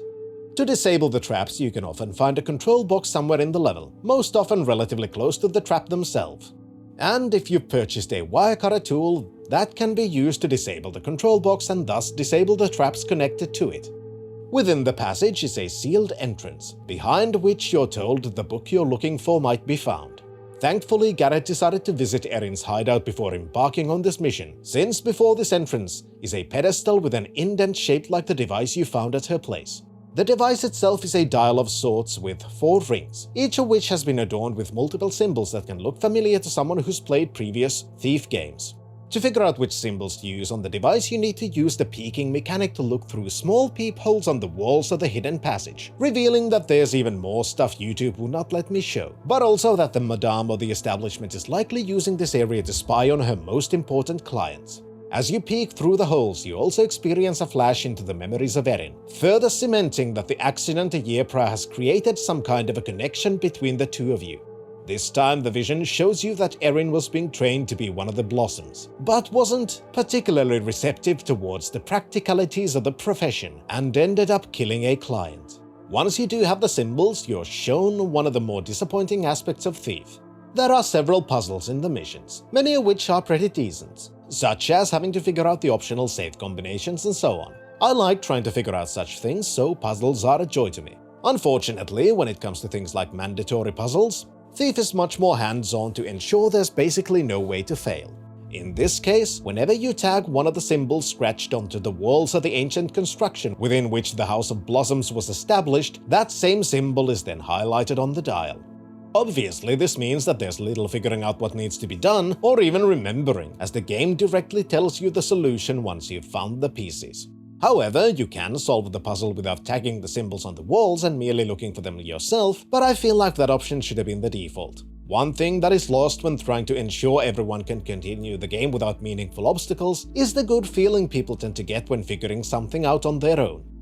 As you open the sealed passage, you find even more caverns and ancient constructions, which clearly have absolutely no special meaning and aren't at all familiar in any way whatsoever.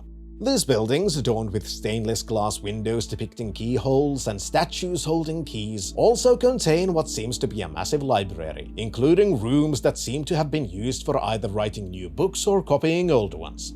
The disrepair of these buildings implies that the area has been abandoned for a long time, perhaps even for centuries, and while no humans inhabit these places, there seems to be something else. That, however, is completely irrelevant to Garrett, and you push on deeper into the complex where you eventually find a room where the book you're looking for is kept. Using the dial to unlock the container, you finally have your hands on the ancient tome, adorned with a decorative gear symbol on its cover. As you return the book to Basso, things begin to take a turn for the worse. His bird returns to your clock tower and is dying. This doesn't seem good, and your next task is to find out what has happened. The city is becoming restless. Orion and his followers, known as the Graven, are beginning to openly oppose the Baron and his forces, causing the Baron's Watch to rule the locals with even more of an iron fist, even resorting to summary executions on the street. Going into Basso's office, you find Orion frantically looking for the book, still believing that it is the key to saving the city. Garrett, however, doesn't care, and the only thing important to him at this point is finding Basso and rescuing him. You find out that he's been taken into a prison within the Baron's keep, and how only a few people know of the layout to this fortress. This gives Garrett enough to go on, and before leaving to find the plans for the keep, he gives the book to Orion, who states that Garrett has played an important part in the salvation of the city. The next mission takes place in several different locations and shows more of the escalation of unrest the city is going through. The first segment takes place on the rooftops, where you see people fighting and also running in a panicked state through the streets. Many of the rich you can overhear packing in an effort to escape the city before everything collapses. Not only that, you can constantly see the massive keep in the distance, your eventual target. And even that seems to be less impregnable as you've been led to believe, as a massive explosion within the keep shakes the city. As Orion's informant is inaccessible due to the unrest, Garrett decides to steal the plans from the architect himself, and so the second portion of the mission takes place in the engineer's apartment, where the Baron's men are trying to reach the engineer who's locked himself into his study. When you reach the office, you find him dead, and steal the plans for the keep, just as the Baron's men break down the door, which leads to an escape segment where you run across the rooftops. This is still not the end of the mission, but instead, now you're tasked with infiltrating the keep, as the fighting becomes even more evident, and another explosion in the keep throws debris across the city. While most of the mission has been constructed of parts that at this point should be familiar to the player, the keep infiltration brings up some new features, namely environmental hazards. Since the keep is now breaking down, there are fires, and the machinery inside is breaking down, which requires the player to try and avoid the plumes of flames and the moving machinery. There is also a segment where the entire area is filled with smoke that causes damage over time, while also lowering the visibility significantly, forcing the player to either work fast or just use any healing items they might have to avoid death within the smoky corridors. For Garrett, the fighting below is very beneficial, as the insides of the keep are mostly empty of guards, which lets him rather easily reach Basso and release him from his captivity. This also is not the end of the mission, as Garrett remembers the tales of a vault inside the keep, containing immeasurable amounts of treasure. Despite Basso's protestations, Garrett cannot resist this challenge, and as Basso escapes to the inn at the docks, Garrett goes deeper into the keep, hoping to find this legendary treasure. Having found what seems to be the combination to the vault, Garrett begins to unlock the giant cube, but is suddenly shot in the hand. The thief-taker general reveals that this was a part of his plan to lure you into a trap and finally rid the city of your presence. He's not particularly good at planning things though, so you ride the vault to another level, dispatch the guards and finally open the vault, only to find it almost empty. Instead of a legendary amount of loot, the vault merely contains one object, a blue shard reminiscent of what you saw during the ritual at the very beginning. Touching the shard causes you to black out once more as you enter the weird spirit world where Erin seems to reside. The flashes of memories you hear reveal that Erin was an orphan and eventually came to see Garrett as a sort of big brother-like figure, explaining that their relationship was something akin to a sibling rivalry. More importantly than that, Erin also explains that if Garrett wishes to know what happened to him during the year he's lost, he should go to a place called the Moira Asylum where more answers might be found. Suddenly you snap out of this vision and find yourself inside the vault, which is now tumbling down as something has clearly happened to the keep. This ends up being a lucky break, and once more Garrett returns to the clock tower, this time with a goal more personal than before. That's most definitely what's up, YouTube. Even more than the previous missions, this one really highlights the more segmented nature of the levels. When it comes to storytelling, I can completely understand why this style of level design was chosen, and in this one, what they were going for really comes through well. Unfortunately, the more segmented and linear level design is not something many Thief fans were hoping for, which is an aspect that likely explains some of the more negative opinions people have about this part of the franchise. The tensions in the city are rising immensely, and as seen during the mission, the fighting has become more open and spread onto the streets. Some of the areas are now under the control of the Graven, who've killed all of the Watch members where they've been able to. From a purely gameplay perspective, this doesn't change much, as the Graven are not your allies and are on the hunt for anyone who is not a part of their organization. Thus, you're still required to travel the city stealthily while avoiding the somewhat modified patrol routes of the Graven and the Watch. As you go and check the constantly changing wares of the merchants, you find out that as their wares expand, so do their prices, and some of the items the merchants sell are extremely expensive. Thankfully, for a completionist who wishes to purchase absolutely everything they can, this is not an insurmountable problem, as there is a new feature in Thief to help with this. By going to a previous location where a mission or a side mission was initiated, you can choose to replay that mission, and all of the loot you steal is added into your pool of money. However, the bonuses for completing thieving objectives are one-time bonuses, so only the loot stolen is added from any mission in which you've already completed the additional objectives. The Moira Asylum is located in an ancient renovated mansion, which has stood abandoned for months due to riots that took place within. In some ways, this mission mirrors the change of pace seen in Deadly Shadows during the Shalebridge Cradle level. As you begin exploring the asylum, there are no direct dangers, and you're free to explore large swathes of the area at your own pace. Eventually, things begin to happen, and the area seems to be haunted, as you see visions of people who suddenly disappear into impossible locations, and things seem to move on their own.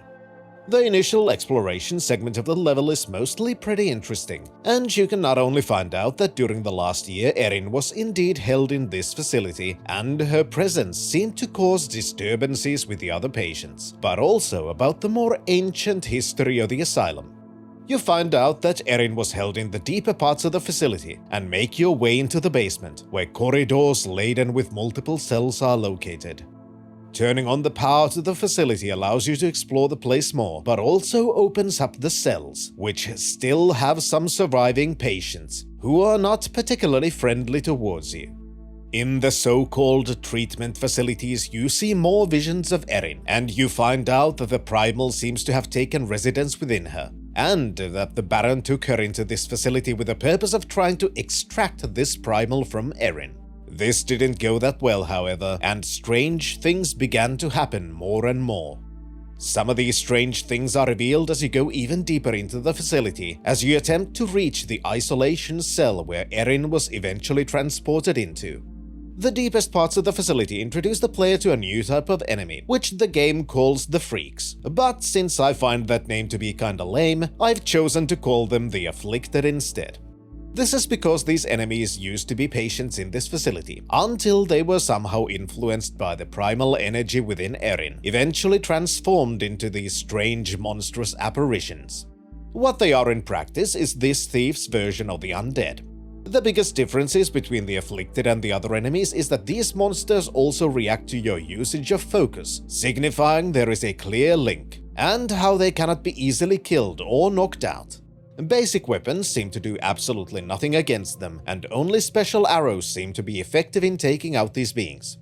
Once you reach the isolation chamber, you see even more visions of Erin, filled with images of the afflicted and sounds of Erin's desperation, as her mind is calling out to you. Eventually you see a moment during the asylum riots, as the Baron with his forces recover Erin and carry her somewhere, giving you yet another target, the Baron himself. The asylum level is not as good as the Cradle.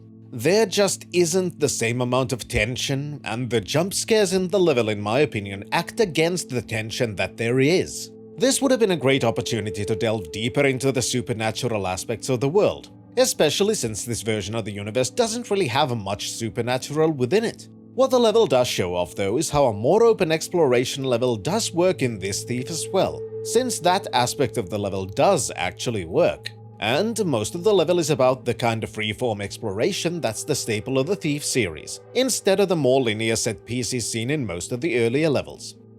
The next level takes place within the Baron's Manor, which is a pretty cool set piece, some of the areas of which you've partially explored during the tutorial. This time the area is full of guards, ready to defend the Baron against the Graven forces, who've taken over large portions of the city as their uprising is seemingly rather successful. Exploring the manor combines most of the exploration features learned so far, and when inside the mansion you get to explore the rather massive insides pretty freely, until eventually you reach the Baron's quarters, where a longer discussion with the man himself takes place. You find out that the Baron and Orion are in fact brothers, and after the explosion at the beginning, there was a schism which caused the two to part ways, as they both seemed to have different ideas for the primal they were attempting to use. Now the primal is trapped within Erin, and she's been taken by Orion's forces, who also intends to use the power for his own purposes. Not only that, you've given him almost everything he needs by acting as his personal thief, bringing him all the important objects needed for the ritual used to release the power of the primal. Everything except the final piece, which the Baron notices is within you, as he pushes you into the elevator, taking you down into the ground level, where Orion's forces have broken through and are now ransacking the manor. One more task remains, stealing a primal stone piece from the Baron's secret laboratory that can be found from the ruins of the ritual chamber.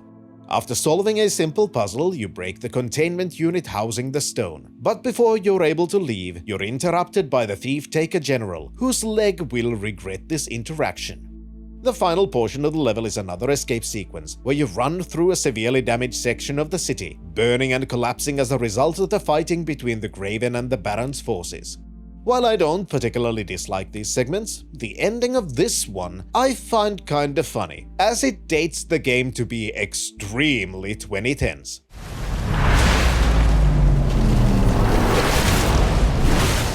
Back at the hideout, the Queen of Beggars is waiting for you. She explains more about the Primal and the link it has with the city, saying that as the Primal is now contained within Erin, she must not die, as that would also break the link between the Primal and the city, which would basically cause it to just blink out of existence. She tells you that you need to go to a cathedral where Orion is, steal the final part of the Primal stone from him, and find a way to extract the Primal from Erin, saving not only her, but also the city. Despite not feeling like a hero, Garrett decides to take on this task, and so you find yourself at the foot of an ancient cathedral dedicated to an old god, a practice which has been banned, which is adorned with somewhat familiar symbology. In comparison to the earlier levels, this one is more linear once more, and takes Garrett through several set pieces as you follow the Graven, hoping to find the final piece of the Primal Stone and Erin. One of these set pieces takes you deeper beneath the city, where you see many layers of buildings built atop each other, showing how the history of this place is ancient, and it almost seems like every now and then a new city is erected above an older one. While most of the areas are guarded by the Graven, as you get closer to Erin you also begin to see the Afflicted, showing how quickly the influence of the Primal can turn people into these monstrosities. When you reach the chamber where Erin's being held, Orion is already in the middle of a ritual, about to transfer the Primal from Erin to him and his loyal followers. But suddenly you enter the visions again. And in this vision world, time seems to have stopped, as you move around collecting the remaining pieces of the Primal Stone, and finally, the focus Orion is using in his ritual. As you do so, you snap out of the vision with the focus in hand, confusing Orion who begs for you to return it. Garrett pleads Orion to stop, but he refuses, and as a blast of energy emanates from Erin, the Graven flee deeper into the caverns and the Thief-Taker General appears. This leads to what could be called a boss battle, though it's completely possible to just use stealth and escape the area without ever actually engaging with the General. The fight itself can easily be cheesed with enough focus, and even without focus the actual fight is not particularly interesting. After all, Thief is not really a game where combat is the primary point. Whichever option you choose, you need to leave the area and follow Orion, which leads to the final mission of the game, this time without a mid-mission segment taking place in the city. The final mission is quite linear, and is mostly about smaller set pieces which either have the Graven or the Afflicted patrolling the areas. The final showdown itself takes place inside a half-built Graven ship, where you finally catch up to Orion. Garrett attempts to explain that the Primal is not the cure for the gloom, but will merely make things worse. But Orion refuses to listen, and the power within Erin seems to take hold of her. In a flash of spite, she kills Orion and turns her gaze on Garrett, blaming him for all of her woes, reveling in the newfound power she contains. The last showdown is not really stealth-focused, as much as it is about taking advantage of light and darkness. Copies of Erin float around the final arena and they occasionally flash a burst of energy, which damages Garrett if he's touched by this energy, and to avoid it, one merely needs to stand in the shadows where the light gem shows darkness. While this battle is not particularly exciting, it does show off the very nice dynamic lighting system. Once you've collected the pieces of the Primal Stone around the arena, Erin's finally fatigued, and you manage to complete the entire Primal Stone. In a flash, the scene changes again and you're in a situation reminiscent of the end of the tutorial segment, as Erin is once more almost falling down to her death, begging Garrett to hand over the claw. God, I'm slipping!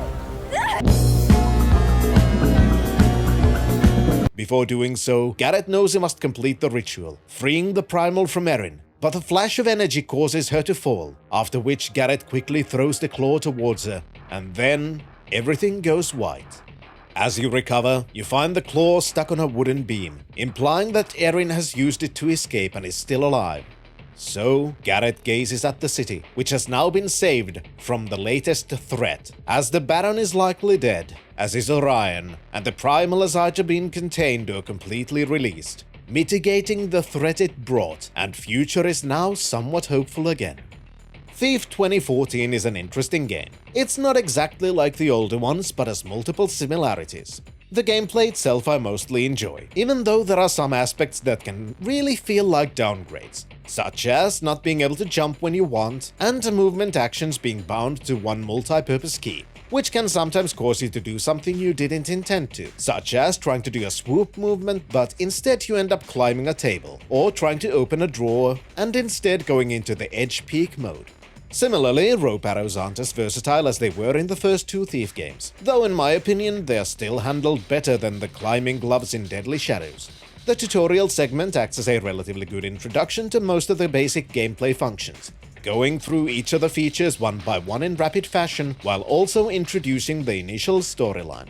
There are some flaws to how the player is taught, however, especially when comparing to the earlier games. This is evident especially when it comes to special arrows. The other Thief games do a pretty good job at introducing arrows and other special tools, by not only having them be visually very distinctive, which is not the case in Thief 2014, where most of the arrows are just inside boxes and the most clear indication of which arrow you find in the box is just a text pop-up.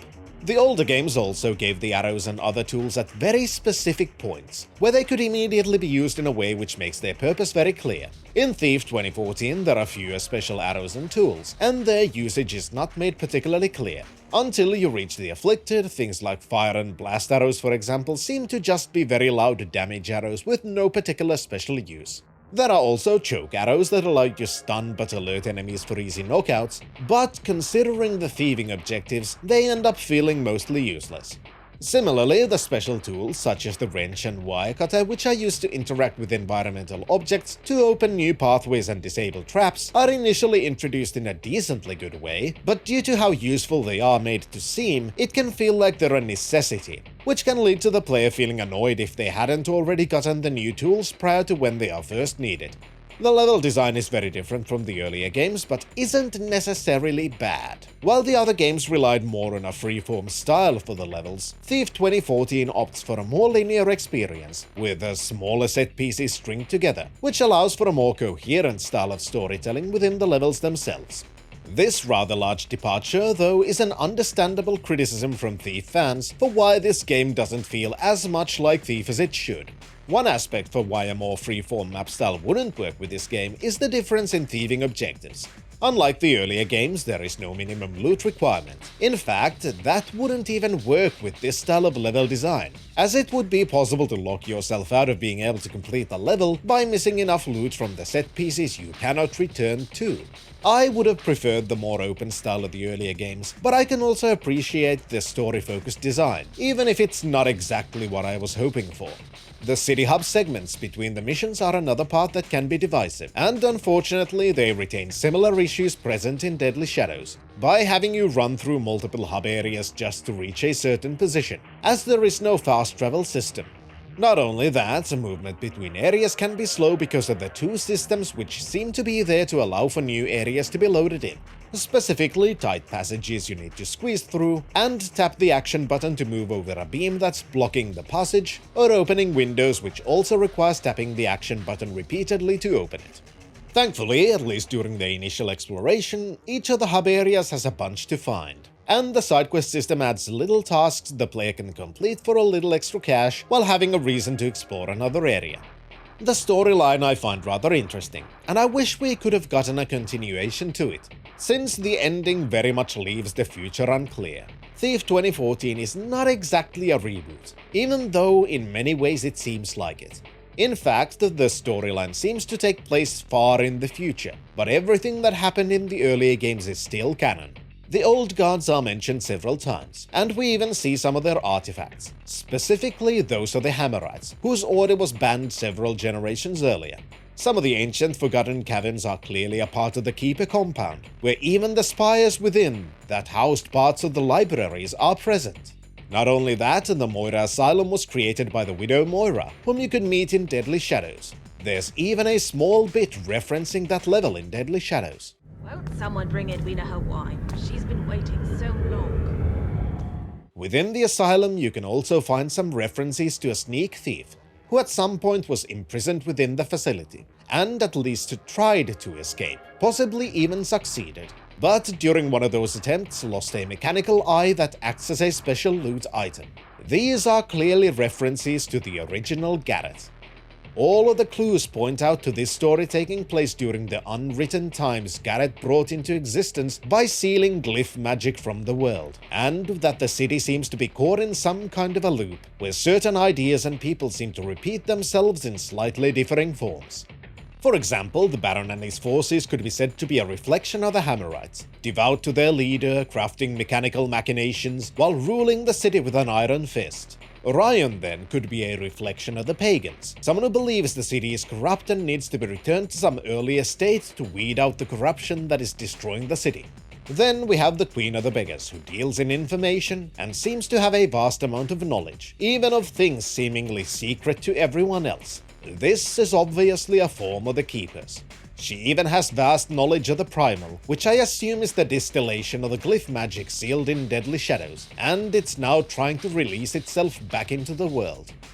The lack of glyph magic in the world would also explain why there are no spellcaster enemies nor any proper undead in the world of Thief 2014. Some aspects of the story are unfortunately somewhat lacking. For example, the relationship between Garrett and Erin is only partially explored, and mostly from Erin's side. We do get a view into how she saw the relationship from an emotional point of view, but there isn't really much about what their actual history is, which makes Garrett's motivations for chasing her less clear. Similarly, the Thief-Taker General is a persistent villain, but most we see is him just being a villain. There isn't much backstory to him and his dislike for criminals, which would be a nice thing to explore more, especially since he isn't the most moral character either. The different factions could have been more prominent as well, especially since two of them are basically destroyed during the events of the game. Overall, the gameplay of Thieves feels pretty good, with some minor flaws such as those mentioned before with the multi-purpose buttons, even if it is in some aspects simplified when compared to earlier games. The levels and the gameplay loop aren't necessarily up to par what a Thief franchise fan would expect, which is a bit of a shame, as the more linear and closed-off nature of the levels is a departure from the kind of gameplay the previous games were known for. There's a lot of potential within Thief, and the biggest shame is that a lot of that potential was left untapped. Still, Thief 2014 is not a bad game, it's just not as good as the other Thief games. The storyline is pretty good, even if the world building could have used more work, and it raises some interesting questions about what would happen in the future, which unfortunately we never got to see. The problem is that a lot of good stuff is not explicitly pointed out. For example, during my first playthrough, I never put it together that the Primal is intended to be a manifestation of banished glyph magic. These kinds of connections with the older lore could have been made even more clear, since I assumed they were meant to be explored further in potential sequels. But since those didn't happen, we merely got something that's pointing to a direction, but isn't really connecting fully.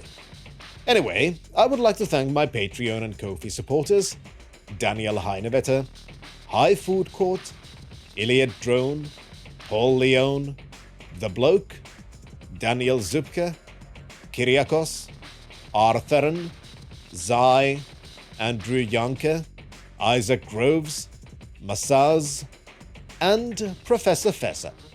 Hopefully everyone's start for 2025 has been decent enough. I know a lot of things are strange at this point in time, and there are plenty of negative things going on, but there are still plenty of good things in life as well, and I hope everyone's found their good things to keep a hold on and enjoy. For me, this is one of those things. Being able to make videos about games I want to play and then share my opinions and interpretations of those games with the world. Even if I am a little bit slow about making these videos sometimes.